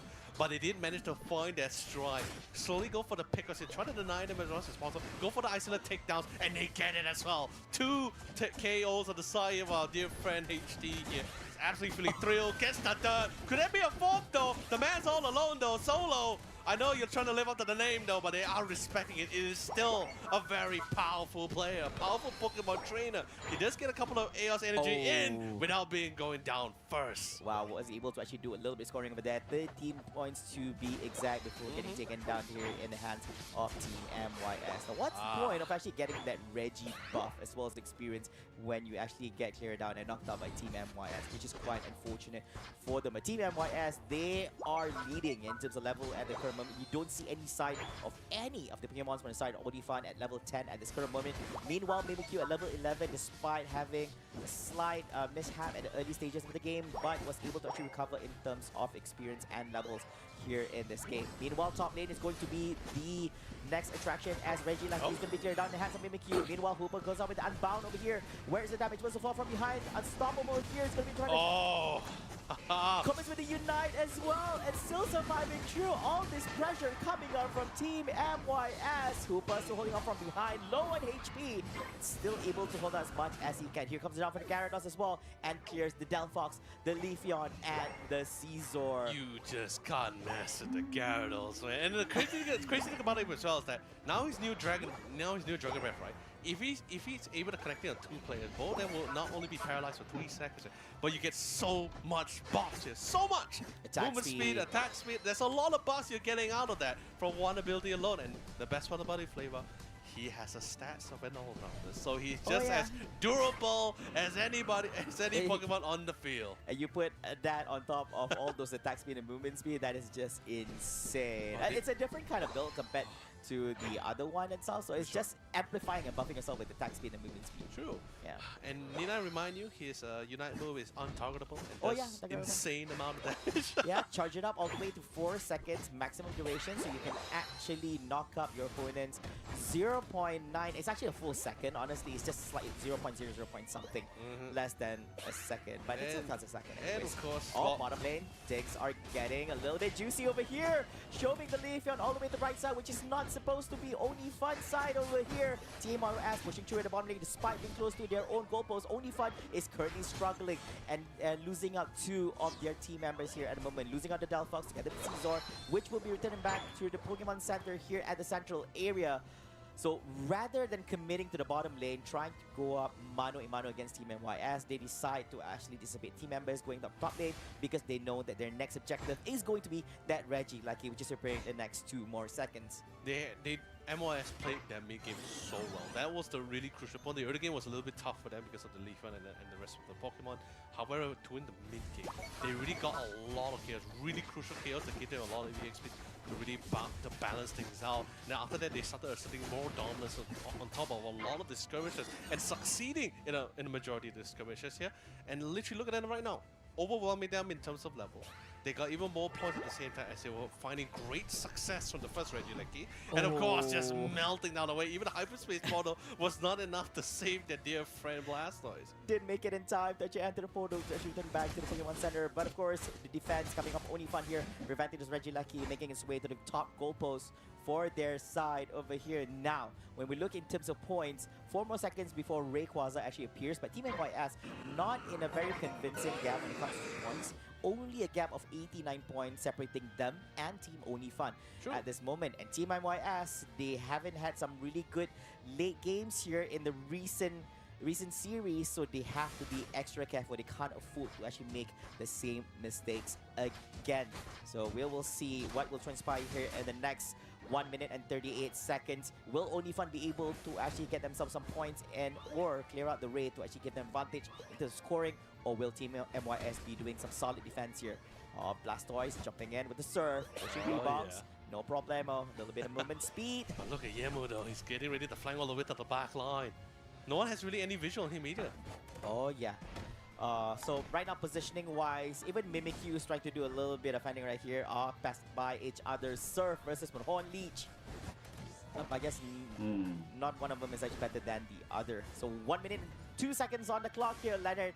What is going to be the play? Onifun has to do something about it. MYS is not going to start poking on that Rayquaza. It's too difficult, especially but Solo gets called into the mix as well. There's committed, but the Unite move comes in for the BBQ and instantly not able to get the pick up though. Solo tried to run for the rest of his life, but he's currently out of the pictures now. He becomes a 5v4. Who's unbound? Hydra Typhoon also committed as well. But guess what? The Leafeon gets caught. Ada slot berapa the tuh? Unite move and instantly melted him all the way. 4 will fall and Solo. Nah, lu sama Iyal, mending ninja ke tempat gua habis ini. Gua biar 5 stack But coy. it looks like he is trying to achieve it so and gets his hand on Loh, That's why they go for the points. 5 stack penang coy ini. 200 in the lead. Solo chasing down Gua penang malah ini. There's not enough Jadi dia time belum left on the clock. ready. A little bit more before he gets melted away, but he Gua udah masuk inti. Lu kurang berapa menit? silence him, Hah? sends him, tucks him nice Lu kurang berapa menit? Lu belum because it's start. time for him to take a good rest. That Oh, lu round start dulu. was long, tiring, and of course MYS will take the first game. Wow, Menang MYS ini. finally finding their momentum over here in the game, managed to hold their uphold Attacker lu udah game from start to finish with a very convincing Lu, victory against gua udah main. Tunggu lu. number 1. And Team Gua MYS udah kepencet is a stok different nih. team altogether, making sure that they are in MYS good menang. Lu main, contact with one another and making lu main sama Iyal dulu aja. any Gua more tungguin. mistakes just like what they went through in the recent series of here. Gua tungguin segame gitu. Nah, iya belum ready. This Kayaknya is exactly lagi what gua. we were expecting from such Gua a lagi nih. top Relok, gua world-class relok. team like MYS as well. Oh, So yeah. this is exactly what we were expecting, and finally they came in full light. I mean, I don't blame them. It is the lower bracket finals, you know, the kind of thing. Not to say that they don't have, not to say there's no other chance to go to the world stage. There's still LCQ, but hey, why not just secure it now while they get the chance? And they are planning to secure it and get it back to the grand finals to go total to Okie Dokie. But then again, that's it for game number 1. I think they really did a really great job. MYS did fantastic with damage control. Oh But yeah. understanding what they're up against as well, they did not give them too many opportunity or too much space. They ensured they get enough leveling until the mid game. That's when they started grouping up to get out to win out a lot of the skirmishes. They don't mind giving certain objectives away, unless only if they feel they are very confident for the fact that this trade is going to be in our favor. For sure. And Yeah. I think they has been doing great so far. Yeah, I think they were very disciplined this game. Nobody went nobody went Too crazy. nobody went too crazy. Yeah, which is something that Team MYS usually does because they know their ability to actually just excel certain things. But I think that by being more disciplined, knowing that it's not about, you know, getting more knockouts than the opponent team, True. it's all about more objective driven here in this game, and they're able to actually attain this victory in a clean manner. So this is a very professional, well executed game for Team MYS. But of course, only fun. They are able to actually keep up to the best of their abilities here to what Team MYS has to offer, and I do believe there is still room for them to actually get back on their feet and make them a win here in game number 2. Because as you know, Leonard, they've already went up 3 games against Team MYS, twice in the upper bracket in the first round, and this time 1 game. And I believe that they've already had a good feel on how Team MYS actually plays, and probably they're going to be surprising us in the next game. The thing is this, right? I don't think there's really anything wrong with the drafting coming for Only Fun. I think they really have a good idea with the composition they were trying to run for, and it's actually pretty great on paper and in theory as well. But the only problem is, I think MYS also, I think they have played a lot of games, and they just understand, like, they see this kind of composition and they just figure out, like, okay, we just fall back to one of our policies on how to deal with this kind of composition here. So I think they did a really great job, and especially when you're going up against a team who just understands where's your strength and just biding out their time, you suddenly become a team that you're running on a timer anymore. Lithium is great. Lithium doesn't really have the best of scaling towards the late game as well. He's really strong early. He's great at snowballing as well and really cementing their lead. But if you just can't get that opportunity as well, and your team has a really great late game scaling, suddenly out of the blue, you're running into a game where you really need to pick your fights and pick your positioning as well, because you just can't simply just jump in anymore. Not into a really Gyarados or a farm BBQ on the hands of HT as well. It's just that difficult. Yeah, I think that's why on players, even any of the trainers, try their level best to actually snowball as much as possible. Gua ada 7 menit, berarti gua nunggu lu 3 menit. That's the beauty of having evolutions in any point. Level 4, Gua nungguin lu sekitar 8 menit go from there to grade their heights as much as you can, because late game there are a lot of other mons out there who can actually do way better and perform way better, and most of them can actually sustain against what you bring to the table, especially bursts like Leafeon coming in. At this time, we do see the Leaf Blade coming back again. It does look like it's bringing a positive result coming from Team MYS. I think it looks pretty okay for now. Although, speaking of which, let's quickly get back to our favorite trivia, which is to see exactly what our players say. So we, of course, if you guys missed it out and just joined in right now, we have sent in explicitly certain amount of interview question, and we actually got some replies. So starting off with Only Fun, we started with how is your team form? No one wanted us to manage to farm a team. No, the thing is, when this happened, it was while you and Danny were around, right? So it was written as this: how is your team formed? So Only Fun's response was, no one wanted us, so we managed to form a team by ourselves. So nobody wanted Genkai, nobody wanted Calamity. So yes. Nobody wanted Solo. Amazing organization that's currently watching this stream. Please take this, guys. There's actually so many great talents here at MYSG. They just need to have a really strong backer of support here. So yeah, get these guys out, man. Seriously. So, is that why Solo is here? I mean, like. Hey. No, I'm Group just of inquiring. people who want to win the world just get, championship. maybe I might want to pin Eeyore as a hate. Is that what happened? But of course, if we're looking at Team MYS, how was your team form? A group of people who want to win the world championships. Wow. I mean, that's how usually group organization comes together, right? With very similar or same goals, you know, that kind of thing. But at the same time, I think Team MYS, even before like this year or last year, I think from the very beginning they had this exact same goal and still working towards it. But although while I did say still, they have made great progress as well in terms of the ranking. Right? Yeah, that's true. So they we're are looking growing, they're evolving. It's really fantastic. Yeah. So we're looking at one team that is definitely gathered together to win Worlds, whereas we have another team that nobody wants them, and they decided, hey, let's make a team. Yeah, so a different team altogether, although I do believe the other team is not being fully truthful in their way of explaining fully truthful on how they were formed. I highly doubt that. I'll be surprised if that was actually the actual reason. I mean, sometimes it just be like that, you know? Yeah. It is what it is at times. But of course, ladies and gentlemen, this is your player stats and introduction to the one and only Night Mew Foxy, one of the best Mew players in this entire region here. Because let's be honest, I think there's not many. Yeah, sure, we can say there are really great Italian players for sure. Right. There's really great Espio players or Glacier players for sure. But there's only very few people that has the confidence to say I'm a really great high skill player, Mew player. Because Mew is a really high skill Pokemon here, and the fact that we have players like Nightbot Foxy who was able to take it in full fruition, right? As it is, as a default, Mew's Unite moves already makes it so elusive and so hard to get his hand for other players to get their hands on. And in the hands of like professional Mew players like Nightbot Foxy, yeah, it gets really, really scary. Oh yeah, and that's the reason why he actually has the name of the Pokemon inside his name, his IGN. He lives it. He lives it, yeah. But of course, only fun. We're featuring Solo over here, and of course, some of the frequently used Pokemon here in this competition is both Blaziken as well as the Scizor. And of course, the stats are very low because I do believe that this is the first time they actually ran the Scizor. If it's not the first time we ran Scizor, it's probably the game that featured Scizor during the last live stream, and the games that we did not feature in them live probably featured Scizor. We just missed out on it, I guess. The thing is, I have never seen like such a heavy macro mechanical player like Solo before. Seriously, I think there is not one Pokemon that comes into his hand for me has just full control over it. Oh yeah.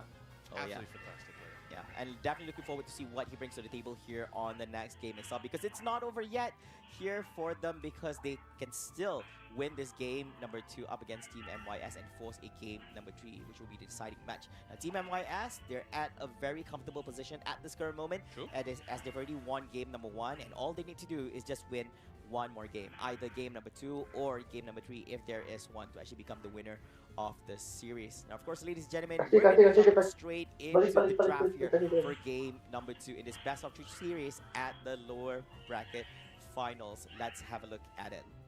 Honestly, this is gonna be all cards because this game is literally make or break it. If they succeed, they keep it going to game number 3. If not, MYS is gonna take this second game to the 0 and moving forward. Of course, it's definitely not the end for any of the teams that currently was not able to move forward. There's still a chance in LCQ East and West here. I believe we'll definitely have the QR code for any of these teams to actually scan to sign up. But first things first, let's get back to the present. Still a very respectable band coming in from OnlyFun as they get rid of the Mew, but still also getting rid of the Umbreon. That's like I mentioned before, it opens up the option of speeds that's coming to the limelight, but it's a double-edged sword. It works 2 ways. MYS also can do it if they choose to go for it. OnlyFun can also do it as well. Yeah. Still, you start off, don't get me wrong, Blastoise, great defender, of course, great top laner as well. But that just leaves a lot more option for such an aggressive team like Team MYS. I think at times there are like order of drafting, right? Kind of thing against the teams. I think against Team MYS, it's very detrimental to try to secure at least some of these heavy hitters for themselves. Oh yeah, I think only fun what they're doing is that they're solidifying their front lines here first. They got the Blastoise and Trevenant. They do have the placing on the back. I like to provide a little bit of coverage for them. They are comfortable with the Sylveon plays for their and Team MYS Snorlax defender.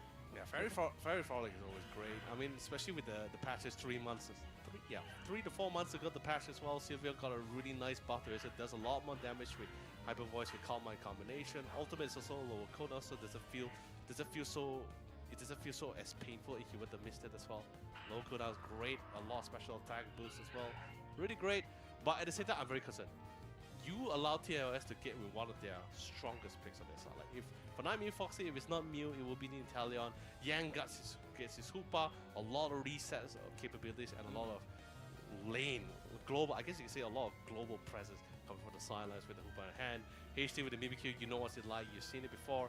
But at the same time, Genkai coming in with his Dragon Knight. Big damage to a really great Pokemon to go toe-to-toe with the Gyarados. But at the same time, I'm concerned because in terms of the range battles, they don't really have anyone that can really outrange the Inteleon. I think honestly no one can really outrange the Inteleon, but there's no one really can really battle him out in terms of the range. Yeah, I don't think OnlyFun has a response for this at the moment with the draft that they have, so they have to face this head-on with what they have for this game number 2. But either way, the draft is completely covered both ends. And remember, ladies and gentlemen, Team MYS, after winning that game number 1, all they need to do is win this game to actually become the winner of the series. If they do lose out on this, basically, kurang 2 menit ya? 5 menit gue kan drafting. Number 3. So here we go, ladies and gentlemen. Game number 2. Team MYS on the purple side and OnlyFun on the orange side. They are riding the hook, but together with the Magikarp here on the top lane. Meanwhile, giving the Mimikyu the levels that he needs so he can actually perform really well and scale really well here in this game. You just need him to get online as soon as possible. The higher the levels, the better, so he can actually become one of the main cores for Team MYS. I mean, definitely for sure. And I think the status quo is going to be pretty much the same for both sides, especially for the top lane. I don't think we're going to be seeing like anyone who's going to be easily picked up on that top side, not as easily. But then again, this pressure coming into the line side. He said, Yang comes in and say, hey, this is free real estate. I'm just gonna like secure all of these buffs, all of this jungle. And guess what? Mimikyu is very comfortable on his side here. Oh yeah, most definitely. And I totally understand that because like when you see this top lane, go head to head with each other, this composition, you just figure out like, okay, there's not really anyone that can really pick up the magic card very easily here. So allows a very aggression rotation coming in from the Snorlax here. Oh yeah, I think that was very nice. They put in pressure on the Tsutsini. You want to prevent him to actually get to level 5 real quick because that's going to be his first level spike. As becomes a Dragonair at that point. You do get 10% critical hit rate and 5% lifesteal after being at that stage itself. Meanwhile here, things are looking a little bit interesting at the top lane as we do see rotation coming on from the team members of Team Only Fun. The Dragonair try to do something about it together, the Blissey and the Trevenant. It looks like they are online at the same level, but it does seem that the Squirtle is struggling at level 4. Still 8 minutes and 25 seconds into the game. Still going back and forth, couple of trade, definitely slow things down. And while all this action is happening between both Yang and the Snorlax, guess what? HD is so comfortable. The Magic Cup is so comfortable. Everyone, literally, the 3 main cores are literally doing what they're supposed to be doing and farming. And instantly, guess what? No longer the Magic Cup. It's Yemu bounces in with the Gyarados. Almost could have gotten the second KO and asserting even more dominance in the enemy central area. That was a beautifully executed bounce over there together with the Dragon Breath coming up from the Gyarados. Close enough to actually clear up 2 Pokemon on the side from Team Only Fun over there. Meanwhile, Team MYS, despite them looking like they're dominating here in the game, but it does seem that Only Fun is keeping up as much as they can over here. But as we were talking about that, Sylvia gets picked off in the hands of the Mimikyu and Miyasa. We do have the War Total getting graded down, and not a great idea for the War Total getting picked out at this point of the game because you do want to make sure that you get your experience up, your levels up to become a Blastoise. Udah kah? Belum. Udah menit berapa? 2:26. Oke, nice. Because such aggression is coming on Team MYS. They got the necessary amount of leveling as well. Their early game is definitely a lot more better. And now it's their turn to really return the favor from the previous game. But beautiful pick up on the antenna. That is actually very massive here. Slow things down, but not too much. But of course, that bonus EXP is still going to be fantastic for themselves here. Yeah, they needed that very much. I think that's a huge one clearing out on the Stallion.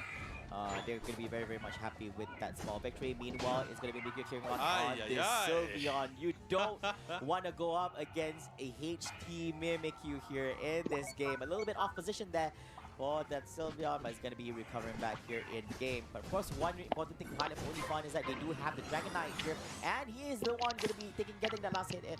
Oh no, it's going to be the Intellon getting on the Regirock. All that effort coming up from Only Fun, only to get sniped up in the hands of Team MYS.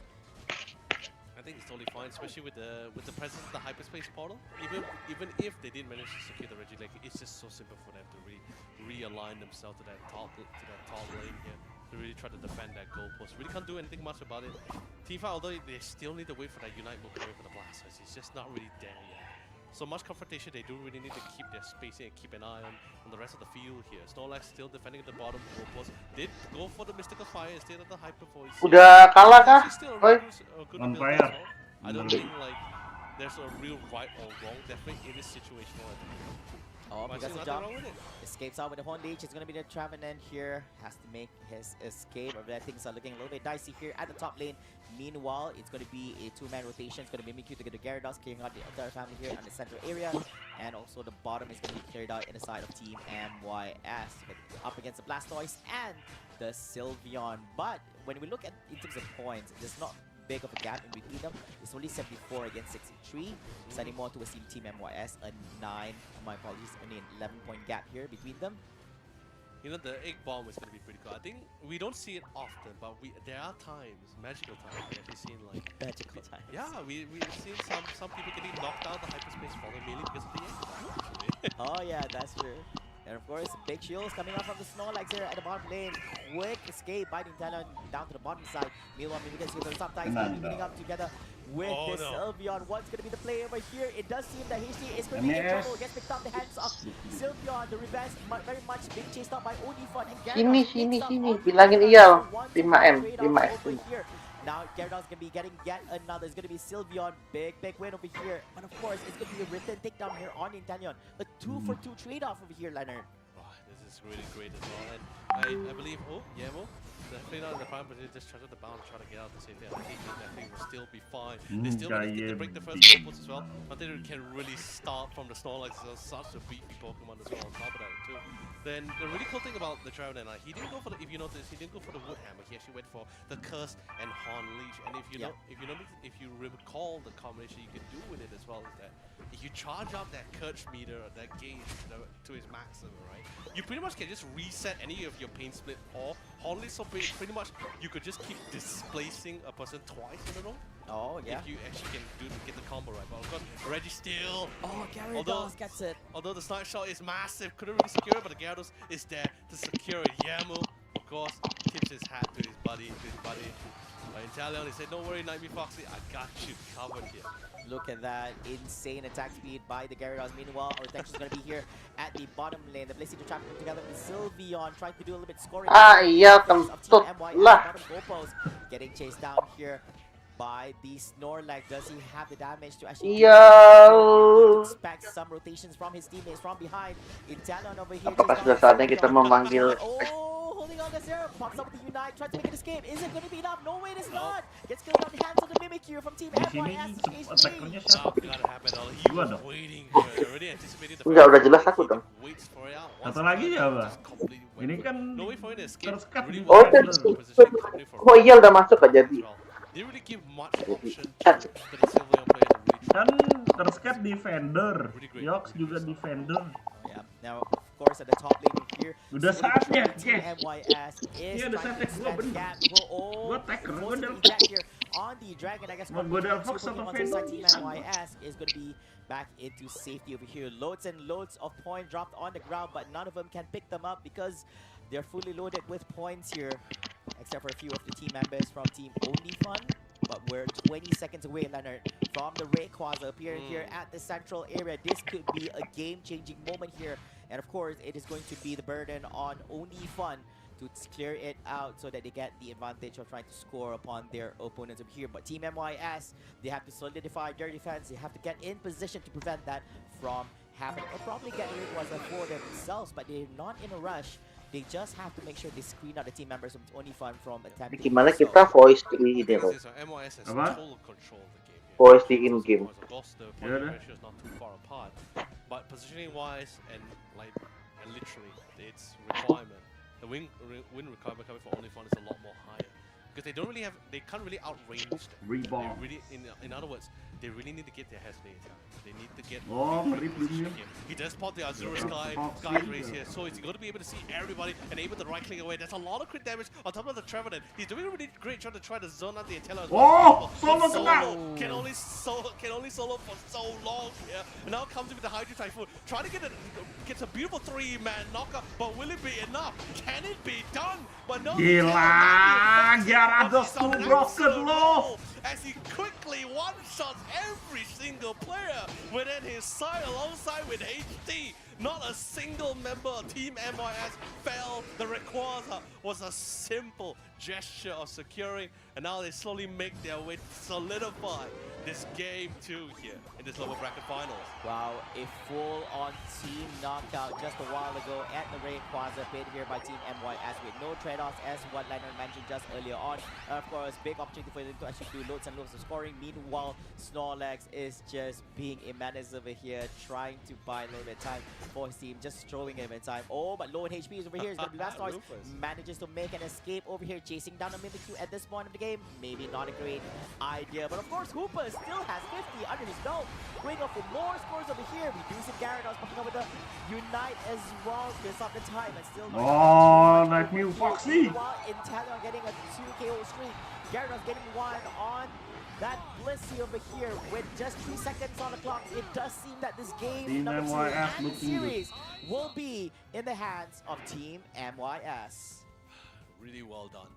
Really well done. Of course, kudos to TNOS who's able to win out the lower bracket final to get back into the grand finals. To go toe-to-toe with the Okidoki. Grand final ya team ini that ya. actually sent them.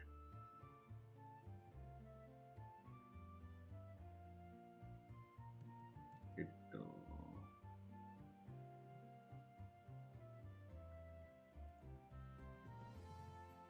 Tapi untuk grand final nonton di sebelah aja, guys. Kita mau push rank.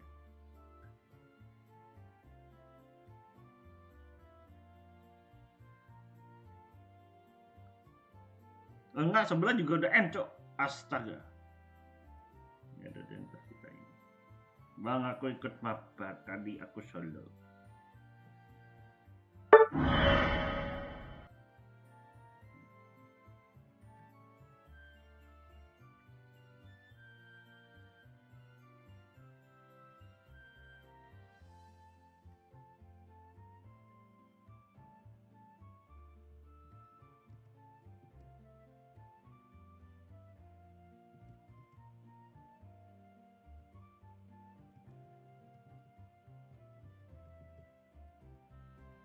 Convincing victory over here in the series. They have made their way to the grand finals as the second team through the lower bracket. But of course, things are not that easy for them, as since they hail from the lower bracket, they are required to actually win 2 best-of-3 series to become the winner of the championship.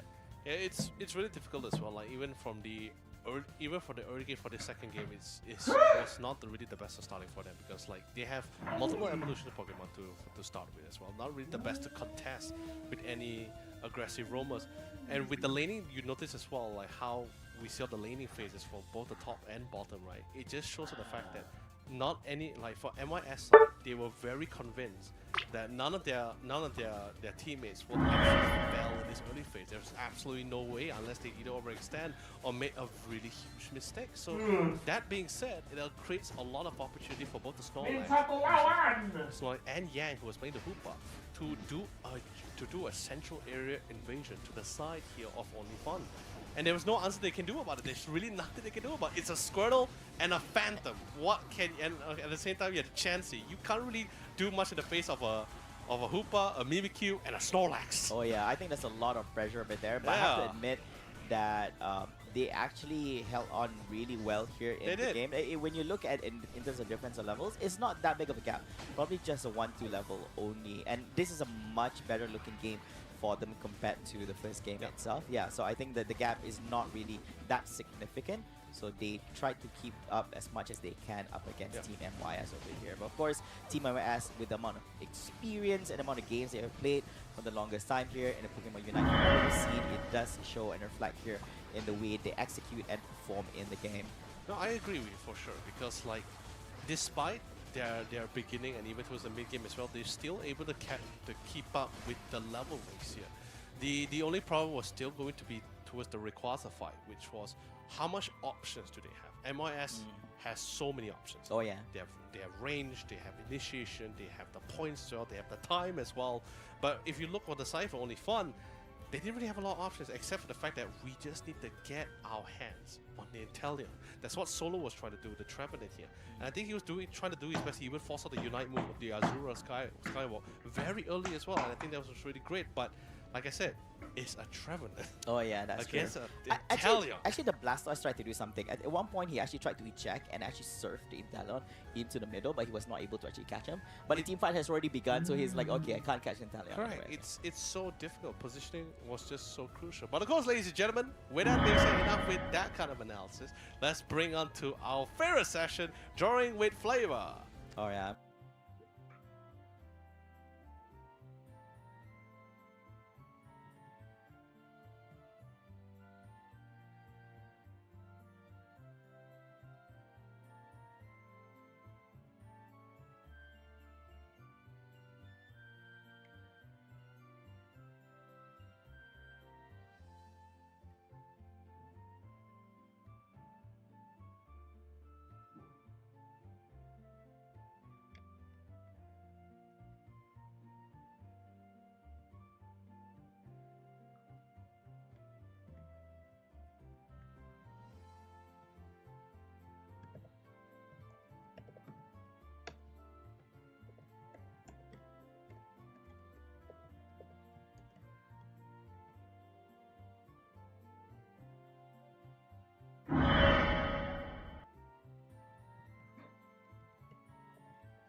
Anjay, ini 6 kill 29 assist guys. Tapi 1 2 3 4 5 1 2 3 4. Yeay.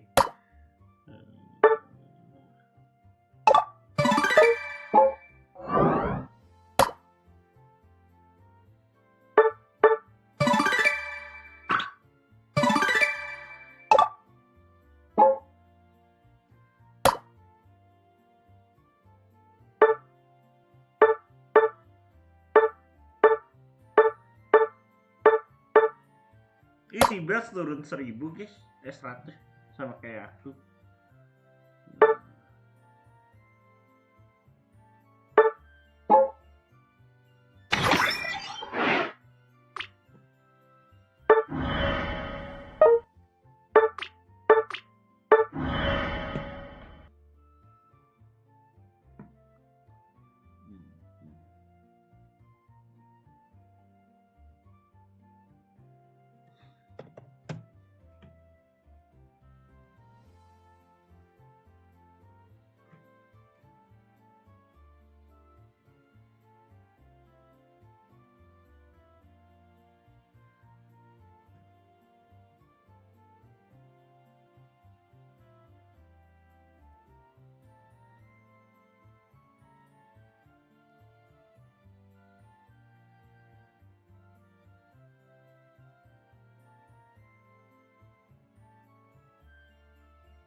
Let's go.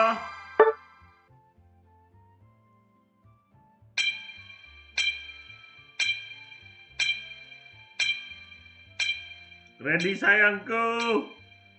Oh enggak. Talon kah? Oke lah. Iya.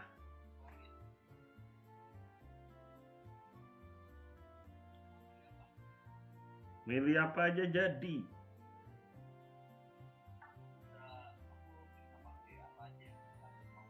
Berisik. Masa sih?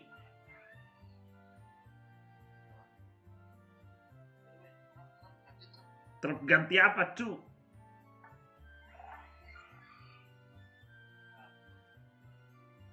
Betul apa dua defender? Ya. Zero orang. Oh, berasa orang. Gua top ya, gua top. Oke. TLN, Talon. Terus kenapa? Mereka jago kah?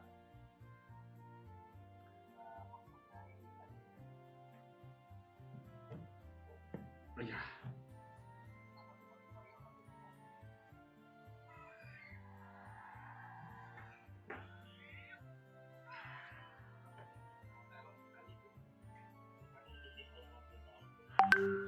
Jatuh.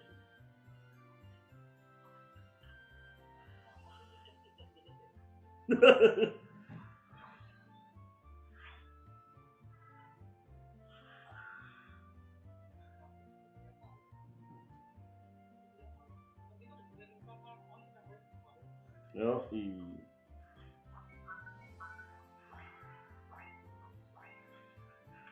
Dapat satu.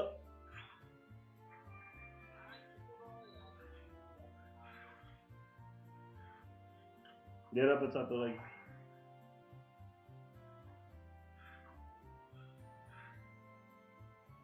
Tidak.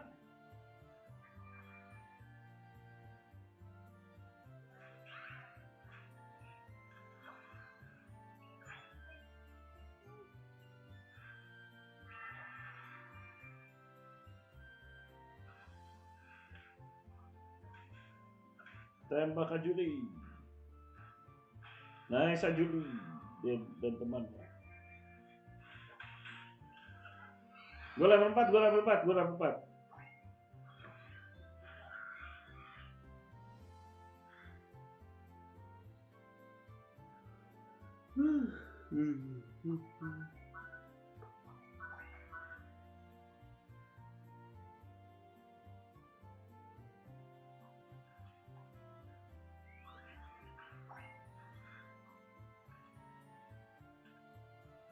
Ya.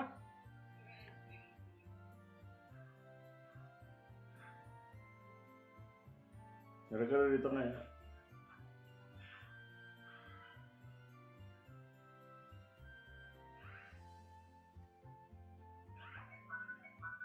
Yuk, spin look tuh bisa. Nice.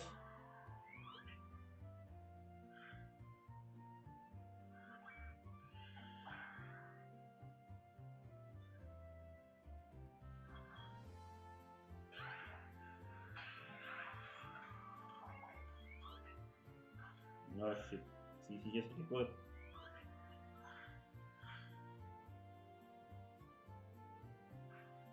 Oke, ya hidup. Nice.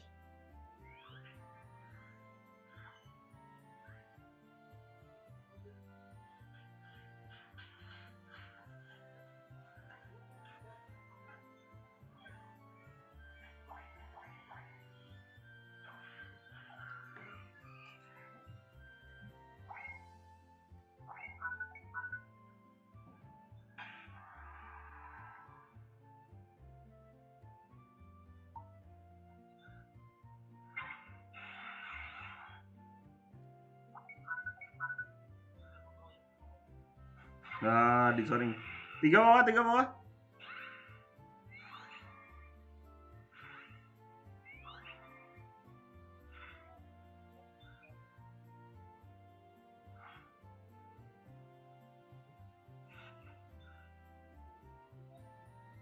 Temen gue udah level 9 ya, guys.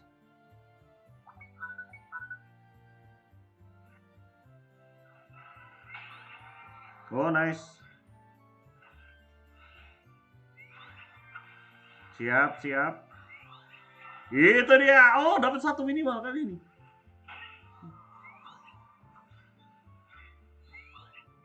Belasikannya pula, mantap.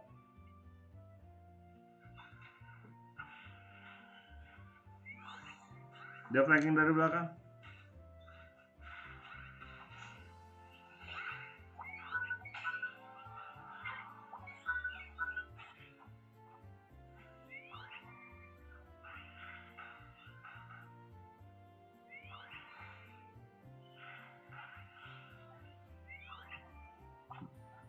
Nice.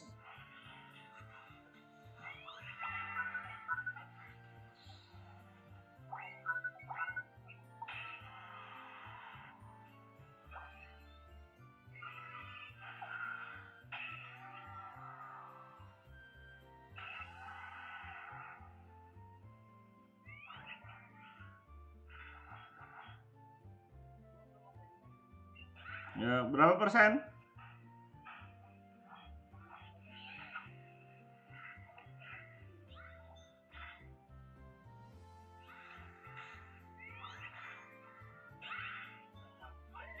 Bebas. Sylveon tadi sama gua. Nih.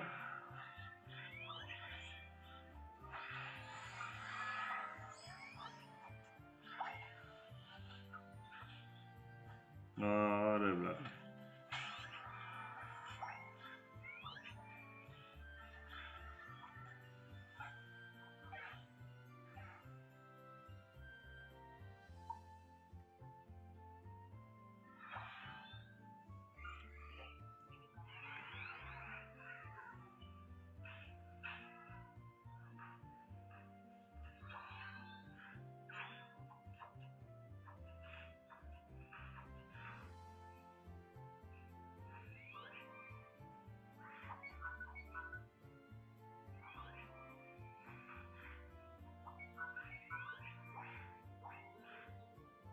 Mulai. Dia dari belakang flanking.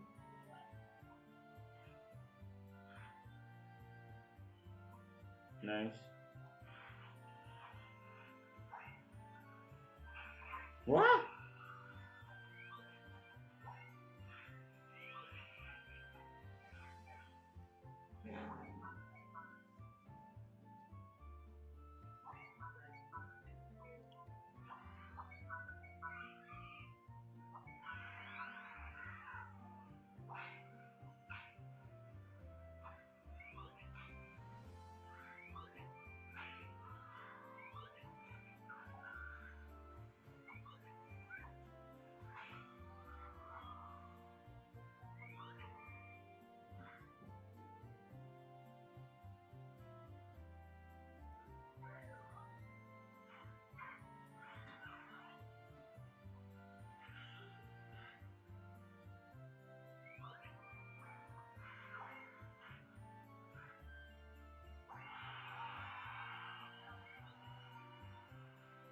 Waduh, mati kita masuk dong.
Holy shit.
Karena katanya party kemenangan, cu.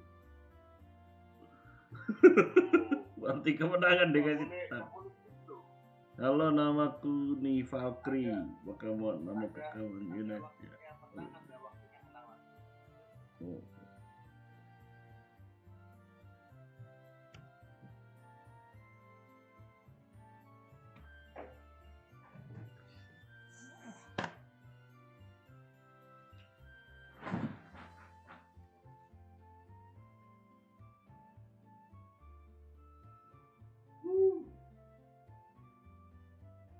Wah.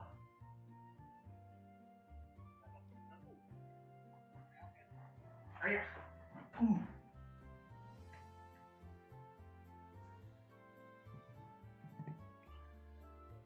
Kerilok. Maju lah.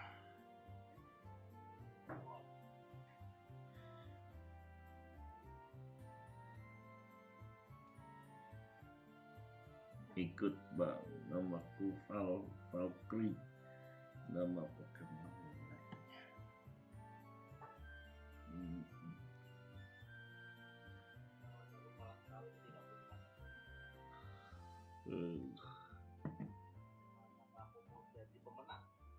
Wih.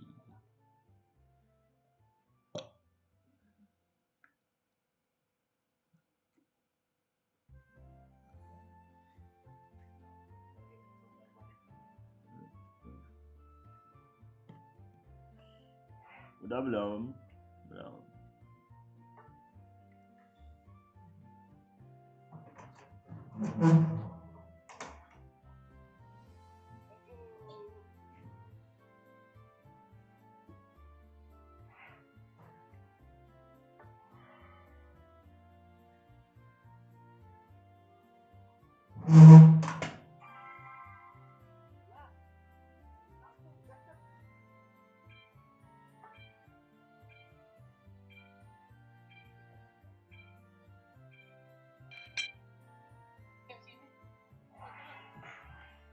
Jepang.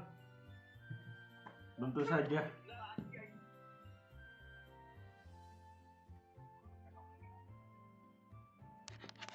Siapa yang kena merah?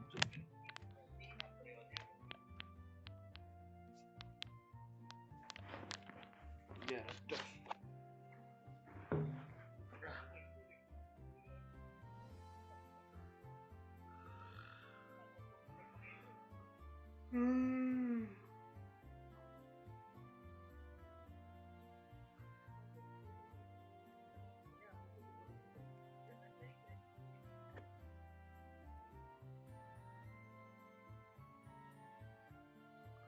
Mereka udah mulai.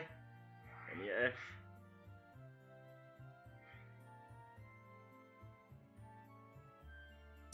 Most teams actually prefer to go for first pick.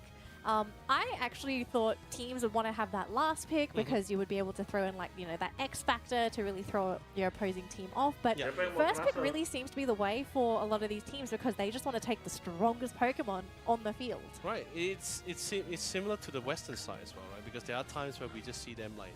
There are times they do prefer the priority first pick, and sometimes they prefer going second because they just really like to play around those defender comps a lot more better. Look at those bands. I know. So Okie dokie, totally understandable. Very HT and Night U bands, Foxy, yeah. but the Zoro and the Sylvie band, super personalized bands. But this does give away the Umbreon here to Okie dokie, so that's going to be snapped up by Baba. But what's going to be the choice here for MYS? Is it going to be that Gyarados again for Yamu? I wouldn't be surprised if they were just to lead with an opening with agree. Yamu's Gyarados as well, but then again at the same time... I think go traditional. Go pick up like the Blastoise or Trevenant. Trevenant's a great choice as well, but this looks like it could be a Rebong's Trevenant. This is great because now they're keeping their cards well hidden this time. They say like, hey, you know, this is what we're going to be running. Doesn't really show too much or reveal too much as well. I mean, sure, you might have a rough idea because of the fact that Baba actually locks in the Umbreon. So that just shows a sense of message like, okay, you want to be a speedster, you got to be careful. I can actually lock you down with a mean look as well. Yeah. Okay, so Blastoise will be on the side of Okie dokie and the Espeon, and Nightbot Foxy looking to run back his Inteleon, or actually he's thinking about... Oh, the Delphox would be pretty interesting here. They're thinking about it. They're probably thinking, do we want to go for team fight or do we want to go for single target damage? You can contest objectives with the Inteleon. Oh my gosh, HT is going for the Flaming Chicken. He is going for that Blaziken. We did see Blaziken banned a number of times, so really cool to see HT piloting this Pokemon this time. And, oh, okay, so Blissey will round out things with the support for Okie dokie, and we're going to be seeing a Scyther or Sizzle. And Yamu gets the last pick Gyarados. Like, they just left it to last. And you know what? I think that's totally fine if no one's going to pick it anyway. I think, like, the order, especially with the order things, I don't think it's too worried. It's too much of a concern for them, unless, you know, they're trying to secure or build up towards a particular Pokemon like Zoroark or Leafeon, that kind of thing. But in this manner, right, I'm only concerned about one thing. Who has to be doing the heavy lifting here? Because there's a lot of multiple evolution Pokemon as well. And both teams are running multiple evolutions. Although Okie dokie is definitely leaning towards that earlier side. Right? Yeah. And like, don't get me wrong, Gyarados also has that a little bit earlier side. He only has one evolution form, but it takes so long as a Magic Cup to really get there. You're somewhat dependent on your central area to really give you enough space, or at least create enough space for you to really get to that stage here. I mean, Combusken has really great, decent pushback abilities, but we just have to see how well HG actually plays this out here. Yeah, I kind of don't mind Okie dokie's lineup. I mean, here's the thing. MYS, if they want to play greedy, it's not surprising. I've seen them do this before. It's a matter of whether Okie dokie actually do manage to punish this, because if you just let MYS do whatever they want, they're getting free levels, they're going to have the late game advantage with Pokemon that really scale, especially in that last 2-minute mark. I mean, if you're Okie dokie, you got to look at this and you have to say, like, okay, guys, we need to go off during those lanes. Like, we need to pressure before they get their full evolutions off. And in particular, they're going to have to really look out for Reeboks and Yang. I actually think this puts a lot of pressure on the supports to really ensure that their laners don't just get completely gapped. Right.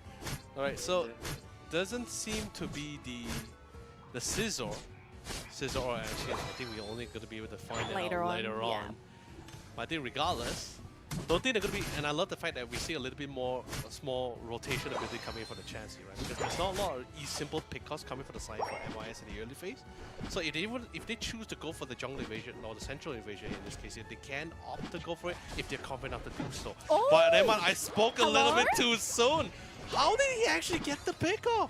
I mean, you're going up against a Sobble, and I guess Eevee just sort of stuck around for a little bit too long, so that's a pretty big knockout as well, considering that you've given this experience to Nightbot Foxy. I mean, I get it, right? Water Gun's great for security, great for pokes, but it can't be until that phase. Look, you're an Eevee, okay? Until you've actually evolved, you're also quite vulnerable. You're not going to be unstoppable until you do hit that level 4. So to have a level advantage as the Inteleon. That is actually very big for those lanes. That is insane. Up top, we are seeing that 3v3 tri-lane, and looks like the majority of the Pokemon will be going in the way of Okidogi, even rotating the Espeon for that as well. So much respect from Okidogi to deny the experience from NYS. Well, even the top side, I love it. Like I said, right, Komaske has a really great knockback ability, right? So, like, he couldn't really secure the Arteria, but at least he get at least half the family back to us. At least there is some form of EXP being transferred to the side here of the top laners. Yep. Man, this is a very tense grand final because as good as MYS is, they need to win a best of 3 and then play another best of 3. Now, this is not to say that this is easy for Okidogi. It's stressful for both teams, but just we are looking at a marathon of a series for both of these squads, and I hope they're ready for a intense set because so much is on the line for both of these teams. Now, we do have a Gyarados at the 8-minute mark, and these teams are going to contest for the Altaria and Swablu as well. We do see a Blaziken evolution on the side of MYS, so the experience is really, really going well for MYS. They haven't been slowed down during the lanes. They're looking at 2 fully evolved Pokemon. Now 3. Okay, the whole lineup is fully evolved. Yeah, everyone is here. And the best about it is that they didn't give them like the kind of fear that usually you would expect for a team with this kind of competition. No, they kept on the pressure. They really cemented themselves like, hey, you want to fight? We'll just fight it out. I'm actually afraid for Okidogi because they needed to punish MYS before they hit this mark. So now we know MYS. This team is aggressive. When they want to push, when they want to fight, they're going to make it happen. And Nightbot Foxy is even fighting in this top lane with his team too. They're going to put the Trevenant down in that bottom lane to get experience. They want to fight. Yeah, I totally agree with this. And I think this kind of tactic only works mainly because of the fact that Yang has his Hoopa. There's a lot of ways for them to save a lot of time just literally relocating from whether it's from the top or bottom. It just saves so much time in just traveling time as well. Look at this Reg Ice, it just melts! Oh my gosh, it's as if it never existed. The late game is so scary. And they just teleport to the top, and now they're going to contest for this Regieleki because Okidogi, oh my gosh! Thank goodness for Scyther getting that last hit in, so no steal for MYS. They will have to get rid of this, but I think Okidogi breathing a sigh of relief saying, okay, we don't need to worry about a Regieleki push. We've got to stabilize, we've got to keep up in those levels. But I am still concerned because, like I said, travel time is not an issue for them. Reinforcements is also not a problem for them. Travel time's an issue for Okidogi because they don't have portals. Yeah, if we're talking about Okidogi, then yeah, they're definitely having a tough time in terms of reinforcements, and they're not really the most durable as well. Oh, look at this setup! Instantly just walking down. Looks like definitely gonna be the side into the Scizor for this one. Yeah. They can't contest with this, and Unite moves as well. Doesn't really matter to our dear friend Blaziken in the hands of HT. He's going to be having an absolute thrill here. Now here's the thing, we've seen 2 games where MYS were able to build up a lead, snowball, and basically control the game up until that last 2-minute mark. Even though we might see the same thing here, can they finish things in the Rayquaza pit? Because that's where this team has faltered so far today. Can they get their stuff together and actually deal with the Rayquaza, finish the game in those last 2 minutes? Because at the end of the day, you win based on points, not based on how many Pokemon you've knocked out. True, but I'm not going to sound biased. Don't get me wrong, Danny. I'm not going to sound biased, but I'm just going to lay it out at the fact that if we're just talking about securing Rayquaza in the midst of the chaos, right? There is almost not a lot of good security abilities coming from Okidogi at all. And if you're talking about even just from now the win here to try to win at this fight, he has to pick his battles. His battles are not so open or as free as he chooses to be. Everyone is a prime target. The Intel needs to be removed from the field. The Blaziken HT is of course the one to be next here. They can leave Yemu for last, but leave him alone for too long and Yemu starts destroying everyone else as well. Oh, it's so tough, their battles here. It's a Reg Ice though, so no attack or defensive bonus. We do see a Phantom Forest deployed, and Inteleon is going to be securing that. So the experience, again, going in the way of MYS. They do lose the Trevenant though, and we do see a pursuit coming in from Okidogi. If they can get a knockout here, there would be some much-needed experience. But look at Barba though. This is a defender absolutely melting to that Gyarados, and even committing the Unite. They say, I want this Espeon, throws them in the air, finishes them off with that Dragon Breath.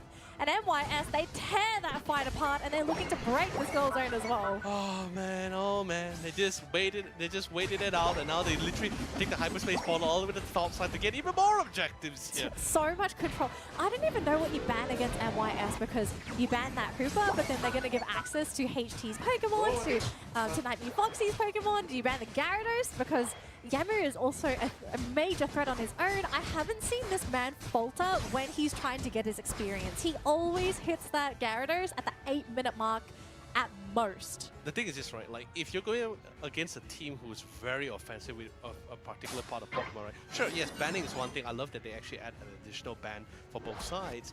But at the same time, I think the other option is to just steal that Pokemon. Just pick it for yourself. I think so far it was only MYS who actually has been securing that Inteleon. So far, it has always been either the Glaceon, the Sylveon, or the Espeon here. Sometimes we can see a couple of Scythers, which is pretty great to me, but I don't think like Scyther has like what Inteleon can somewhat provide for you. Scyther is the kind of Pokemon where if you're snowballing really, pretty much similar to the Leafeon, right? You're snowballing, then you're absolutely fantastic. But if you're not, and your opponent team is scaling just as well as you are, you will slowly lose out in that race, because late game scalers like Gyarados, Blaziken, and Inteleon will always outrun you at any time and any day. Unless you would have to be so, as an Inteleon, you would have to be so isolated without the eject button, without the Fill Stinger, without the Azure to really, like, not be able to escape the side. Alright, 2 seconds to go before we get the Reggie, and it's going to be a Regirock. We've seen so many Regirocks leading up to Rayquazas, so this defensive buff is going to be beneficial to MYS, but again, we've seen this before. They've taken the Reggie, they have experience lead, they also have that defensive bonus, but it comes down to the execution for these last 2 minutes. We've got 25 seconds on the clock to go before Rayquaza hits the field, and for teams to get their experience in before we hit that final stretch, but the match been picked clean on Okie Dokie's side. It's really maybe on their side of MYS, but they prefer to get in position first. I agree. I love this preemptive play, and MYS are preparing themselves and getting ready to jump into this fight, because they know in their past games against Okie Dokie, this is where they have faltered. But the only difference this time would be the fact that they are not restricted to the idea of having double choosing their position. They are very comfortable with taking those fights head on. They got the range, pretty much everything all covered. I love the positioning coming from both blasters and ensuring that all angles is covered. No one's looking into get the something like Devil loves to do as a top laner. He loves to go for this backdoor flanks here, which hurts them a lot more. It hurts them if he doesn't get there fast enough, right? Like we've seen a couple times, or at least the one time anyway. He was a little bit too late, and that basically half the team was gone. So. I mean, he's a floating shrimp. It takes some time for him to get to places. Yeah. So Barber trying to find that opportunity for the team. It might have to really come down to Barber again, just fishing for MYS to jump on him again. I mean, he was the perfect bait last time, but Cyan could be perfect bait as well. But what's the play? I love Yang. They're starting to poke. Oh my gosh! Cypher already down to half health. This is scary. He needs time to heal. 55. No way to get into it. They get on top of the travel. Then pops in the Phantom Forest as well to get the necessary amount of knock. Pops the Azure. He's outrunning the Scyther. Chooses to go on top of Yang, but it's just so durable. He does have the eject button. Torrent is absolutely perfect. Connects on 3. Hydro Typhoon for the counter initiation, but it doesn't matter. They lost all their cores. They lost all the damage. They lost all the members. Ladies and gentlemen, MYS once again. Back-to-back games, they have secured the Rayquaza pit in such a flawless manner without losing a single member. Oh my gosh, I wonder if the nerves kicked in for Okie Dokie, because I'm not sure if I was tripping. Did we see a Bliss Assist on an Umbreon? Oh yeah. A Bliss Assist on an Umbreon, we didn't find any connections unfortunately, and just nothing landed. No, I totally understand your concern, because of the timer, because of the situation, they are literally compelled, compelled is such a weak word, they were forced to literally start any kind of fight, whether is it advantageous or disadvantageous to them. I'm convinced that it might have been a misclick, unfortunately, on the Blissey, because oh yeah, the Bliss one, yeah. I actually think it was a misclick. Oh my gosh. Yeah, but the way they started the fight, that was definitely forced. Nerves. They're totally just out of nerves. options, yeah. Because MYS, like, they were leading. As the team that's leading, you don't need to be the one to initiate these fights unless you're going up against a team that can rip the Rayquaza outside of the pit. Yeah. And that's what they don't have.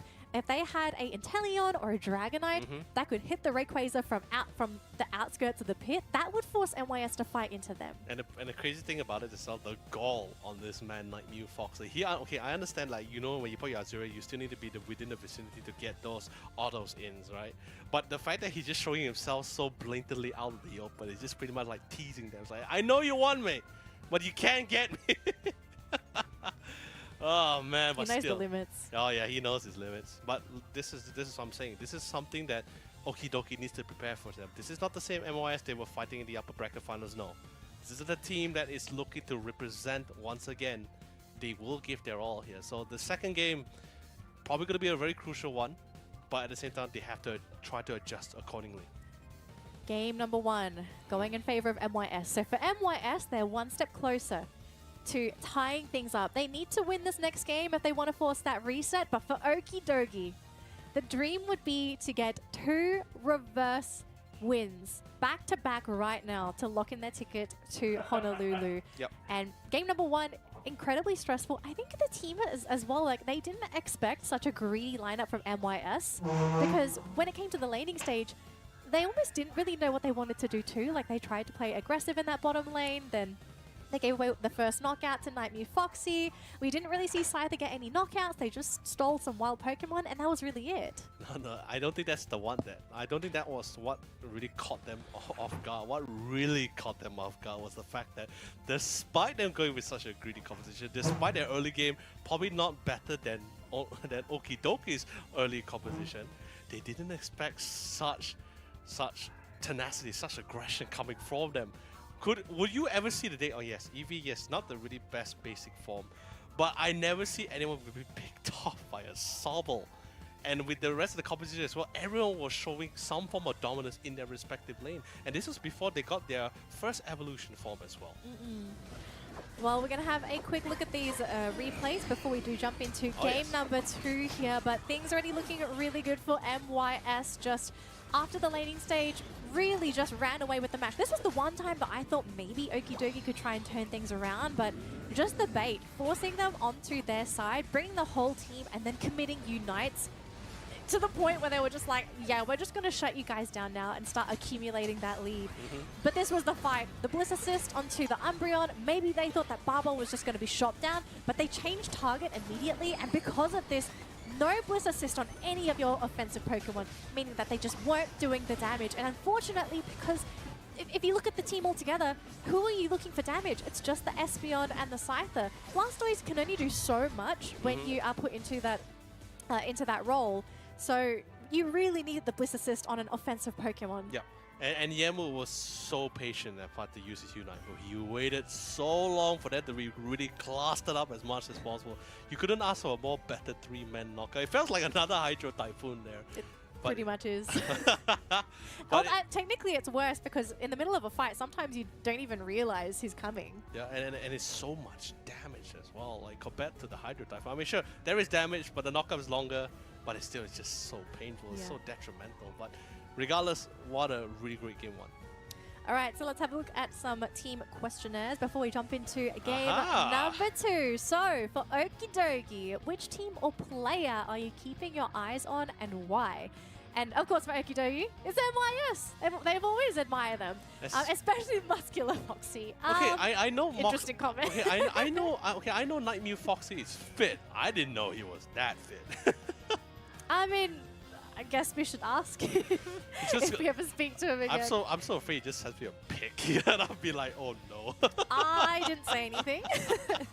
But I mean, I can understand Okidogi. I'm pretty sure MYS is everyone's inspiration within the region. Like, they're probably looking at MYS and saying, like, we want to be like those guys as well. The thing is, their like, motivation. Like, Danny, even from your point of view and Flavors, right, and Moonboy as well, like, from where you guys first started, right, alongside with everyone in the community, how much we have grown, how far you guys have come as well. So, even until now, like, if you told me last year that there was like 24 teams, I'm like, I can't believe it.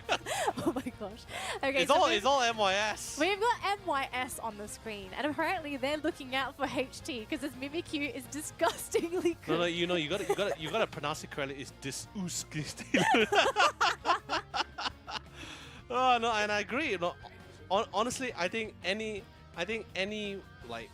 Pokemon being picked up by HT in the Central area is just disgustingly good, right? Whether it's the Scyther, which we haven't seen yet, the Leafeon.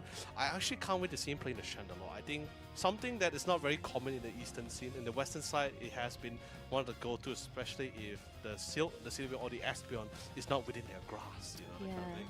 I don't think it really fits the Asian playstyle. I know, right? And I know it sounds a bit strange, but the Asian playstyle, like our teams here are just really aggressive. Like our top competing Asian teams, they just want to fight as soon as like the timer starts ticking down.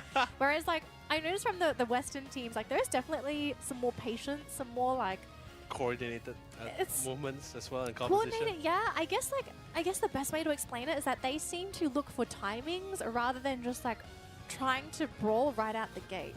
So they're trying to hit their timings, they're trying to maximize their macro, their experience, and try to take all the objectives. It's way more tactical over there, but sometimes I feel like over here, everyone's just like, all right, let's go, bar brawl, let's go, guys, who are you gonna go? Anything with big damage we like. No, and it's also, and I also love how Sprangles is brought up. Like each region has their own favorite go-to Pokemon. So like for example, in Japan, everyone loves the Go Dragonite. It's like actually, okay, I promise you, Japan itself is a much stranger region than that because the players there. It's like there's a team meta, okay? It's not a regional meta. It's just like, what's the meta that your team is running? What Pokemon do you just like to play? It's really strange in Japan, but it works out for them, and that interesting playstyle does introduce new Pokemon into the field. It's the motherland of all Pokemon. I mean, that's where Pokemon did come from. So. Exactly. Alright. But of course, okie dokie, we have Cyan Renegade here as his introduction here as our few top laners. He has played the Basel and also played the Gyarados. Yes, lots and lots of top laners for this man. Although I'm kind of sad for him because with Yamu just simply existing, he's just not going to have access to the Gyarados. If anything, they're probably going to prefer the Blastoise in this matchup.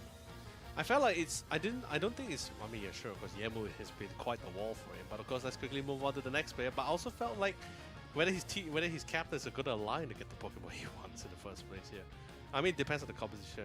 I mean, their priorities will definitely be different for these two teams. Because you can see for MYS, like, they always want to prioritize getting that really good support duo. Like, either of the support Pokemon, they want to grab the best one first. Which, if Hooper is available, that's always going to be first pick material. Trevenant has also been a big one too for Rebongs. Just denying that, because Trevenant has also been, speaking of Rebongs, we've got them on the screen right now, but yeah, Trevenant has been really big for Okie Dokie as well. I think Deny picking that was really important for that previous matchup. Yeah, and the thing is just right, speaking of Rebongs, I love the fact that you actually brought that, and of course our amazing production coincidentally also picks out Rebongs as well.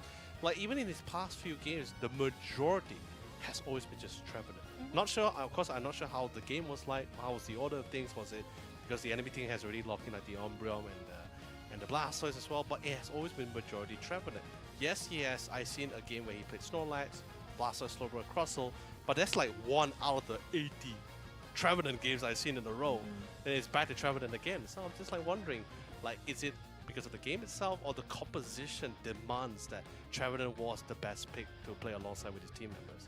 I really think it's just both of these teams really utilize Trevenant. So if Rebongs isn't playing it or they don't go for that first pick, it might be swiped away during that second phase. So, I mean, if they think Trevenant is so important that it's first pick worthy, I mean, I'm going to trust MYS's opinion here. I'm not going to sit here and know any better. I mean, that's why they're the pro players, right? Yeah. I mean, it's a great defender. It's self-sustainable. Half the time, you don't really have to worry about the Trevenant. It can sort of do its own thing, and that's where your supports, Yang in particular, can focus on trying to keep HT topped up, trying to keep an eye on where Foxy is. Does he need to be there to protect his attacker? Yep. It just alleviates a lot of your problems having to like juggle multiple people to heal. Yep. And he has multiple displacement and also great control ability. A lot of crowd control. Yeah.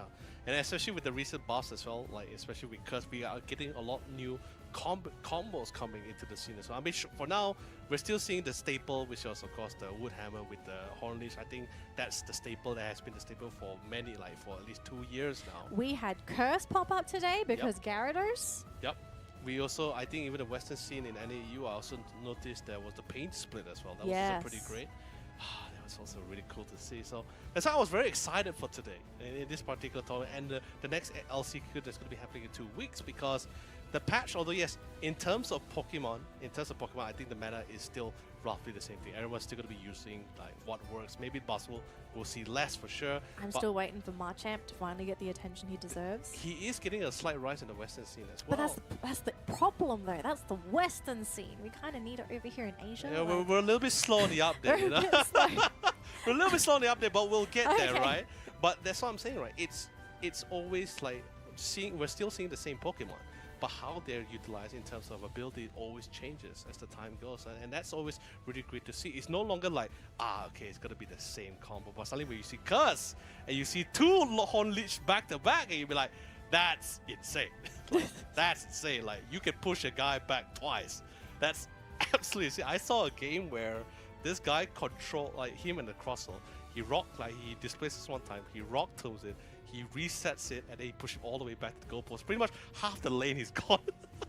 That happens when you're playing with a tree. Yeah. Against one, with one, I mean, just having that Pokemon in general can cause a lot of craziness, a lot of chaos, because you think like, okay, for example, the supports, you're standing behind your defender, you're trying to keep them topped up while they're trying to find the opening, and all of a sudden it's like, oh, where'd they go?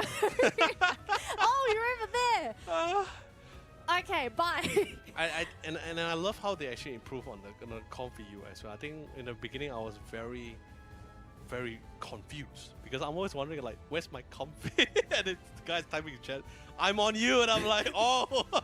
That's a different problem. Okay, you might need some new glasses. So. Yeah, but but that's like, that was the old me. This is the new me. I see things better now. Oh yes. Okay. I trust you. Oh my gosh. We have come so far, and now finally we're going to Honolulu. Okay, we're not going to Honolulu. One of these teams is going to Honolulu.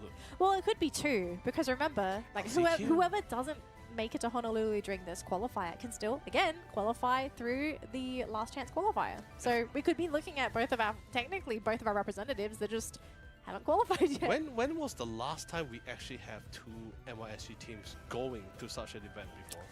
The last one, oh gosh, I'm not sure. I don't know what Renaissance would have been considered because I do believe that was considered a Singaporean team back then, but I don't know if they had any Malaysian players. I mean, it still works, you know, it's still the same region. We're neighbors. Yeah, we're neighbors, you know, we're not fighting with each other. We're the same. Yeah, you know, we're fighting against bigger regions, you know, sometimes you gotta buck up with each other.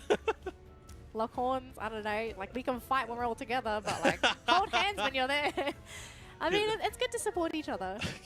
Just imagine the player walking, everyone's just holding hands. But of course, ladies and gentlemen, finally, thank you for the time as well. Let's go! Hope you guys enjoyed the banter that we had. But of course, we're back again in the second game here.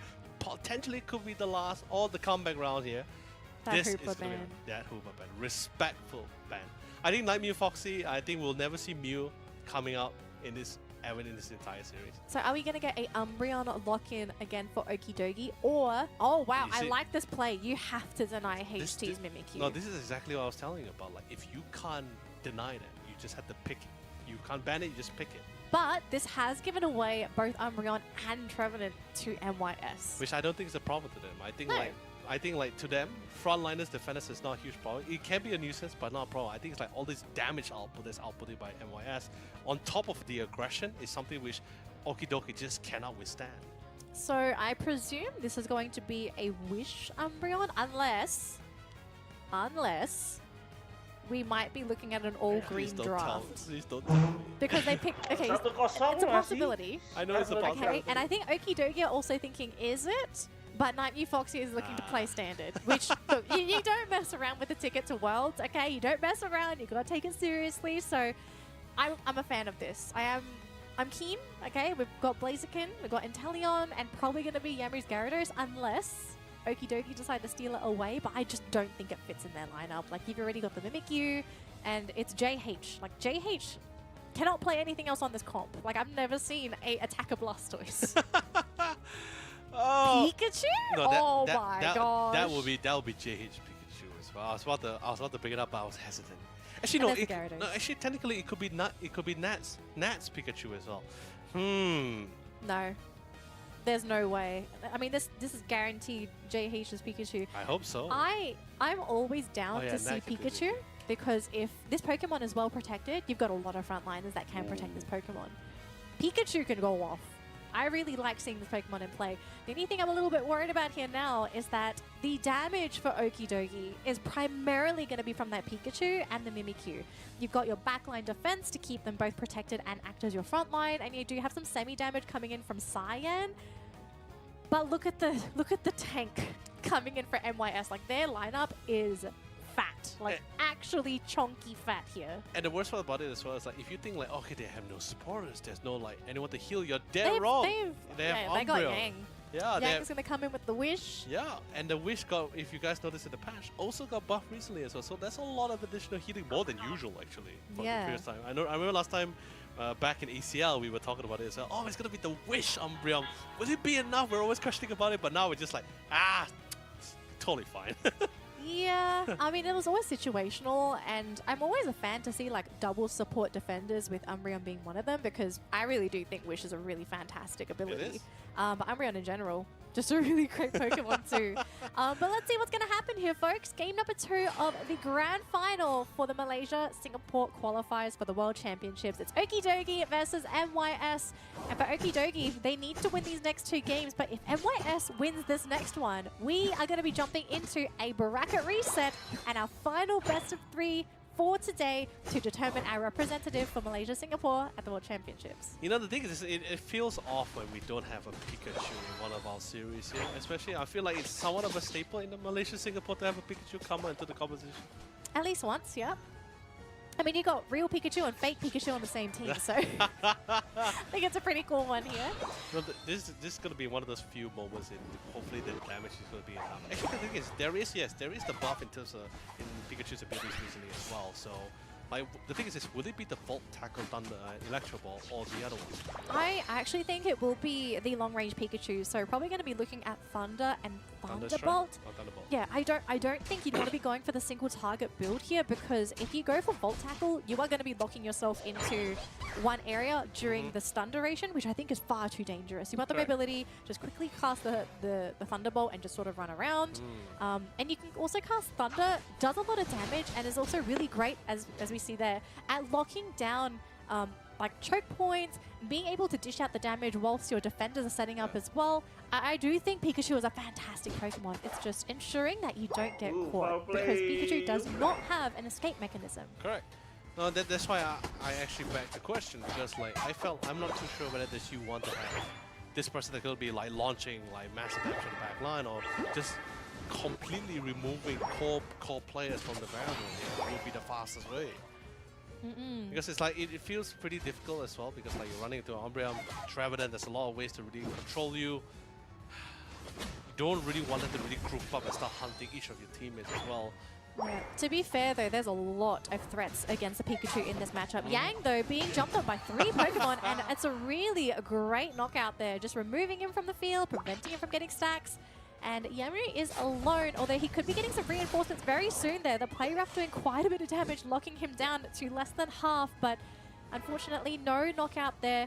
But his team has arrived. The cavalry has arrived, and unless they spot this, we could be seeing 2 Pokemon being sent back to the Pokemon Center. That is true. But they have a slight lead in terms of the leveling as well here. Majority of the members are currently grouped out. I don't think they really have the intel about it. They can somewhat have a safe assumption that there is 3 Pokemon trainer which is currently visually within their presence. But what about the Blazer Kingdom? I think he overstayed his welcome. He decides to go back to the farm. It's a little bit too long. Nothing's really happening here as well. And you really need to capture up with the farm. I think when you have like this late game scaling composition as well, you just really need to farm as much as possible. I mean, for Okie Dokie, just make sure that you don't let MYS grab those easy knockouts on you. Play safe, and if that happens, then I actually think they have a really good chance at taking this game number 2. And so far, so good. We're not seeing any stray knockouts. True. But at the same time, I was really hoping to see some kind of aggression, especially when you manage to pick up the Mimikyu and the Pikachu on your side. Okay. Definitely a lot more slower than what I expected and anticipated, but you know, it's still fine. You know, like you said, it's a very safe thing. Although it might prove quite difficult, because you're also giving the same space to the side of scaling teams as well.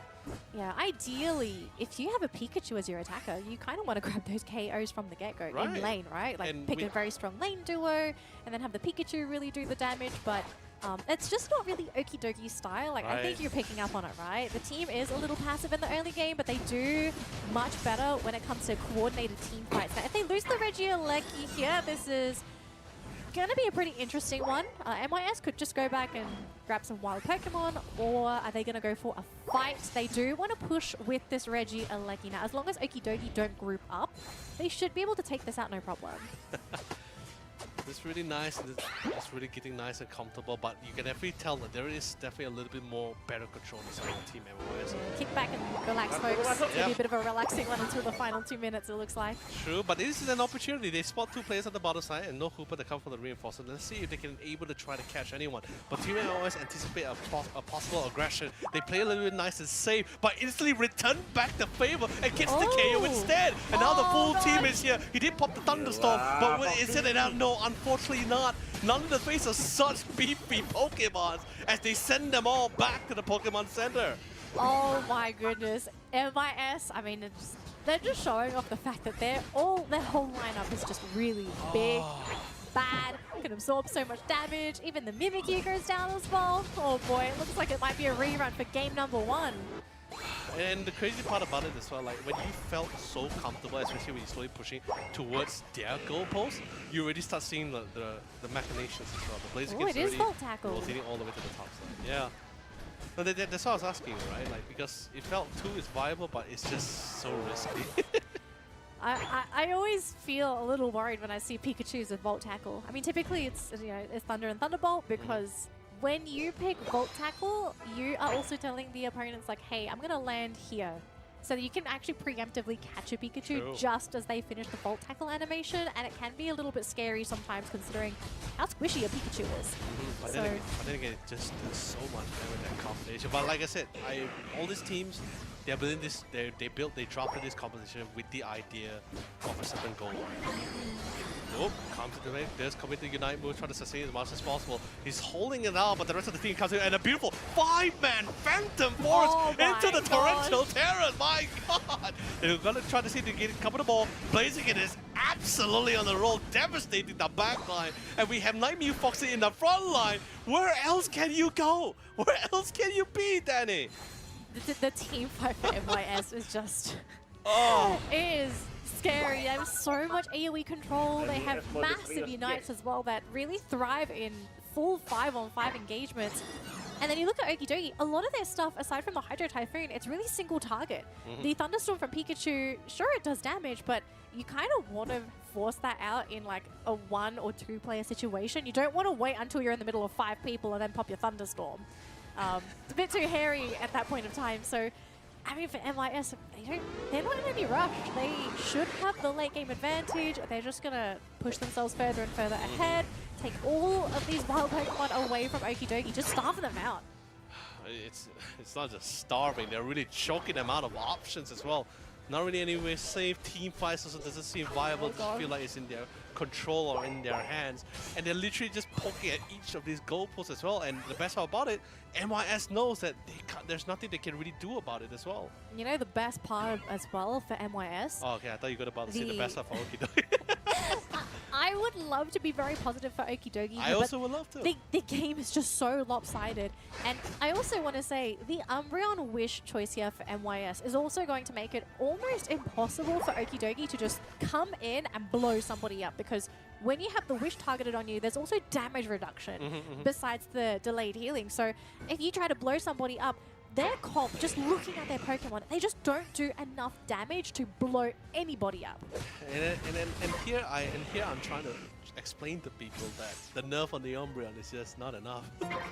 Too versatile. I mean, sure, the range is, you can definitely tell there's a slight itch with the range reduction, but of course, massive fight.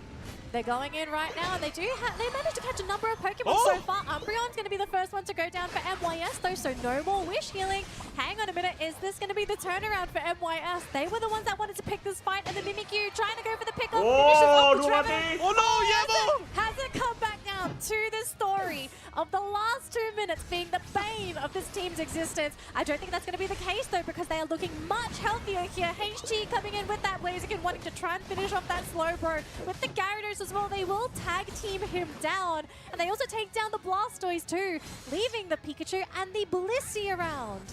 You know, it could have been the Bane if the person they picked up was either the Blaziken or the Gyarados. But sadly, Yemu and HT is absolutely so well. Even though despite losing the Umbreon, despite the whole, and even the Trevenant as well, both of them just simultaneously understood. No Unite moves, nothing you can do to stop us.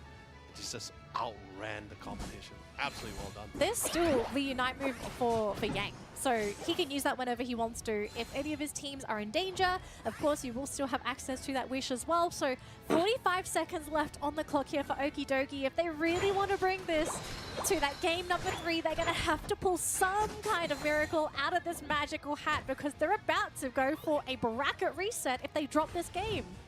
It is a very tall order, Danny.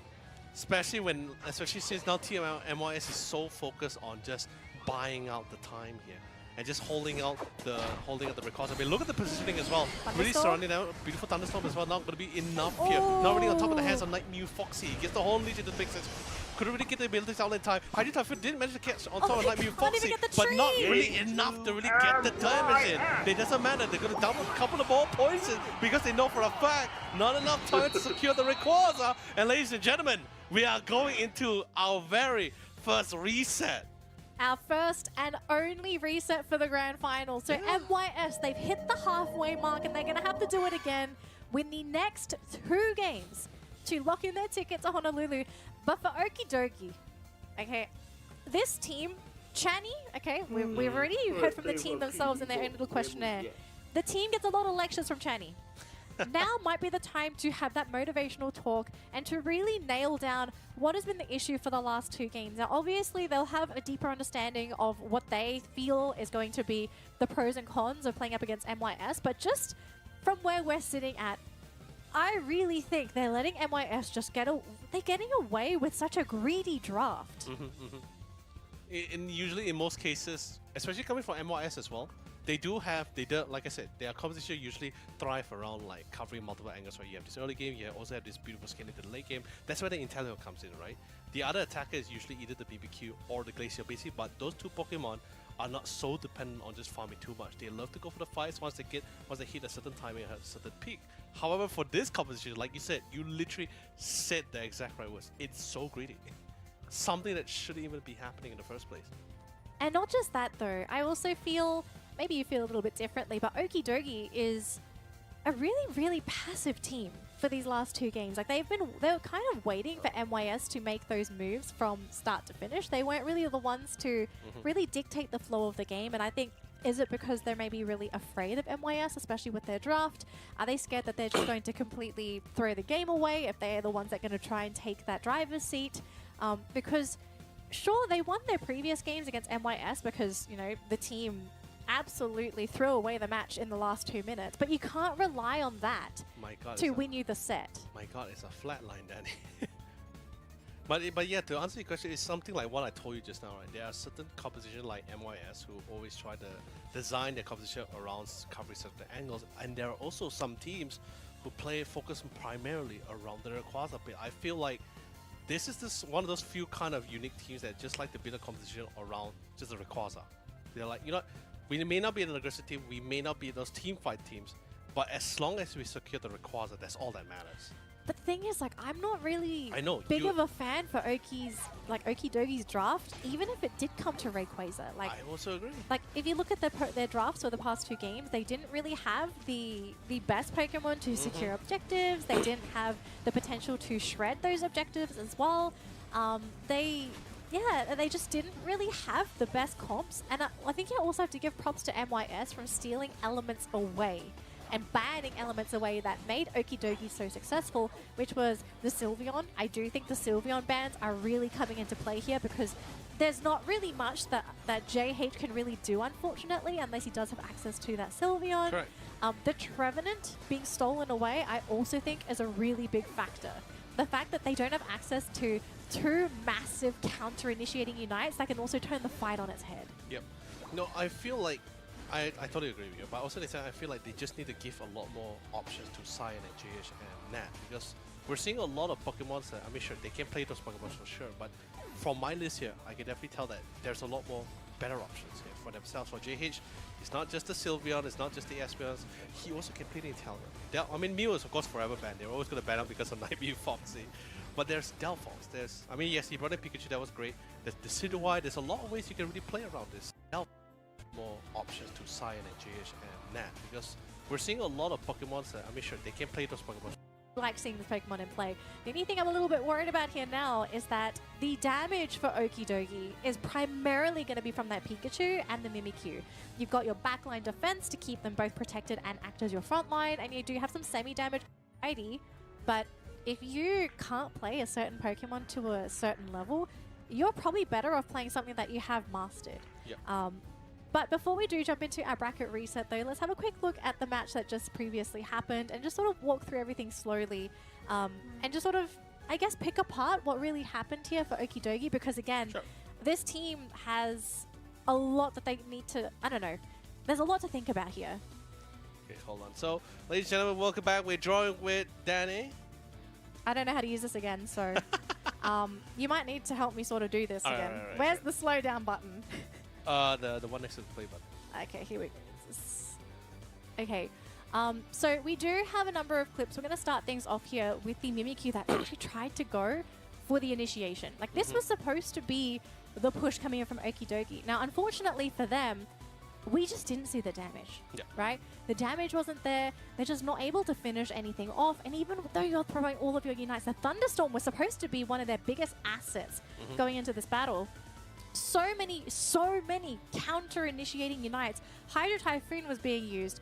Gyarados Unite was being used. And because you're stunning, you're stacking all of these stuns, nobody is able to move. And for Okidogi, like this comp in particular, you need to have everybody in place to do what you want, because MYS, they're so big, they're so tanky, and if you just don't hit the mark with your Mimikyu and your Pikachu, these two Pokemon can pop at any moment, anyone that gets on top of them, and you're just going to lose out on a huge chunk of damage. Like, as we see here, the team just gets ripped apart because MYS, look at their health bars. Their health bars haven't even hit the halfway mark, which just goes to show the lack of damage that was coming in from Okidogi. And I think it also just sort of goes to show, like, they really needed to pop off during the laning stage. This comp in particular, just with how the team is overall. And for MYS, they were supposed to be the ones behind. Unfortunately, it's vice versa. And you know, MYS, if you give them the game, they will try and run away with it if possible. So just a big victory here for MYS. For Okidogi, like, I'm pretty sure there's a lot of clips that they've taken themselves. Maybe even Channy is marking some of the timers for the games and just saying, like, okay guys, we've got to rewatch these replays here. And we need to consider, okay, what went wrong here? What's the issue? And how do we fix it? I think, like, okay, this is probably not a really core issue, but I think it's just something that Team MOS has somewhat perfected over the years, right? It's the fact that not only are they really good at reading the situation, but they really know when to take those fights. Like, for example, if you recall from game number 1, right, when Okidogi was picking up the Scyther for their lineup, at the bottom part after they just took Regice as well, they saw the Scyther pop the Unite move. A lot of them actually popped the Unite move, but instead of entertaining them, they actually just back off, committed whatever eject button required or whatever battle items required to reset themselves. And once they notice the Unite move times out, that's when they re-engage back into the fight. And this is something which I was very surprised that Okidogi did not attempt to do. Or maybe it's because of the fact that it's such a beautiful secrecy coming from the Phantom Forest here, because the HTs was already coming in from the bottom side here. And right before he actually came into it, he already committed to the Phantom Force on top of the Unite move coming from the Gyarados as well. So they did not waste any more time. And Okidogi maybe just didn't have enough time to really back out the reset and just choose to be forced into this fight once again. And of course, forcing yourself into a fight which you didn't start initially is definitely never be the most ideal one. I just can't get over the fact that this team just looks so healthy. All fight, all the Unites being used, everything and the kitchen sink being thrown into this battle. And MYS just emerged with a couple burns, but like totally fine. Yeah, I think this is also the reason why Rebongs is such an amazing Trevenant player, right? Like, I don't think you could ever see a Trevenant player that could get that many people with the Phantom Forest, right? I mean, that's why I think that I actually think So that clean. the Trevenant needs to be taken by Okidogi. Like, they can't give that Trevenant away because of how important it is for their composition. But at the same time, they also have to consider, like, what's more important then? Like, do we want the Trevenant? Because the Blastoise, I'm 100% certain that will also be swiped by MYS if it's available in the pool. True. Man, there is a list of things, what they can do, but it's also like what you mentioned as well. The pro players are usually, especially when they're having their backs against the wall, they usually fall back to what they felt feel strongest, the most confident in as well. Although it may not look great on paper in terms of composition, in terms of playstyle and timings, but if it's what the player feels like, it feels right, then you just have no choice but to abide by it as well. Yeah. So for our bracket reset, if you're an Okie Dokie fan, you're going to have to start sending them your energy because they definitely need it now. But if you're an MYS fan, I think this team is already warmed up. I mean, they came in from the lower bracket as well. So they're coming into this grand final really warm, really into the game. True. I mean, and they've won the first 2 games. I mean, technically they didn't really stay at the lower bracket for long. No. It was just for a moment to punish one player, and then that was just pretty much it. Yep. Speaking of, we are going to quickly recap everything that has happened in the brackets thus far. So as you can see, Okie Dokie did beat MYS 2-0 in the upper bracket final. So that was how Okie Dokie managed to make their way into that grand final. But for MYS, this is not the first time they have been in lower brackets before, so easy breezy apparently getting that 2-0 victory over Only Fun in that lower bracket final, which did force the rematch in the grand final between Okie Dokie and MYS. Now, we have a bit of a switcheroo here because it's MYS that gets that 2-0 over Okie Dokie in the first match, the bracket reset. Now, because MYS have won this, they have forced the bracket reset, meaning we are now down to our final best of 3. Winner of this best of 3 will be getting their tickets and representing Malaysia, Singapore at the World Championships. Man, what a journey for some of these guys as well. I think even for Team MYS, it's definitely a very slight detour in their path on the way here to secure their tickets. But you know, finally back to the, I guess you could say we're slowly approaching to the finishing line as well. Okie Dokie, they definitely have a lot to think about during this time before we prep for our final series of today here. Actually, honestly, I don't know about you, but for me, this is actually my first reset, actually. Your first reset? Yeah, my first reset. Well, let me point something out to you in case anyone also didn't notice. If you took a look at the brackets before, I do believe every single game today had been a 2-0. I mean, yeah, that's true, yes. So what could potentially happen here, if the prophecy continues to tell us the truth, the winner of game number 1 for the bracket reset will be the team that should, in theory, get the 2-0 and lock their tickets in to go to Honolulu, Hawaii. But anything can go. You see, guys, anything can happen. If she were to be a Pokemon, she would have been a psychic Pokemon because she naturally comes in with foresights already. Not really, no. I just get headaches. No, you can't be a Psyduck. Sometimes I feel like I am. I wake up and just like, oh. So. Oh, man. Man, I would love to be either a Snorlax or a Steelix. I love those 2 Pokemon. Oh, well, gotta get the big boys. Look, I want to see this reset. I want to see if Okie Dokie has anything hidden up their sleeves. Because if you've got some secret strats hidden, you have to start showing them now. You need to get this game 1 win. Yeah, definitely. To at least get you that safety and say, okay, if you mess up game number 2, game number 3, we still have the opportunity. Before that, though, let's have a quick look here at Channy's stats from Okie Dokie. So this is the support player for the team. Lots of Blissey today. Lots of Blissey for Channy. And if it's not Blissey, it's Hooper. And if it's not Hooper, sometimes you see some Comfey. True. And there's also a wide variety of support Pokemon she can also utilize as well. He can utilize as well. But, you know, like I said, whether the composition demands it, then we'll only get to see it. But so for now, like you said, a lot of Blisseys, a lot of Hoopas as well. I wonder for this next game, what do they want to consider for their supportive options? Like, can Channy like feel ultra comfortable going for that first pick Hooper for themselves instead? Because I mean, we don't even know who gets first pick for this next matchup. I presume it should be Okie Dokie because they dropped that first series, but I could be wrong here. True. It depends on the teams, but I actually think if they can take away the Hooper, that might be pretty big for them because you're denying that mobility from MYS, and you also get the reset potential for your own team.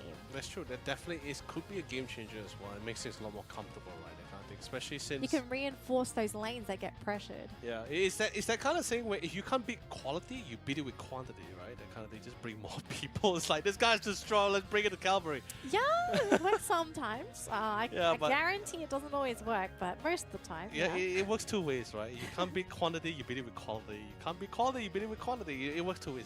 It's depending how it's used. But of course, Speaking of quantity, though, Yang has played a variety of Pokemon today. Yeah. We've seen him play Blissey, we've seen him play Hooper. I'm not sure if he's played Comfey today, but he has played that support Umbreon. We did see that in that previous matchup just then. did he play Sableye as well, if I'm not mistaken? Yes, he actually did play Sableye. Thanks for pointing that out. Yeah, Yeah. so Sableye as well. So, I mean, he's had a fun day. He's like, I'm going to play whatever I want today. Every support is just missing out on a couple. It would be nice to see something like a Mr. Mime. I know Wigglytuff is not your standard support, a bit more of a defender, but I would love to see some more options here for Yang.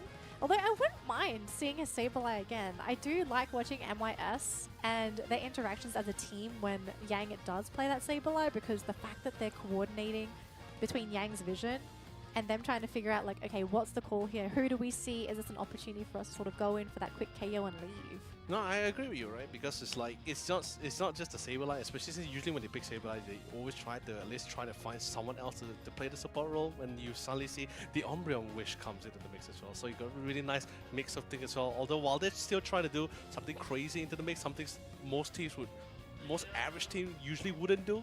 They would like to still try to experiment, but at the same time keep it within the border, right? I mean, that's why I like to give them the term they are a team that is chaotically organized. I know those two words doesn't really fit with each other, but it just feels right in that manner. Because this game feels right. Yeah, this one feels right, ladies and gentlemen. We're finally jumping into our final series, the reset series between both of these two teams. Only one shall rise and one shall fall. Poor Foxy. No Mew for him. But HT, wow, look at this respect band. Getting rid of the Blaziken. So he's going to have to either go back into his Mimikyu, or we could be seeing maybe a Leafeon as well for him. I mean, he's got plenty of options. But I do like this, though. Taking that Trevenant. Okay, I don't think they listened to my advice. They obviously were thinking this themselves. It can't be a coincidence. I actually think Barber's Tree is really good. I agree. He also has played, yes, he has played one of the most Trevenant games actually, out of the other defender Pokemon that he has. But that just means Yang gets the Hoopa back. Hold on. Duraludon? Come on. I mean, are you serious? I mean, we did see a Dragapult being hovered. This! I like this. Okay. Take Team MYS out of their comfort zone. Great. This is great. Like, that last game in the previous series was the beginning of things, right? They stole the Mimikyu, but they really didn't touch the other 4. Now they take 2 of it. Hopefully, if they bring great success, then the next game they can probably bring more. Is this real? Like, there's no way Naldwin brings Duraludon here. He's trolling. Surely. No, he can't. He can't. You know, it's definitely going to be in the hand of Espeon. Espeon, no, JH also plays Espeon. Ah, no, it can be. Bring Scyther. Not. Please! Okay, Delphox makes a lot more sense here. I'm totally okay if we do go for that Delphox. I'm fine with that, yes. I love the AoE control. There's actually a lot of AoE on the side of Okie Dokie. Okay, so even does that mean, support. So does that mean it will be a JH Delphox and a not Espeon? Because JH would play Espeon. I don't think he would go for the swap here. Yeah, because I've never seen him picked up I have seen him pick up the Espeon, but never the Delphox here. But JH, on the other hand, has played Delphox in the past. I wonder if this might be like a secret pick for Naldwin. Like maybe he's been practicing the Delphox and is now going to be bringing it in. Because remember, like you've got your ace picks, so maybe this Delphox is the ace here for Okie Dokie. Yeah, I'm not too surprised as well. Like since you know all these are professional players, they definitely are training a wide variety of Pokemon pool, right? It's just a matter of whether are they confident enough to utilize it in the composition here. So, like you said, it could be the wild card they were looking for as well. They went for the Curse Incest and the Engine Amplifier, so we're going to be seeing a lot of that ultimate being popped out really fast as well. Yes. Oh my gosh, really, really exciting compositions for both of these teams, and I am so glad at the drastic changes coming in for Okie Dokie's original composition. A much needed change. I do think they needed this, like just a breath of fresh air. And this is also going to sort of pull MYS out of their mojo because they've been allowed to play whatever they want all day. So to sort of like force them to play something a little bit different and then to also have to deal with something that they have been enjoying for the past couple games. The thing is, this might be enough to sort of shake them. Shake them, maybe. Putting the brakes on the pedal here, I don't think so here because I still think Nightmare Foxy needs to be controlled here. Like I think that's the one that's really crazy to me. Like, I mean, don't get me wrong, Gyarados is powerful. It is insane because in the hands of Yemu, but I feel you give too much space to Nightbot Foxy in whichever Pokemon you choose, like Mew or the Inteleon, especially ranged Pokemon. The ability to just control and dish out damage comfortably here at his choosing. I think that's actually a very scary thing. I think Nightbot Foxy also needs to be put in check or cornered at least. Yeah, now we do see both supports in the central lane trying to make sure that they either go for the steal or they guarantee that first farm. And with the Braxian already getting their first round of Pokemon, they're actually going to try and put some pressure in that top lane so they can guarantee the experience for their Gyarados. So basically just doing what MYS have been doing for the past few series with Yemu, right? Get into that Gyarados at that 8-minute mark and then just sort of go from there. Now while that has happened, I'm not sure if we saw this on screen at all, but as you can see, Yang on his Hooper, he actually, I believe, stole the blue buff from Okidogi's side. So that's not going to be available at all, which is going to be a little painful, unfortunately. But I think at some point they probably would have expected it as well because like Yang's not in the top lane, he's not in the bottom lane. So where else is it going to be? I mean, definitely, they definitely expected a potential burst. Wow, speaking of burst, my God. He's just gone. I mean, of course, courtesy of HD, of course. Yeah, and Shiny wasn't even able to get that level 4 as well on his Eldegoss. So he's kind of just sort of stuck here in this pre-evolutionary form until he's able to get experience somewhere. And to be paired up with a Magikarp still, not the best lane matchup at all. This might just be a bit of a free one here for Yemu, but we are seeing some rotations from MYS in the central area as well, denying this experience from that Braxian. Oh, this is going to be quite painful if they do successfully continue to just deny the entire jungle. Espeon being pincered between two Pokemon though. JH forced to use the eject button to get away. But look at this, all offense from MYS. Like, this is typical MYS fashion. And Okidogi, they're just not in a position to take it because the Braxian gets knocked out by Nightbot Foxy. It's to be expected as well because the laning wise as well, they just gives them full confidence of the fact that we can't get picked up easily. We have enough space and confidence to just roam around. I think this is literally... the Magikarp again! Oh, no, it's not going to have fun. But this is literally Yang's playground at this point. You give him the Hoopa, you give him such great environmental conditions where like, hey, you know, nothing's going to happen to my Squirtle. I'm just going to roam around. If I steal a blue buff, that's like that's not even a bonus. That's like a mission accomplished at that point. And this is kind of the aggression I was hoping to come out from Okidogi in that previous set, right? Just to invade their central area when their Pokemon haven't fully evolved, to really just surprise in those lanes, to go for those potential backstabs. But just, it doesn't seem to be the style that Okidogi likes to play. They are going to continue to do their best and grab those levels. Maybe it's going to have to be that period of time where the entire team has access to Unites, because this is the one thing that really works for this team. Okidogi has drafted an entire lineup of Pokemon that have really amazing Unites if you can stack them together. That is definitely correct. But of course, speaking of which, now they're trying to temper it as well. But sadly, no one really stopping Nightbot Foxy with the snipe shots here to skill the Regis. They get a nice buff here into the Hydro Typhoon. Four-man Hydro Typhoon to set up the snipe shot as well. Fell Stinger to reposition himself as well. Try to isolate as many people as much as possible. So many KOs, so many takedowns here. And a beautiful, by the way, a beautiful backdoor coming in from Yemu as well with the blast. A really beautiful one. I mean, he managed to get a double KO himself, both on the tree and the Gyarados with a Hydro Pump combination. That is insane. And unfortunately for Okidogi, like, they grouped up to try and fight into that, but no one has access to Unites. So they're not even able to fully utilize their entire composition. They're just missing out on that final piece to the puzzle. And they're going to get their experience now. They're going to have to try and at least get one fight in where they have access to all of their Unites, and to see if they can win that. Because if they can't win, even with all of their Unites available, then you're going to have a pretty big issue going into that late game. True. I mean, there's also the problem of trying to get on top of the Inteleon as well. There's really no one actually can counter. Maybe with the waterfall coming in from the Gyarados, but he actually opted to go for the bounce already. He ejects button out, reset once again. The fireworks completely mitigated as well with the hyperspace portal as well. What a, I would say a waste of a Unite move. It's just something really well played coming in from Yang. Another reset back into the mix as well. It's so hard to deal with because now it feels like you're fighting against zombies. They just keep coming back. They keep coming back, and we even get a Unite. Oh my gosh, are you for reals? That was a Unite move from the Gyarados. And look at this! Yang's just like, let's go party in the bottom lane. point. Popsy Unite brings everyone in, and they know that there's no Gyarados Unite either, so they're free to just do as they please all game. 2 points to 269. Oh my lord. And it feels so like, especially put your hands and shoes into the hands of these players, right? Like it feels so instantaneous because 1 second they're at the top side, suddenly at the bottom you get this notification, you're losing the goalposts. Hey! It's not easy. It's and the thing horrifying.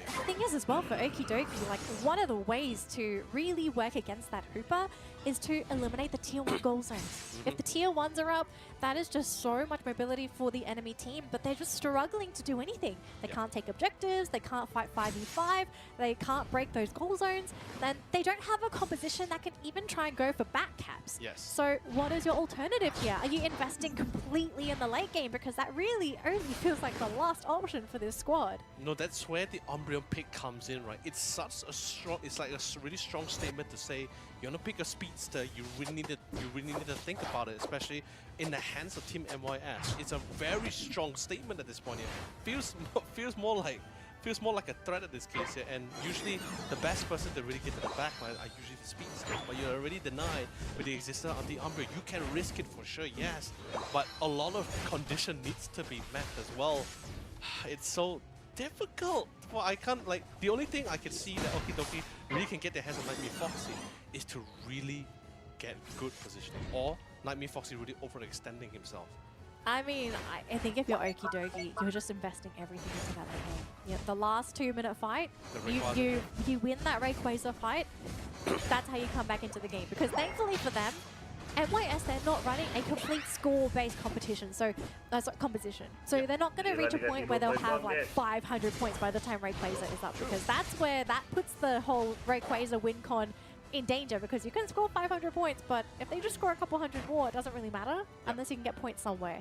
So for Okidoki, if they can ensure that they protect these tier 2 goal zones and just last until Rayquaza hits the field, then that might be the way for this team to come back. But that's why you see Team MOS just keep stacking as much Eos energy as much as possible, because they just do not want to end up in a situation where, like, okay, we have to take the Rayquaza, we have to force out this Rayquaza. No, now they're in a position where, like, hey, you can attempt for it, we're not pressured by it. We have a lot of points, we have a lot of time, and we have an Antalya. We can always, and there's no way for you to get to Nightmare Foxy. So in the end, in this next 25 seconds or 23 seconds here, Okidoki is going to be forced to fight.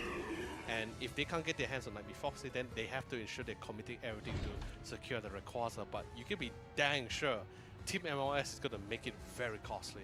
10 seconds to go. It's finally time here, Leonard.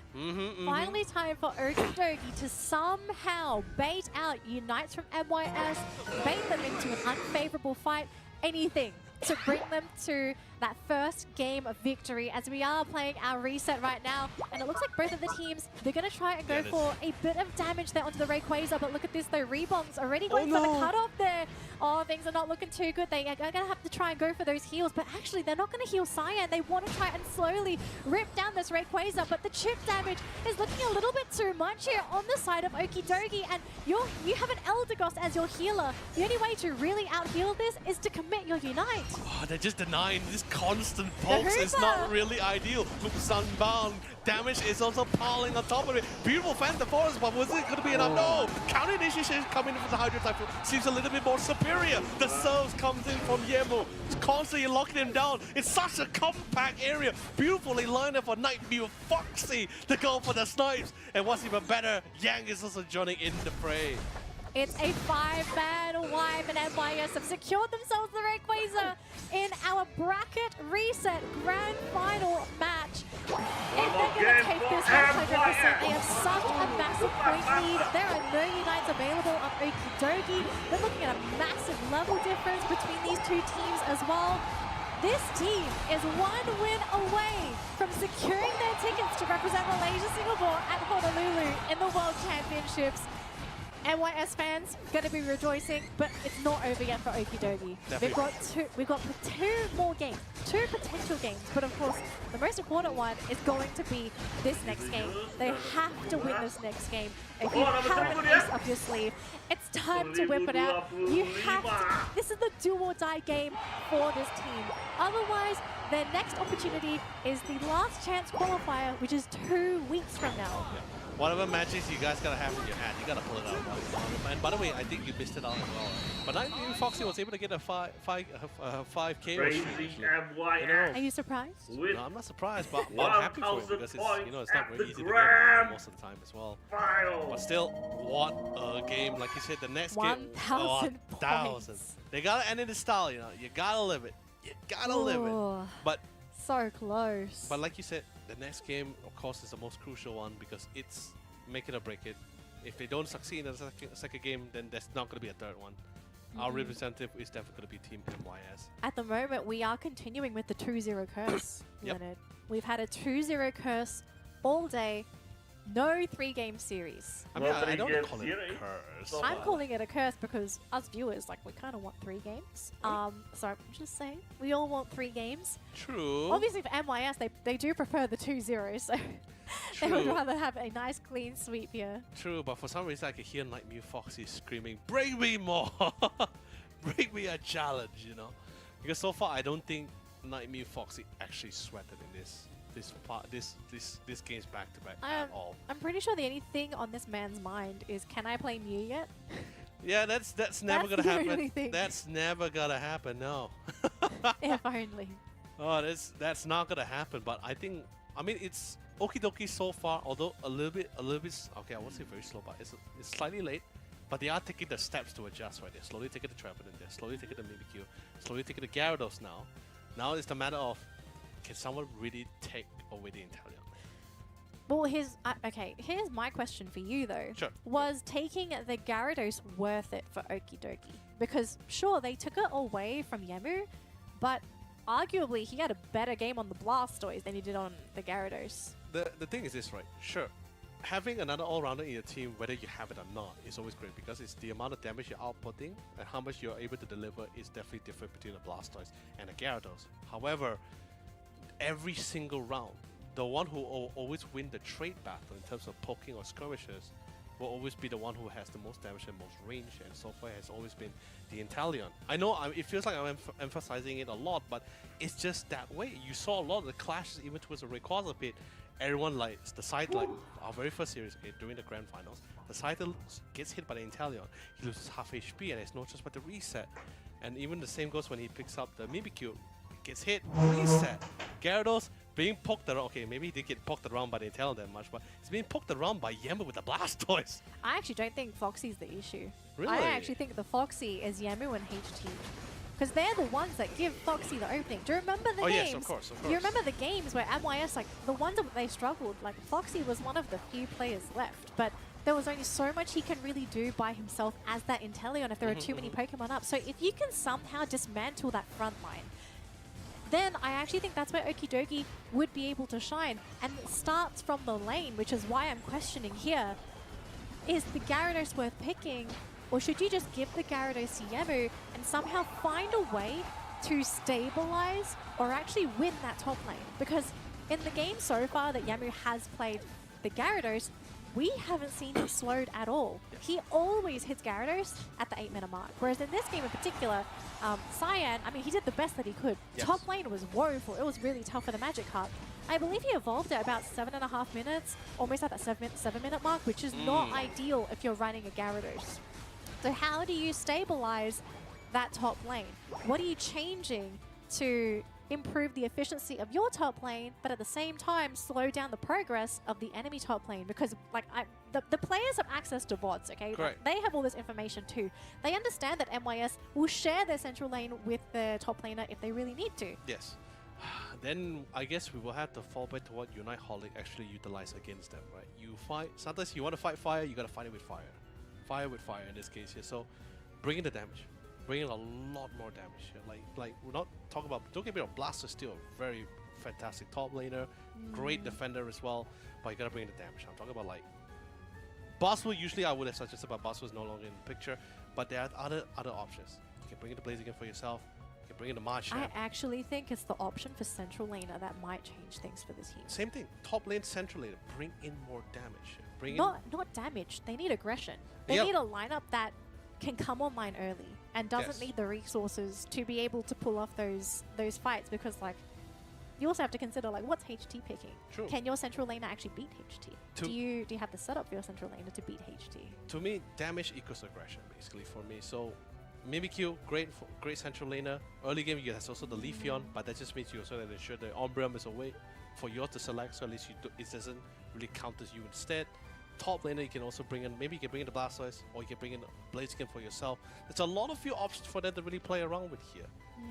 Because like you said, you need to find a way to really melt out the front line against the Inteleon here, which is something that Nightmare Fox has been very comfortable so far because of HT and Yemo. You gotta melt it down as quickly as possible. Alright, let's take a look at the central laners here. Nahid Win, the central laner here for Okidogi. He's played a variety of Pokemon thus far, but of course, at most he's been playing that Delphox, followed by the Mimikyu, 33% and 22% apiece. What are your thoughts on Nardwin actually as a central laner? I kind of feel like he's a great player. I would just love to see him really pick up his aggression in those lanes. The thing is, I felt like the confidence that he had, especially because he was picking Scyther so far, right, that kind of thing. So after that first game, I think he started going back to other picks as well. We've seen him play Zoro. Yes, but he's also been banned now. A lot of respectable bans as well. But I was actually quite a favorite when he actually picked up the Mimikyu. I think that was pretty great. I think he actually was able to get a decent amount of damage out, but just that the follow-up was just really not enough. The Pikachu was the follow-up for JH. Yes, but it still didn't feel like it was enough to melt out the rest of the party. I really think Leafeon might actually have to be the play for him, unless he plays Glaceon. If you really want damage numbers, like Glaceon is also another option. But I think a lot of people prefer Leafeon because, like, if you go for Solar Blade, it's just like bam, it's right there in your face. True. This is a tough call. I mean, we're trying to theorycraft for Okidogi to try and get a game number 3, and I'm pretty sure these guys are busting their brains trying to figure that out as well. The problem is, if you cannot force a new playstyle on a team which is not very comfortable. Well, we don't know the limitations of the players, right? Like we only know what they've played today. So let's just try to focus around just the requires a bit alone, right? Like just taking those fights head on. At least it doesn't feel so off. You could have the Mimikyu on Nard. Maybe for JH, you could actually either pick up the Glaceon or the Inteleon for himself here. Or Sylveon if it's not banned now, let's be honest. I guarantee I think Sylveon and Zoro were the issues for MYS, which is why they've been permanently banned up until this point. Cyan can still stick with the Gyarados if the option is still up for him, but if they want to bring team fight, then you can bring in the Blastoise. But I think so far we've been seeing a lot of double defenders coming in from Okidogi, right? So far we haven't seen just one defender. Actually, no, except the last game, they only went Trevenant as the defender, and Gyarados was their top laner, yes. I'm not sure. I don't have a solution for Okidogi. Okay. I'm trying to give them some hope, but I really want to see them succeed here. I'm calling it right now. You first pick the Umbreon. You don't give the Umbreon away. That at least opens up options for you. And but that's guaranteeing the Gyarados to go to Yemu. That's totally fine with them because like you just want to have an additional damage dealer, right? Like Yemu, all-rounders, you can still somewhat kite around them, right? That kind of thing. Actually, there's another thing. You'd be giving away Tree or Blastoise. I'm pretty sure something is gonna go. Yeah, something is definitely gonna go. But the thing is, like, I do think you can't give Rebongs the Trevenant either. It's something has to be sacrificed, okay? like you know, it's that kind. It's like playing chess, right? I'm trying. Danny, it's like playing chess. You know, sometimes you gotta sacrifice a couple of pawns to get the queen. That's why I don't play chess. Get rid. Fine, sacrifice. Right, give Rebongs the Trevenant. Secure the Umbreon, get the Leafeon here. Or the draft is up. Or bring Gardevoir. I think Gardevoir also been pretty great. Something has been slept upon. I would love to see Guardy. I mean, if JH plays the Guardy, let's go. Okay, wait, it's swapped already. This time, Team MOS gets the first pick. Okidogi gets the 2 picks here. They get second pick and last pick. But there's also guarantees MYS will get one of their Pokemon that they want, which is probably Hooper, unless it gets banned out. Okay, let's just see what's the... I think it all starts with that first pick. Like, what comes out here? Okay, they banned out the Mimikyu, so no Mimikyu. What's the choice, Trevenant or Hooper? I'm pretty sure it's going to be Hooper for Yang. I also agree. It has to be Hooper. Well, they play all defender. They just throw us for a loop. No, you went for the Trevenant, okay. Look, it's... The Rebongs' Trevenant is godlike. It is insane. I agree. Oh, we're seeing some change here. Baba highlighting that Crustle. Do I see a Glaceon combination with the Crustle? I wonder if this is Leafeon. So, Hooper, Crustle. I like this support duo. You have the Rock Tomb set up. to potentially set up for Solar Blades if Leafeon ends up being a choice, or JH stealing away the Inteleon. All right, I've been okay. talking about it. Take MYS out of the equation. What's the play? So Yamu and Yang getting choices that they do enjoy, Yeah, but there's no more Leafeon, especially since the Umbra is going to be locked in now. I mean, not to say you can't, it's just it's even more risky, especially you're running into the Trevenant too. ooh.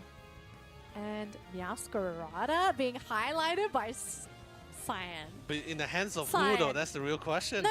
I'm pretty sure that's probably for Null. I think Yeah, it's I mean, for Null win, or maybe central. they'll like swap things around a little bit. Well, I'm gonna Okie Dokie knows what's happening. And the Cyan's like, all right, guys, put me in the central lane. I got this. Bring it. Oh, the Blaziken! Bring in the damage. Oh boy. If the game is gonna drag on for so long, you bring in the damage. Okay, but here's the problem I see now.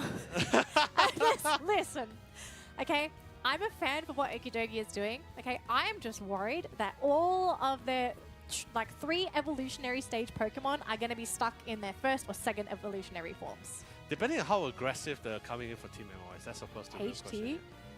HT, Pikachu. Yeah. Okay. So he was hovering over the Decidueye or the Pikachu. What is going on? No. Oh my god.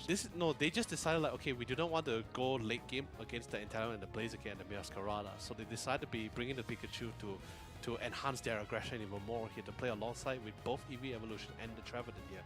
Yemo will eventually get the Gyarados, so we're going to be seeing a lot of aggression coming in for the side here. I'm surprised he actually went for the Cross. I mean, Crosser was great, but I thought he would try to opt for the... No, sorry. Crosser was actually the more viable choice here. The Blastoise, they won't send the Blastoise to the top. Nat is going to go top with the Blastoise. Sorry, with the Blaziken. Top lane Meowscarada? Hold on, are they going to switch Because it up it's first? Cyan. If Cyan doesn't swap here, it's top Meowscarada. Unless they go for a big swap, then they For send the Nard rolls, up right? top, and then Cyan goes central lane. Oh, my life! You know, my brain. but at the same time, this is why I can't get enough of the drafting, ladies and Man, gentlemen. It's always so fun to watch. Jeez, I'm feeling giddy. I'm excited. I'm keen to see what's happening. I mean, we're also seeing some changes for MYS too. Yeah. Like, HT playing the Pikachu, definitely different for this man's general playstyle. Foxy having a different Pokemon as well. I think that's also going to be nice for him. Correct. And yeah, I think this is going to be a great game. I know, I agree. And the best part about it as well is that with this kind of composition, if you think about it for a long run, if they're not able to get the aggression that MIS was looking for, then it's going to be their turn to be on the timer here, because eventually the Blaziken will start popping up. And like I said, Blaziken is one of those few Pokemon where Unite move isn't like much of a... Unite move cooldown is not much of a factor But for he does him. some good damage though. Yeah, he does insane amount of good damage, yeah. And like Inteleon, as long as the wall is sustainable enough, he's gonna be able to poke at them for a very long time. Pikachu is not the tankiest. Espion was also not the tankiest. Umbreon can barely withstand. I mean, you got Wish, but you know, eventually you will down. Trust in the MYS supports. I don't think they've let anyone down up until this point. I trust in both teams. Yeah, it's now a matter of how well can both teams utilize this composition. Right Well, now. we are seeing some changes too, right? Because HT is now playing the real Pikachu, not the fake one. But Central Lane Pikachu, I mean, I'm always very excited to see this play out. I know some people aren't like massive fans of this because Pikachu doesn't function as your like standard Central laner. But I can see this just fitting into MYS's playstyle, right? Just take that first buff and then just send Yamu straight into that central area so he can get his experience and just go straight to Gyarados. Like, look at him. He's already close with the effort values. It's so great, right? Like, Electro Web, I think a lot of people just been sitting on the Electro Web too much. And I agree, you know, because in most times there are only very rare occasions where with coordinated play can you actually get a pick up with the Electro Web. But then again, just seeing being utilized by MIS is always great to see. Now the real question, Volt Tackle, Electro Ball, or Volt or Thunderball and Thunder? I'm not going to question whatever build HT does. I know, it's HT and it's central lane. I don't know. I'm not sure what the needs are for this Pikachu in this particular game. Obviously, it's to win that top lane. True. And they're doing so in style because literally 8.5 minutes before that even, you have a Gyarados. You have a Pikachu. Your team has completely abandoned the central lane. They're just pushing. They want to win. And I'm pretty sure Okie Dokie, they're looking at this and they're thinking like, oh gosh, they're playing the game too fast. No, but this is how exactly it's supposed to be. I'm pretty much, this is their message to them saying like, this is how you play the early composition. The amount of aggression with the You threaten with the magic card. And the worst part about it, you can't run. What can you do? Mean look into either the thunder or the stored power. What are you gonna do about that? You just can't. Not in your base, not in your first evolution form. No way. The game's not over yet though, right? Yeah, Even true. though we just saw a little bit of a push in that top lane, Okidogi are still in a pretty stable position because JL is fine in that bottom lane. Yes. Blaziken has hit the level 7 mark, so Blaziken has not been slowed down at all, and Meowscarada, like sure, level 5 now, but absolutely can catch up if they can get a KO or just a couple more wild Pokemon He'll get there. in there. So it's okay, but it's a question of whether MYS can keep this going, right? Keep it going. Keep Okidogi on their toes and prevent them from just going around and hunting those wild Pokemon. Will the armor buckler falls or will the aggression succeed here? So they're all able to get their full evolution, not yet for the Italian, of course. He's currently on the way. The Blaziken is taking a little bit too much damage, no! Couldn't really get out in time before the bounce connect. That's a totally unfortunate one here. Level 8 on this Gyarados as well. Yamu is a monster. Oh, very close there for Yang. Able to get out of there with the X speed. It's insane. Still moving towards the Reggie. Like, what is that damage from both? It's Gyarados and Pikachu. Yeah. Two great damage dealers. One that just rips through objectives and the second that just does so much special attack damage. Okay, so wait. So it is Nightmare Fox and the Espeon, HT on the Pikachu, and Yamo on the Gyarados. Oh my. Oh my lord. Yep, the team can pivot. They're very good at changing roles if they have to. I mean, they have always been pivoting. I have never seen a time which they're not. Now the good thing for Okidogi, right, is that they have access to a Hooper, so they were able to deal with that top lane, and now they can reinforce the bottom lane to try and contest for that bottom Reggie. And it looks like so far they managed to catch rebounds thanks to that Meowscarada. Super low, and look at this Meowscarada secures the Reggie steal. That's an offensive buff for the team, and Yamu, he's gonna have to get away from this. Does he want to turn around though? He does connect onto 2 Pokemon so far, but Blaziken just jumps on out of there. No KOs for MYS. And for Okidogi, they're happy because they got the buff and they got the experience. No, this is great. After all this time, Okidogi finally just decided like, alright, we're not going to take this fight. Even Unite's moves are wasted, Unite's moves are committed. Doesn't necessarily mean you have to keep going on with the fight. They just learn to reset, recall themselves here because they understand what's their strength, and I'm happy about this. They're late games, they need to scale, they need to farm, don't have to take unnecessary fight, which actually keeps adding more fuel to the fire for MYS here. Yep. Just keep things going. Don't give away too many resources to Okidogi. As long as MYS are able to keep up with their macro, it should be fine. But they caught Rebongs yet again. He does Horn Leech. Oh, he almost gets caught there by that Blaziken. And he really wants it. Naldwin wants to win this battle. But look at this, though. Phantom Forest, they almost caught Naldwin again. But they just don't have the damage to finish him off. But here comes Umbreon. Rebongs thinking about it, but instead, they wanted to go for Crossdoor, but he gets out. Oh, JH, Fell Stinger. That's going to be the one that is Lifesaver as well. The but team, not much Unite moves. He just committed as well. Yep, Meowscarada's here with the blue buff as well, so we'll have access to sped up moves if needed. But look at this though, this game, like MYS, you can tell they are afraid of some of these engagements with Okidogi. No, when you played against this kind of Pokemon for many rounds, many series, many months now, you gotta respect that one. They're coming back. They Nice see this run. push. Okidogi, oh, they lost the Blaziken. Okay, that's a disengage. You don't fight into that anymore. But look at this, though. 17 seconds on the clock for the Reggie to come into that bottom lane. Absolute slam dunk on the Blaziken. I mean, he's definitely Don't back out get in caught. time. That's the goal here. Don't get caught. But if they get caught like this, that's not what you're looking for. The Hooper is gone as well. 5 seconds till the respawn. And Talion with the Unite as well. Just can't do the damage. Is not feeling safe. Got caught by Rebongs of all people with the Wood Hammer. Okidogi unfortunately caught on their goal zone. Just so much mobility and displacement from MYS. Oh, that's terrifying. And it was so that the Blaziken was already in position in time to follow up with that kind of contentions as well. But to make matters worse, Reeboks. He just ran straight in. He's just like, nope, I just won that Inteleon. I just won that guy. I don't care about anyone else. I did my part. I just won him now. That's an attack buff as well. It's a Reggie steal. Okidogi. I mean, if they can come out of this fight scot-free, that's going to be a miracle in itself. Barber, though, doing whatever he can for that team, maybe hoping he can catch something squishy like HT inside that Rock Tomb just to set up for JH with those snipe shots. Yang setting up for the team yet again, trying to catch them with that foul play at half health though. If Okidogi can secure this would be great for the team, and it looks like Hooper will lock that in for the team. And if they can break this goal zone, this would be absolutely helpful here. They're going to try and reset there for Barber as well as that Blaziken. They will heal back up, but HT going down in the process of that battle. They've lost their central laner on the side of MYS, and Foxy's not even there. So they're giving away the top objective. But wait a minute, Yemu's still around. The team is still coming. We are seeing some resets here, but I think the team is now just completely spread apart and Talion being caught. They completely got broken down from dead set in the middle as well, but at least it's okay. Okidogi was able to get the initial objective they was looking for as well. Get the goal post, get a couple of points as well. Of course, it would be great if JH was able to walk out of it, but you know, it's a Gyarados with the Unite move. It's very hard to outrun that, especially when you don't have a fail stinger too.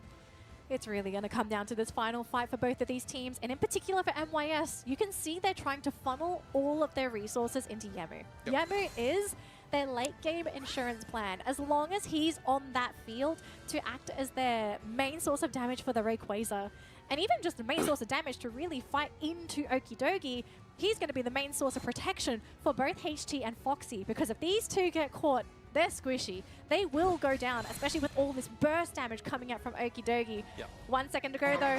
It's time. The moment has arrived. All teams are ready for the battle here. Getting a couple of skirmishes back and forth, a couple of trades. Rock toasts have been preset, but don't follow up with the snipe shots here. A couple of shots are coming in, but not really connecting as much as you can hope for it. Given the necessary amount of vision here, Masquerada is currently on top of Rebongs here. But what about Yamo? Do they have any intel about Yamo? Okay, finally he reveals himself with the Dragon. He gets locked down, gets charged at the bounce as well. But Rebongs locks 2 players in, gets to manage to get a beautiful knockout as well until on top of the Phantom Force, on top of the intel as well. They jump all the way to the back line. Yang finds Yamu, finds them all as well, pushes them all back into the clutches of the entire team. And the HT completely raining all over their parade with the thunderstorm. And ladies and gentlemen, 5-man wipeout from Okidogi. Rebongs, that man setting up single-handedly for the entire team with the wood hammer of the century. And what could Okidogi do? Hooper was caught as well, so he wasn't even able to save with his Unite.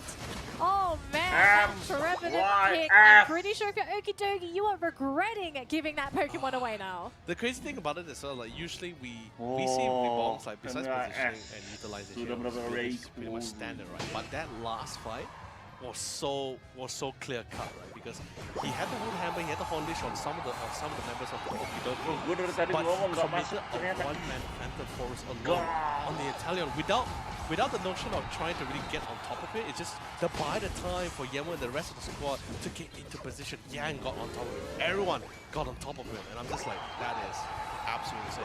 Tactical gameplay coming in from MYS as they score their final points for this game. The final match on the way! Locking in their ticket to go to the World Championships later this year in Honolulu, Kauai.